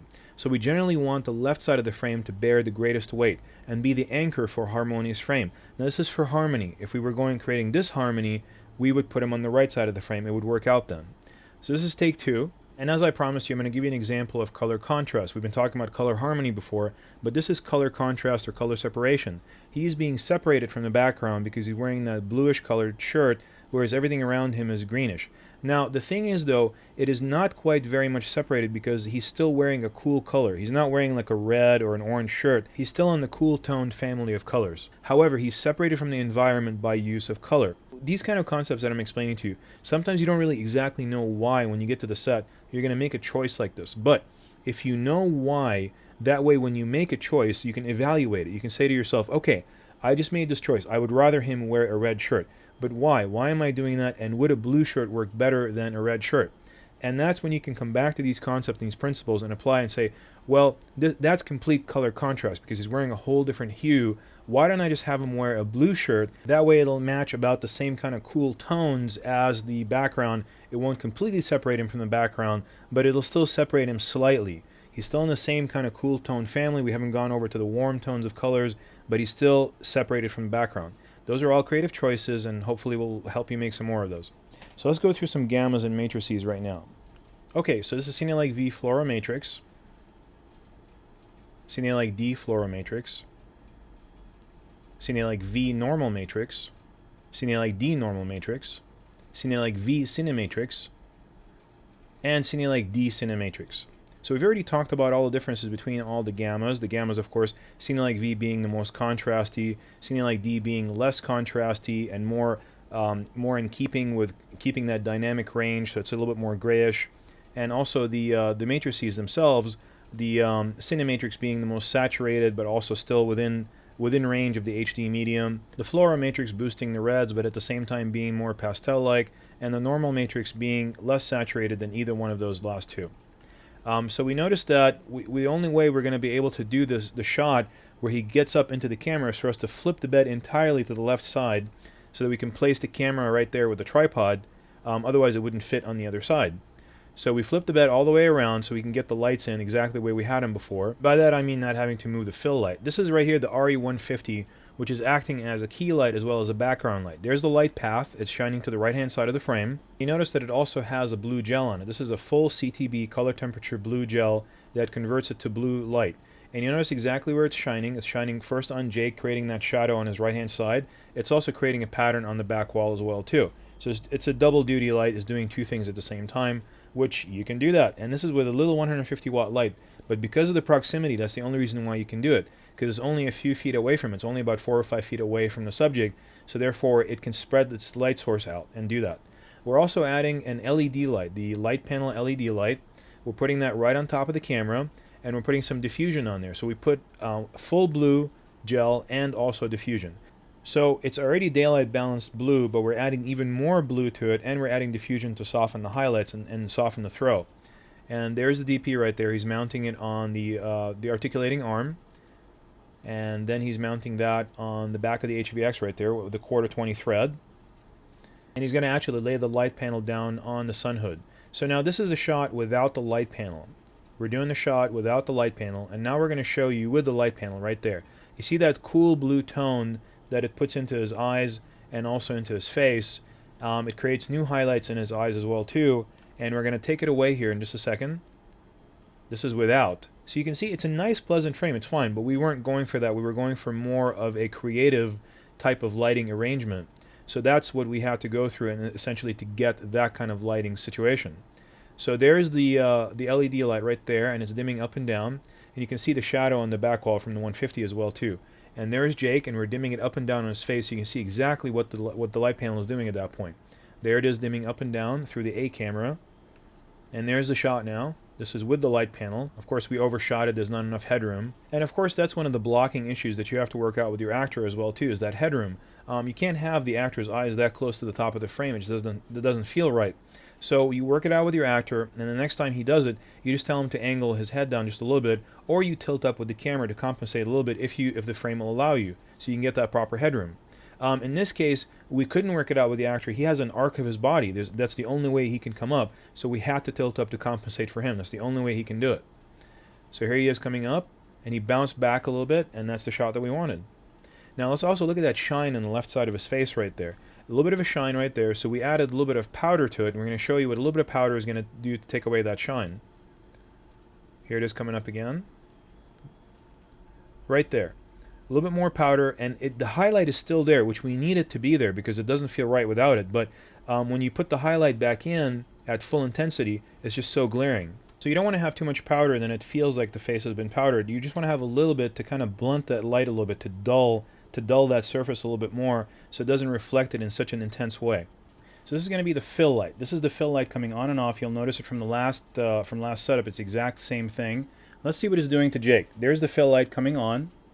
That is the actual fill light. You notice that it makes a very, very soft shadow back there, and it's pretty dim. That's really important because we don't want to overpower the key light in this particular circumstance. The key light's going to come in from the left side. That's the 150 RE. This is what the key light does just by itself. You notice how it lights its side lights coming in from the left side of the frame. It's lighting him and the background as well too. So this is going to be key plus fill light. This is the key light and the fill light in combination. You'll notice that there's the highlights on the left side of his face, on the back wall, but at the same time the fill light is on, filling in all the shadows. Now let's look at the last light that we're using. This is going to be the LED light panel light. It's acting as a catch light and a fill light combination at the same time. It's making catch lights in the eyes. This is its standard preset tungsten 3200 degrees Kelvin white balance, and this is key plus fill plus white panel. And this is going to be key plus light panel only. You notice the different tone there. This is just the key light.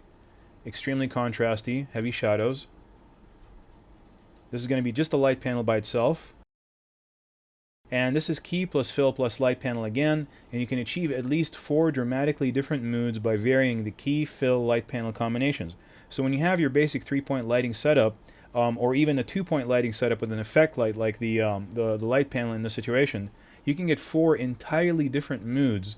This is just by varying the lights being turned on and off. We're not even talking about the ratios of the lights to each other or the tones of the different lights to each other. This is just 3 lights in one room with one person. You can get at least 4 dramatically different moods. And actually, you can probably get a lot more if you use different colored gels in there. But here are the 4 that we achieved just by varying, some lights being on and some lights being off, not even varying the ratios or the colors of each light. Now let's go ahead and see what's going to happen when we just reposition the light panel. We're going to keep the key and the fill in the exact same position, but we're just going to take the light panel up a little bit higher so it creates a little bit more of a shadow underneath his eye sockets. We call it kind of the Godfather light, and of course that's why, David in this particular circumstance is making the whole chin thing and the jaw thing, and he's making the Godfather voice. But so notice how we pushed the light panel up higher and further forward so that it creates that shadow underneath his light sockets, because it's going to come from almost directly above his face. So let's go ahead and actually see what kind of an effect it had once we turn it on. Look at that. You see that effect? That's a dramatically different effect from when it was just sitting right on top of the lens. So we're also replacing the full blue with half blue, so it's not quite as blue as it used to be before. It's just going to be more blue tone, but it's not going to be quite as blue tone as it was before. So here's the new setup. You notice the shadows underneath his eye sockets. This is from the light being in his current position, right above his head, pretty much creating that Godfather type of light. Here's the one where the light was sitting right above the actual lens on the lens hood, and you notice how it fills in all the shadows actually in his face, and this is with full blue now. So here's the final frame. That's what we went with. So now we're going to remove the filter. This is the B+W clear filter, actually clear UV filter, and we're going to add a Century 0.6 wide angle adapter. This is not a converter. You can't zoom through it. This is just an adapter, but it gives you a lot more angle of view. And it's going to go ahead and give you 40% actually more view. So this is with the Century 0.6 wide lens. And we're going to go ahead and also show you what it looked like without it, but you can see just how much more information you're capturing in the frame from the exact same location. So this is Century 0.6 wide angle lens, and you notice also that there's a little bit of barrel distortion there, where any kind of a vertical line towards the edge of the frame is going to start to bow a little bit. That's perfectly natural. Any one of these lenses will do that. Any kind of an adapter lens or a converter lens, it's a wide angle. After it goes beyond about 25%, it's going to have that barrel distortion. So it's just a natural part of using this adapter. So here's the standard fixed lens again. This is the lens, just a wide angle lens built into the camera by itself, and that's what we're seeing. Notice that also the lines, the vertical lines have gone back to being straight up and down, but you see a lot less of the frame from that same perspective. Here it is again with a 0.6. So that's what you're getting with a 40% wider angle of view using a Century 0.6 wide angle lens. And again, the barrel distortion, those vertical lines being distorted like that, is perfectly natural part of using these adapters. So this is a scene where he finds his routine. He starts waking up at a certain time every single day. So this is going to be the 150 light, 150 tungsten RE light, and we're going to be putting that over to the left side of the frame, and that's going to be lighting the background. Notice we also have CTB on it as well. This is full CTB, color temperature blue, and that's a cheese plate right there that it's sitting on right there. A cheese plate is just a modified plate with holes in it that you can attach certain devices to, and the device right on top of it there is a knuckle. It's bolted directly to it, and then there's a rod that extends up into the light, and that rod is what the light is bolted onto. It makes it a little bit of a nice little table stand, and that's just something that the DP has fabricated himself, and that's going to be positioned right there on the left-hand side of the desk to act as a background light, make it feel like there's moonlight coming in or a street light coming in from the window. Now he's actually cutting some opal diffusion. Opal diffusion is what he calls diet diffusion because it's very thin light material. So he's attaching another 150 watt RE light right there on a stand. He's putting a mini Cardellini on it, which is that device right there. And that clamp is going to allow him to bolt a boom to that particular light stand and attach a flag directly to the light stand without the use of another stand. You see how he made a little bit of an edge to it right there? So what that edge allowed him to do is to just flag the light only off of the lamp, but maintain the exact same amount of light on Jake. And so when we turn on that light, it'll feel like that lamp has been turned on and is actually creating that light on Jake's face. So this is going to be the key light. His key light, because it's the closest one to him, that's also the brightest. We're turning it on and off. Here it is off. And here comes the fill light, on and off. Look at the shadow density on his face. That's what you want to look at whenever you turn on the fill light, on and off. You can see that? Pretty much the shadows are getting really dark when you don't use that fill light. So this is going to be the practical light, on and off. This is just a practical lamp, which is supposed to be lighting his face, but of course isn't really. What it's just lighting is that area right in front of it on the desk. This is going to be the background light, on and off. So you can see what the background light's doing just behind him on the background.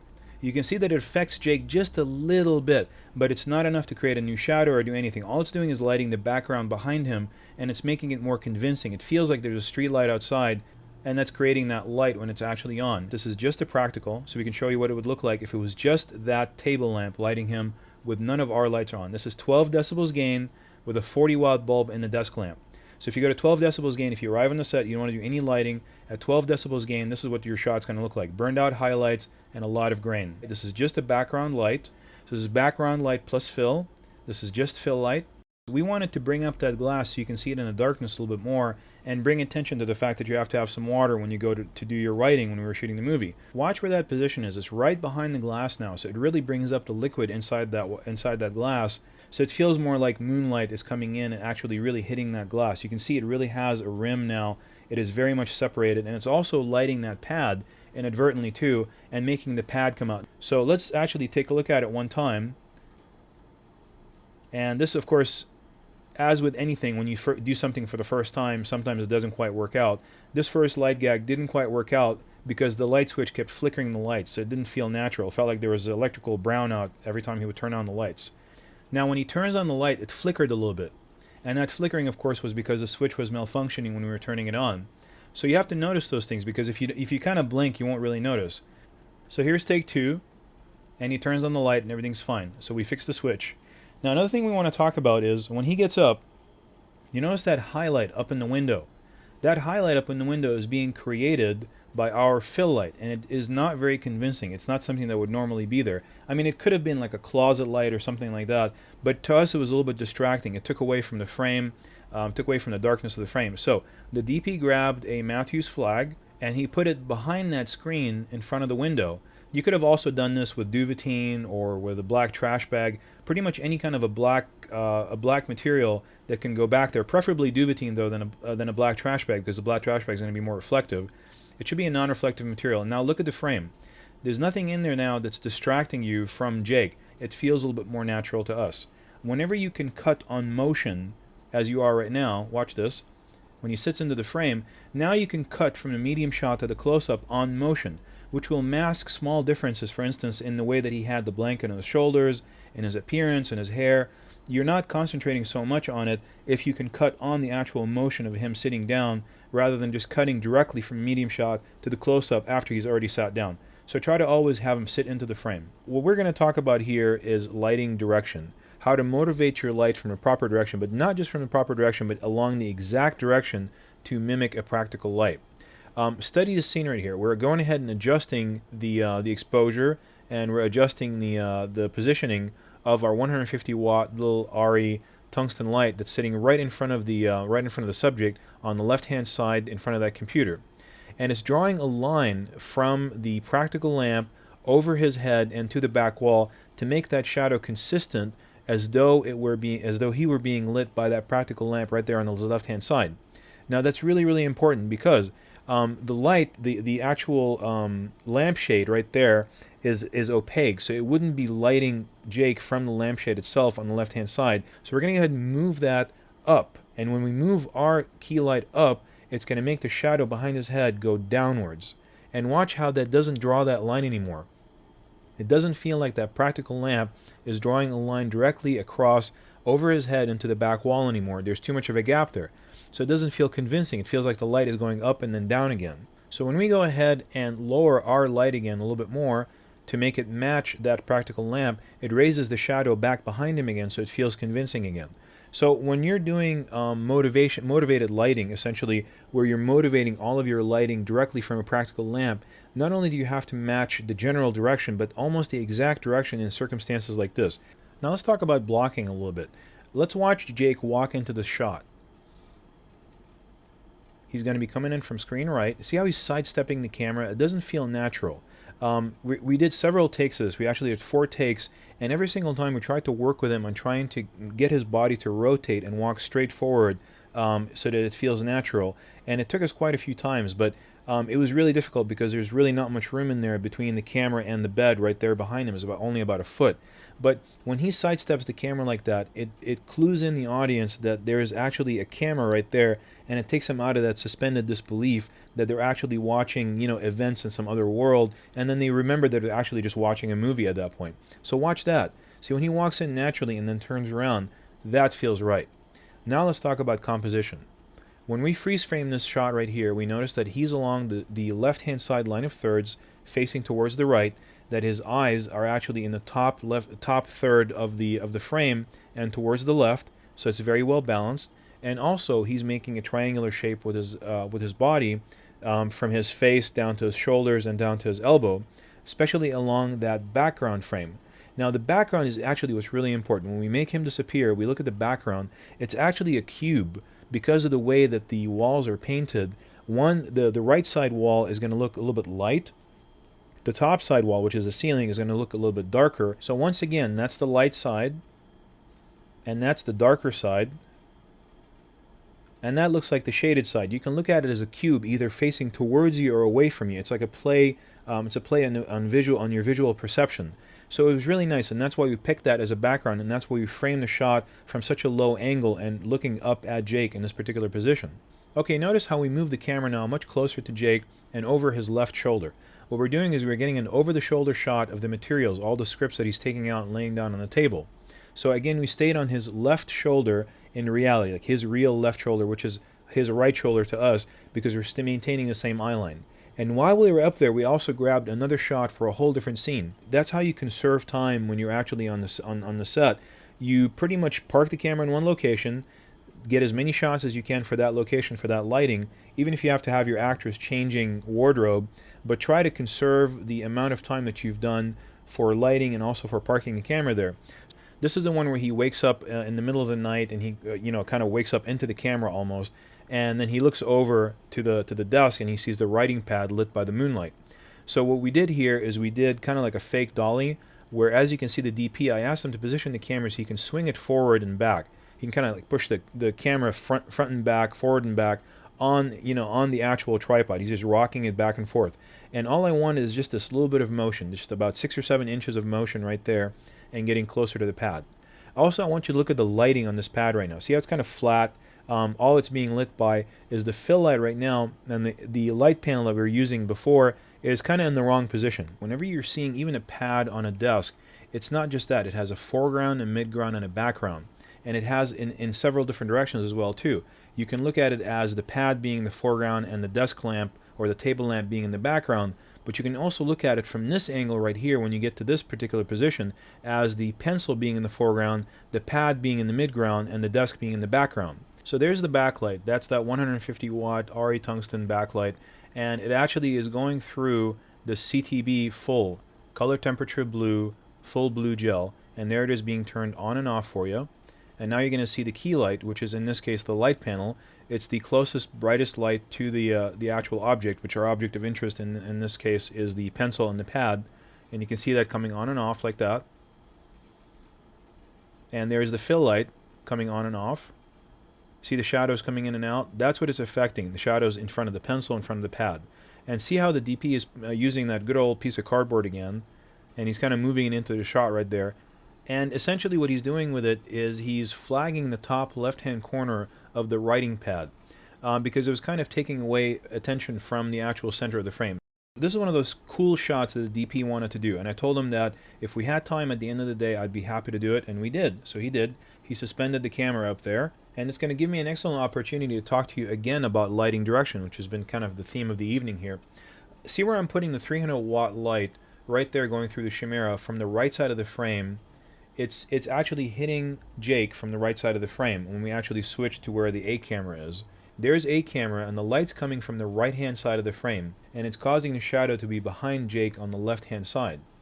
Let's examine that. There comes the light from the right-hand side, and you can see how it's throwing that shadow on the left-hand side of Jake behind him on the back wall, that green wall. So it's not in keeping with the light that's coming from the ceiling fan. The ceiling fan light's supposed to be coming from up above to the left-hand side, so the shadow technically is supposed to be on the right-hand side of Jake, because we never established anything else in the room as causing any kind of light, as creating light. So this shadow right here is going to be wrong, and it needs to move over to the right-hand side, unless we had established another light source in the room that would create that kind of light, but we never did. So we moved the 300 watt over to the left-hand side of the frame. We added a flag right there, and the reason that flag is there to keep the light from hitting the back wall and to keep it concentrated only on Jake, so he's always brighter than the back wall. So there's the light coming from frame left, and it's hitting Jake from frame left again, which means it's creating a shadow on the right-hand side instead of the left-hand side. You have to be able to draw a line from the light over his head to the back wall, and that has to be a straight line without any kind of jagged curves. It can't go over his head and then back down again. So that feels fake because the light is coming from the right side, and that feels right because the light is coming from the left side, because we never established any kind of light source being in the room from the right-hand side of the frame.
Okay, and here's the beach shot that we did, which turned out to be one of the final shots from the movie.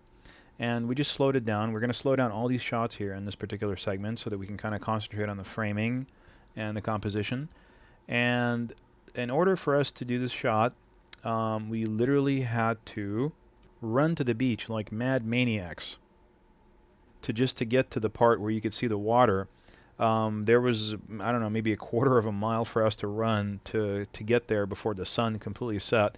Wonderful LA traffic. We got stuck in traffic. We couldn't get to the beach in time. Almost lost the sun, but we got there in just that magical time. And the reason I'm showing you all of the raw footage here is because I wanted to show you just how fast you have to act sometimes to get a shot. Because I lost this light. This was the last shot I could get like that. We got this kind of a cheesy shot, Brady Bunch kind of shot right here. And just to kind of show you two different methods of going about doing that. There's the cheesy shot was before, and here's another shot that's a little bit better. You want to kind of try to avoid those shots where the people part hands, unless you're going for something more cliche or more period dated. But this light right here that I had at 6 decibels gain was gone within about 5 minutes. So if we hadn't run to the beach as fast as we did, and if we hadn't gotten that shot right at that moment, we would have lost it. Now these shots, the silhouette shots, were around for a little bit longer than that because obviously we had more exposure from the sun. So we were able to play with them a little bit more and just have more fun with those. But I can't tell you just how you just have to be prepared sometimes. You have to know your settings, your camera settings, everything has to be ready. I was actually adjusting the white balance as I was running to the beach and making sure that the decibels gain was correct, everything was ready to go. And that's the only reason I was able to get some of these shots. And just quickness sometimes is the most important thing. And there's the shot where she's pointing towards the Ferris wheel and she wants to go there. It's very important to shoot these shots sometimes because if I hadn't gotten the shot, I couldn't have established the fact that they were going to appear to that pier where the Ferris wheel was and kind of establish that location, that it's not inland somewhere, but it's actually on the beach. It's a nice romantic setting for them to kind of develop their relationship. Here's a shot where I did a circular kind of handheld move around them. And as you can see, I mean, if you're just really kind of careful with the camera, you can get some pretty decent shots even just handheld. However, what a Steadicam would do in this situation is to take out all this bobbing up and down that you're seeing in the shot and would make it perfectly seamless like you had a dolly around them. Here's another shot where they walk into the scene and into the setting sun, of course, you know, just a kind of nice romantic shot. And essentially I had them start on both sides of the frame, and they just kind of walked in and, you know, assembled kind of inside the frame. And there's the wide shot that we got, and then within the wide shot, after I felt like I'd gotten enough of that wide shot, just a couple of seconds to establish the location, I immediately zoomed in and got a medium shot. And again, the medium shot is always going to be your more personal approach to any storytelling when it comes to independent filmmaking. And even though in this situation they're walking away from the camera rather than walking towards the camera, it is still a nice element. It's a very nicely composed medium shot that works really well. And the reason being is that, as opposed to this wide shot right here, the reason being is that you're concentrating on the location. The location is so dramatic that the drama between the two actors can borrow from the location. You'll see in the next scene, I encourage you to, for instance, when they're walking up the stairway, to only shoot, primarily concentrate on shooting where the actors are coming towards the camera and the action is being brought towards the camera. But in this situation where you have a very dramatic location that adds to the story, the performance can borrow from that location by shooting a silhouette, for instance, where they're walking away from the camera and into the setting sun or into the beach type area, because they can borrow dramatically from that location. So don't forget also, when they're walking into the distance, they're walking along the z-axis that we've already discussed. So they're diminishing in their size as they go off into the distance, which kind of makes like they're kind of getting smaller and smaller in the frame and further away from us as the audience. And that kind of has a psychological impact, like maybe it's wrapping up a story as they're walking into the distance. The decision is always creative and it's always yours to shoot both also. I mean, I always encourage you to shoot both sides. Always shoot the wide shot, the medium shot, and the reverse angle from the other side. But if you don't have it, like in this situation, show you what would look like at 18 decibels gain, is a very unacceptable frame. I mean, we couldn't shoot anymore at this point. This is me doing like a circular handheld move around them, but that's what we, if we had at that point wanted to get a reverse angle of them walking into the sun, it was too late. Even at 18 decibels gain, you couldn't get enough light on there. And if we had used any kind of battery-operated lights at that point, it wouldn't get sold. We would have to use a very, very large, soft source to make it feel like it's the setting sun at that point, because any kind of a small light source is not going to look like the sun that had already set below the horizon. So there was just no point in using it.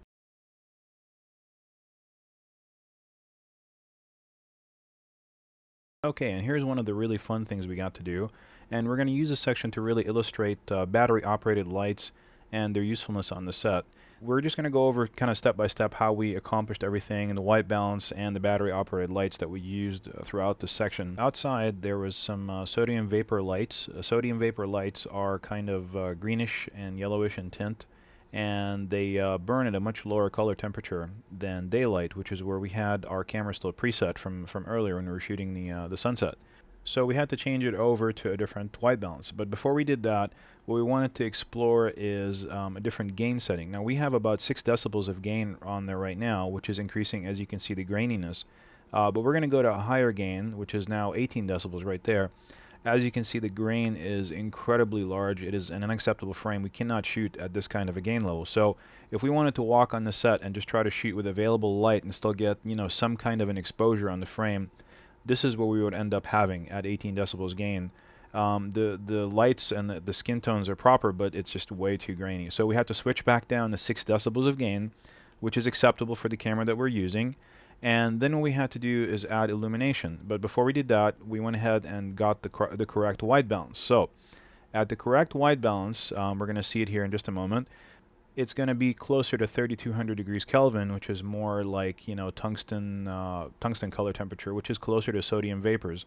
And here we are changing it. Now, because you've been looking at the other frame, which had a lot of orange in it, this is going to seem kind of bluish. And it's true, there's a mixture of lights in there. There's also a mercury vapor light off to the left side there, and in combination with the sodium vapor.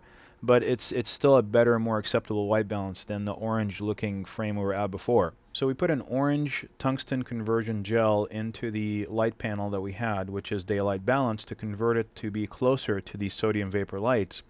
And as you can see here, as they walk up the stairs, there's a light coming at them from the left side that wasn't there before. And here it comes. You can see on the left side of their body as they walk up, and also on the stairway, there's a shadow. It's actually moving because one of the guys is holding the light panel. See the light on the left side of her coat? That wasn't there before. There was no light there before. We actually added that light. So really, if you were shooting just with available light, you would end up with that extremely horrendous frame that we saw earlier before, which was 18 decibels gain. You would have no light. You wouldn't see your actors. You really need to always add some kind of lighting to these nighttime situations, even if it's just one light panel like we did before. So this is the frame before. As you can see, it's not enough light to shoot with. But once you add the light panel or any kind of battery operated light, this is what you end up with. You end up with a frame that you can shoot, you can use, and will actually look acceptable. I mean, obviously you can do a lot more with more lights, but if you just have one light, that's what you can do. And here they are walking up the stairway in slow motion, so you can really see the shadow. The light is coming from the bottom left hand side of the frame, which is where the guy is standing right now with one of our battery operated lights. And here it is from the other angle, from the other side. Now obviously at that point, once we switch to the top of the stairway, you don't want to have that light down at the bottom of the stairway anymore, because you have to illuminate the side that the camera is seeing. So we brought up the guy with the light panel up to the top right hand side, and you'll see that as they get closer and closer to the light gets brighter and brighter on their faces because they're coming closer to this light right here. And if you did not have this light up here at this moment, all you would have is just this orange light coming from above. And as you can see the shadows underneath his eyes right now, that's all you would see. You would not have any light on her face, any light on his face at all to be able to see their faces, their action, their performance at all at this point. You want to get it done for very little money. You don't want to set up lights with stands. The least you want to do is have one person or a light stand standing there with one of these battery operated lights to kind of fill in the frame. Because it just makes it acceptable at least. So you can just at least see the performance. Otherwise, you have nothing. You don't have any exposure at all. And here they are walking up the stairway again. And the reason that we are going to look at them walking up the stairway again was going to talk a little bit about aesthetics. And as you can see, when they're walking up the stairway, it's kind of an impersonal type of frame. They're walking away from the camera, away from the audience. Whereas in this frame, when they're walking towards the camera, it's always going to be a lot more of a personal type of shot. You want to try to always bring the action to the camera. If there are people who are speaking, communicating, having a conversation in any way, you don't want to have them walking away from the camera too much, because it kind of separates the audience from your performers. As you can see again here, you just see their backs, and every once in a while he looks over to see her. And even if this was a close-up, it would still not be as personal as a wide shot where you can see their faces and they're coming towards the camera. The audience always wants to feel like they're onlookers onto these people's lives, and the best way to feel like they're kind of peeking in is to always make the action come to them. Okay, and here's another shot. This is kind of an establishing wide shot that we took so we can kind of show where they're walking towards. You can see that it's up here. You can see a set of lights all the way into the distance. You can see at the end there's some kind of a restaurant maybe, and some shops on either side. As an establishing wide shot, you don't want to keep it on the screen for very long, or you want to dolly in behind these people to show this frame. Obviously, we did not have a dolly, and so we wanted to just kind of get an establishing shot. We got the establishing shot, but immediately you're going to lose a sense of the performance and lose a sense of the story if you stay on the wide shot for very long.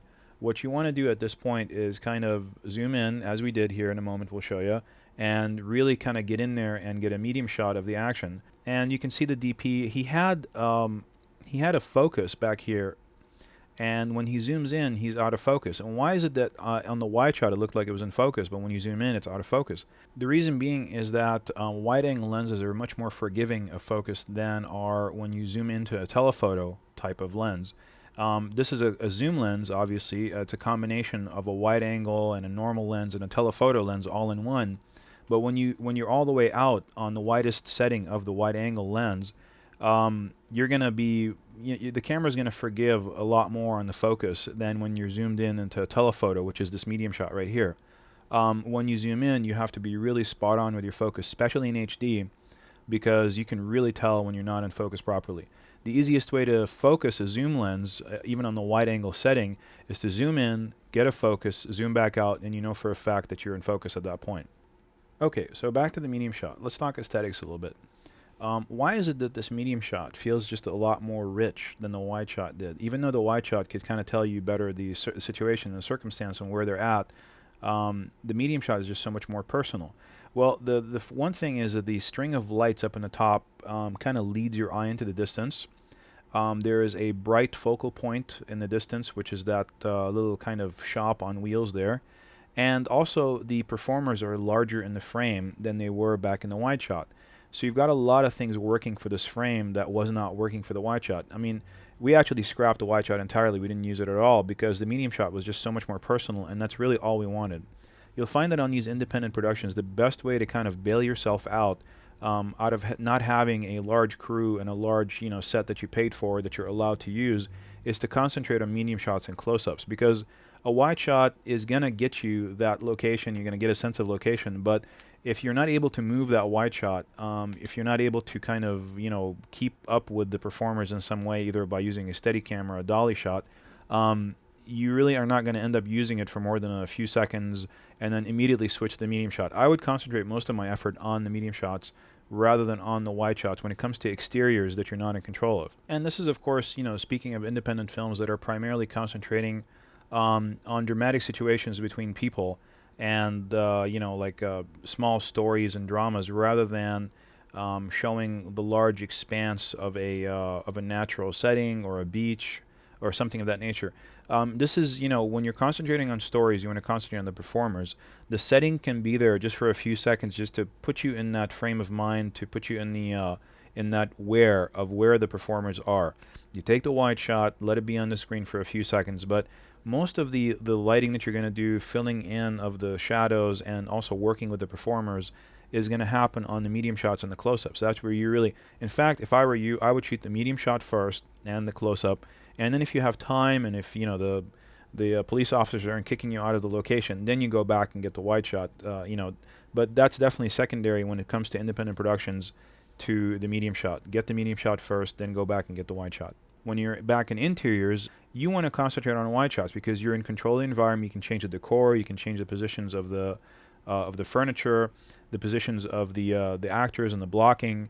That's where you want to really practice your wide shots. But on the exteriors, you want to kind of stick with the medium shots as much as you can. That's going to be the more personal approach. So here we are in front of the Ferris wheel, and we're preparing here. Eventually, here in just a moment, we're going to put up a light panel, another battery-operated light, to fill in the shadows. As you can see, they're kind of dark right now, and we're just waiting for some people who are milling about to kind of stop looking at us and stop bothering us so that we can start filming. And that's just one of the things that you have to deal with sometimes. There's going to be people on the set who are going to try to bother you and try to kind of interfere in your filming. And eventually they'll go away and, you can start filming. Just don't give up your shot. Here we are right here adjusting the camera. This is all handheld, so we're kind of trying to get the right perspective. And in just a moment here, you're going to see the light panel come up and fill in the actors' faces. Now, so after you've gotten used to the idea of what it looks like without light, here, this is the DP going back down to 0 decibels of gain, and we're going to go ahead and add some light here from the light panel, so you can see the light kind of coming in and filling in her back and his face and bringing up the level of illumination a little bit more. And then here in just a moment, the DP is going to go back up to 6 decibels of gain. He was trying to see if he can kind of do the shot without gain, and it was just impossible. There just wasn't enough illumination. So here he is going back up to 6 decibels of gain. But on this camera, 6 decibels is acceptable. And so 6 decibels of gain with the light panel gave us an acceptable frame that we could work with, and we could see the actors' faces in the performance. And here it is again with 6 decibels of gain, and again without. Okay, and just to kind of really drive the point home, we're going to go ahead and turn off here in just a moment the battery-operated light and leave it at 6 decibels of gain, just so you can see what the frame would look like if you had actually arrived on the set and you did not want to do any lighting but just use 6 decibels of gain. And here we are turning it off, and this is a freeze frame of the shot with 6 decibels of gain and with no light panel in the shot. As you can see, his face is really dark, her face is dark, you really can't see very much, and you really wouldn't even notice that the light panel was there when you're watching the movie. It's only because it's being turned on and off right now that you notice that there's another light there lighting the shot. You could do a lot more elaborate lighting if you had money, if you had a crew, if you had a generator, but you don't really need to. I mean, if you just have a small battery-operated light, you just make it soft so it doesn't create any new shadows, and you just light your actors. And we went ahead and zoomed in to get a close-up. And on the close-up, primarily we're going to discuss here is aesthetics. So this is a decent shot. It's okay. There's nothing really wrong with the shot, but it could be better. And here's how. just by blocking, by just moving the actors a little bit further to the right. We just asked them to move a little bit further to the right side of the frame so that the Ferris wheel in the background fills the frame, and you kind of get a more sense of place. It's a much more pleasing shot. There's a lot of contrast between them and the Ferris wheel. They're more separated from the background, and it's also just a prettier shot altogether because of all the colors of the lights. They're filled in. They have the light panel on them to fill them in, so it's a nice, more balanced shot. You really want to try to take care of your close-ups as much as possible, especially on these independent productions, because the close-up allows you to craft the frame a lot more easily than a wide shot, and you really need that. With the performers, you allow them, with the close-up, an opportunity to occupy a much larger portion of the frame that the audience is seeing. And you always want to tell them, listen, I've got you on a close-up. Here's your range of movement. It's just from the top of your head down to your shoulders, and you have to contain your performance within those limits, and a good actor will contain their performance within those limits. They won't move their arms and flail them about when they know that the camera is not going to see it. And here's the last shot that we did that for that particular scene or that setting, and you can see on the top right hand corner there's a little battery operated light. And so you saw the scene earlier when we showed it to you at the beginning of this segment of the teaching tool. And we told you that there was a light there on their faces, that there was no natural illumination in the frame there. But until you kind of see where the light is, you really don't get a sense of the fact that, wow, without this light being there, you're really not going to see very much in that frame. It's going to just be some really, really deep set shadows in their faces. You need to have some kind of light in the frame there. If you don't have a light panel, if you can afford it, there's other smaller compact lights that you can use to achieve the same result. Just make sure to diffuse it. Make sure that it's make it into a larger, softer source. And the more you soften it, the less of a shadow it's going to cast, and the more pleasing are the results. And always make sure to match the color temperature with whichever color temperature that you're using, and the light will just seem like it's part of the environment at that point.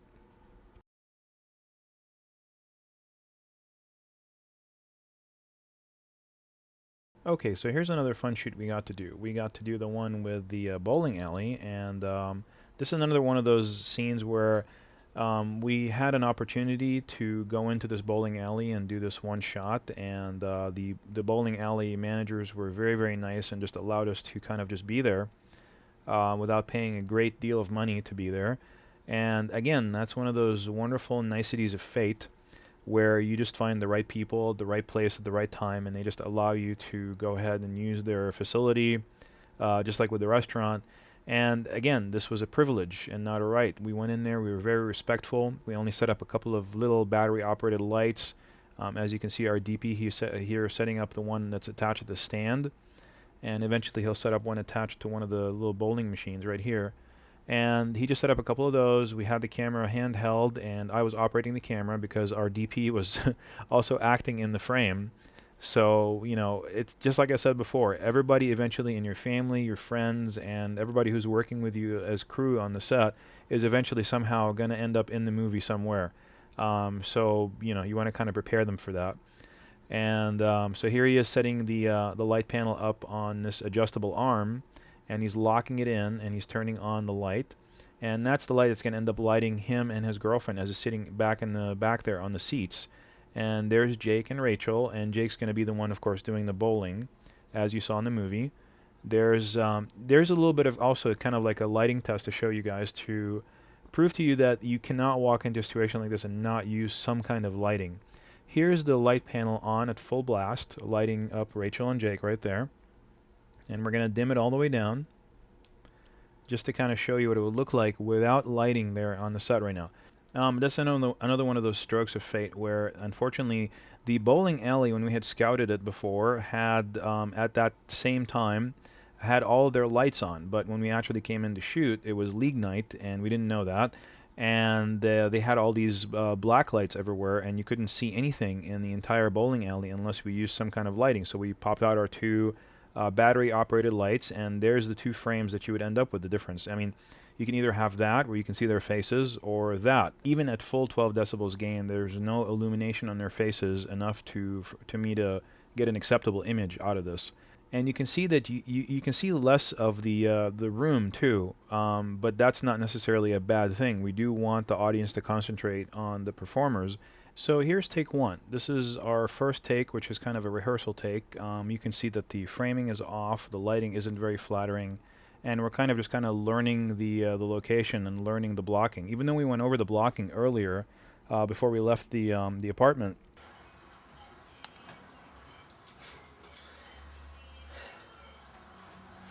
Okay, and that's where the bow's gonna go, and up to you again.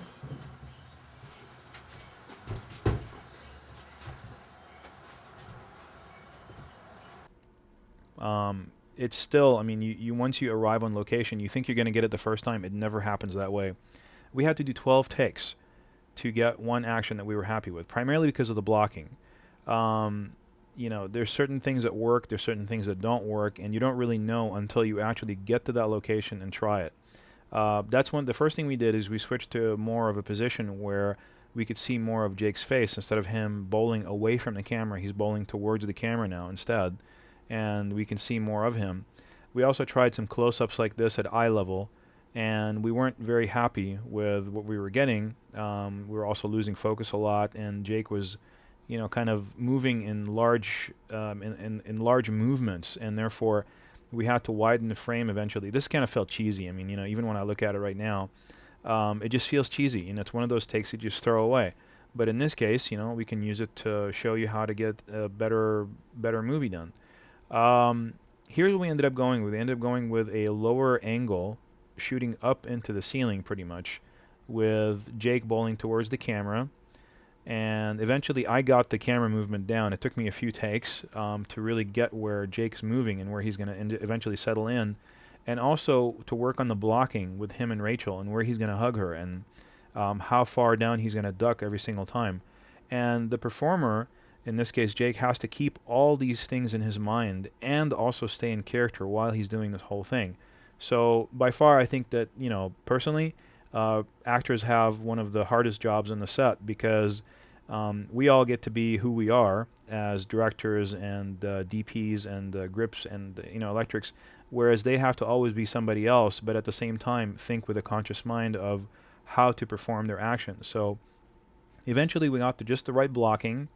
And, you know, we got that whole move down to where you see the DP who's, I guess, playing Jake's friend, Jake and Rachel's friend there, and his girlfriend, and they're kind of telling him to go on, actually bowl it, you know, and kind of don't hesitate. And we also changed the lighting a little bit, and as you can see here, the lighting is a lot more dramatic now. There's more shadowing underneath his chin. We kind of defined Jake's face a little bit more. And here's where we were at before. We were at this, which just kind of like doesn't really, you know, look at the difference. I mean, it's not even close. All we did essentially is just move the light panel further down the line, further to the right and away from Jake, so that he is more modeled by the light. And then when he gets up, it's still nice. You can still see her face. Everything's great. It's just a more cinematic lighting, and it's a more of a cinematic type of approach to the blocking too. And we told the actors to all slow down their beats a little bit, which means to take more time, to not bowl so fast and to not turn around so fast and not hug so fast. So just kind of take their time a little bit more. And once we got that, this is take 6 right now. And the best take ended up being the one right after this, because that's the one where I approached David, the actor, and I said, you know, Jake at this point is feeling very shy and vulnerable, and you want to kind of withdraw a little bit, you know, let her come to you. Instead of take 6, he kind of made the first move and gave her a hug. I said, let her come to you and give you the hug as a consolation for, you know, bowling a really, really lousy game. Don't come to her. Be the shy person. Be withdrawn. Let her kind of sneak you out of your shell there. And see, you can see that it really made an effect on him. He was more withdrawn in this one. He's less confident, which is, you know, how I wanted him to portray Jake at this point. And, you know, he's not happy with his performance. He kind of turns around here in just a moment, and he finds her just standing right there, and he smiles, but he doesn't make a move. She comes over and hugs him. Then he hugs her in return. He doesn't, you know, push her away or anything. And, you know, he keeps kind of looking down because he cannot, you know, maintain eye contact with her. And it just worked out. That ended up being the best take. Then we did one last take to kind of show you guys where all everybody's positions are before we got started. And you can see there's the DP and his girlfriend, and there's Rachel, and there's Jake. So after we got done with the master shots, we went and got close-ups of all the individual bits of action. And as you can see, we stayed on the correct eye line. We stayed on everybody's right side, which is the camera's left side. And we didn't cross the line over to the other side to get any different perspectives, which wouldn't have cut. So we got the close-up of Rachel and Jake hugging, just one close-up of just that action. So we got 8 master shots, and we were happy with number 7. And then we got all the different individual close-ups of the action, and that gave us enough so that we can come back and post and cut a nice sequence. If we had just had the master shots, we cannot go back and post and change the pacing of the or the flow of the action. We're just kind of stuck with the master shot exactly as it is. But with all these little close-ups that we ended up getting, that's what ended up allowing us to cut a more powerful sequence. And I encourage you, even when you're in a situation like when you walk in a bowling alley and they're just kind of letting you be there and they're doing you a favor and you know that they're doing you a favor and you know that it's a privilege to be there, even after all that, go and get the close-ups, you got there, you're there, they're not going to kick you out, just make sure to get all your little close-ups. Get the master shot first, make sure you're happy with the performance, that's the most important thing, and then get the close-ups. Don't just let them go just because you think that, oh, well, I got everything that I need, in the master shot, and I don't really need to get the close-ups right now. I don't want to, kind of anger these people or annoy them. Get the close-ups. Take maybe another 30 seconds, 60 seconds, beg if you have to. But, stay there, get all your close-ups, make sure that you have those shots so that you can go back into editing and, change the pace of the sequence. Because otherwise, you really don't have much. And if you didn't get the most incredible master shot ever, you're not going to be able to cut it into anything but what it was originally from the actual shoot.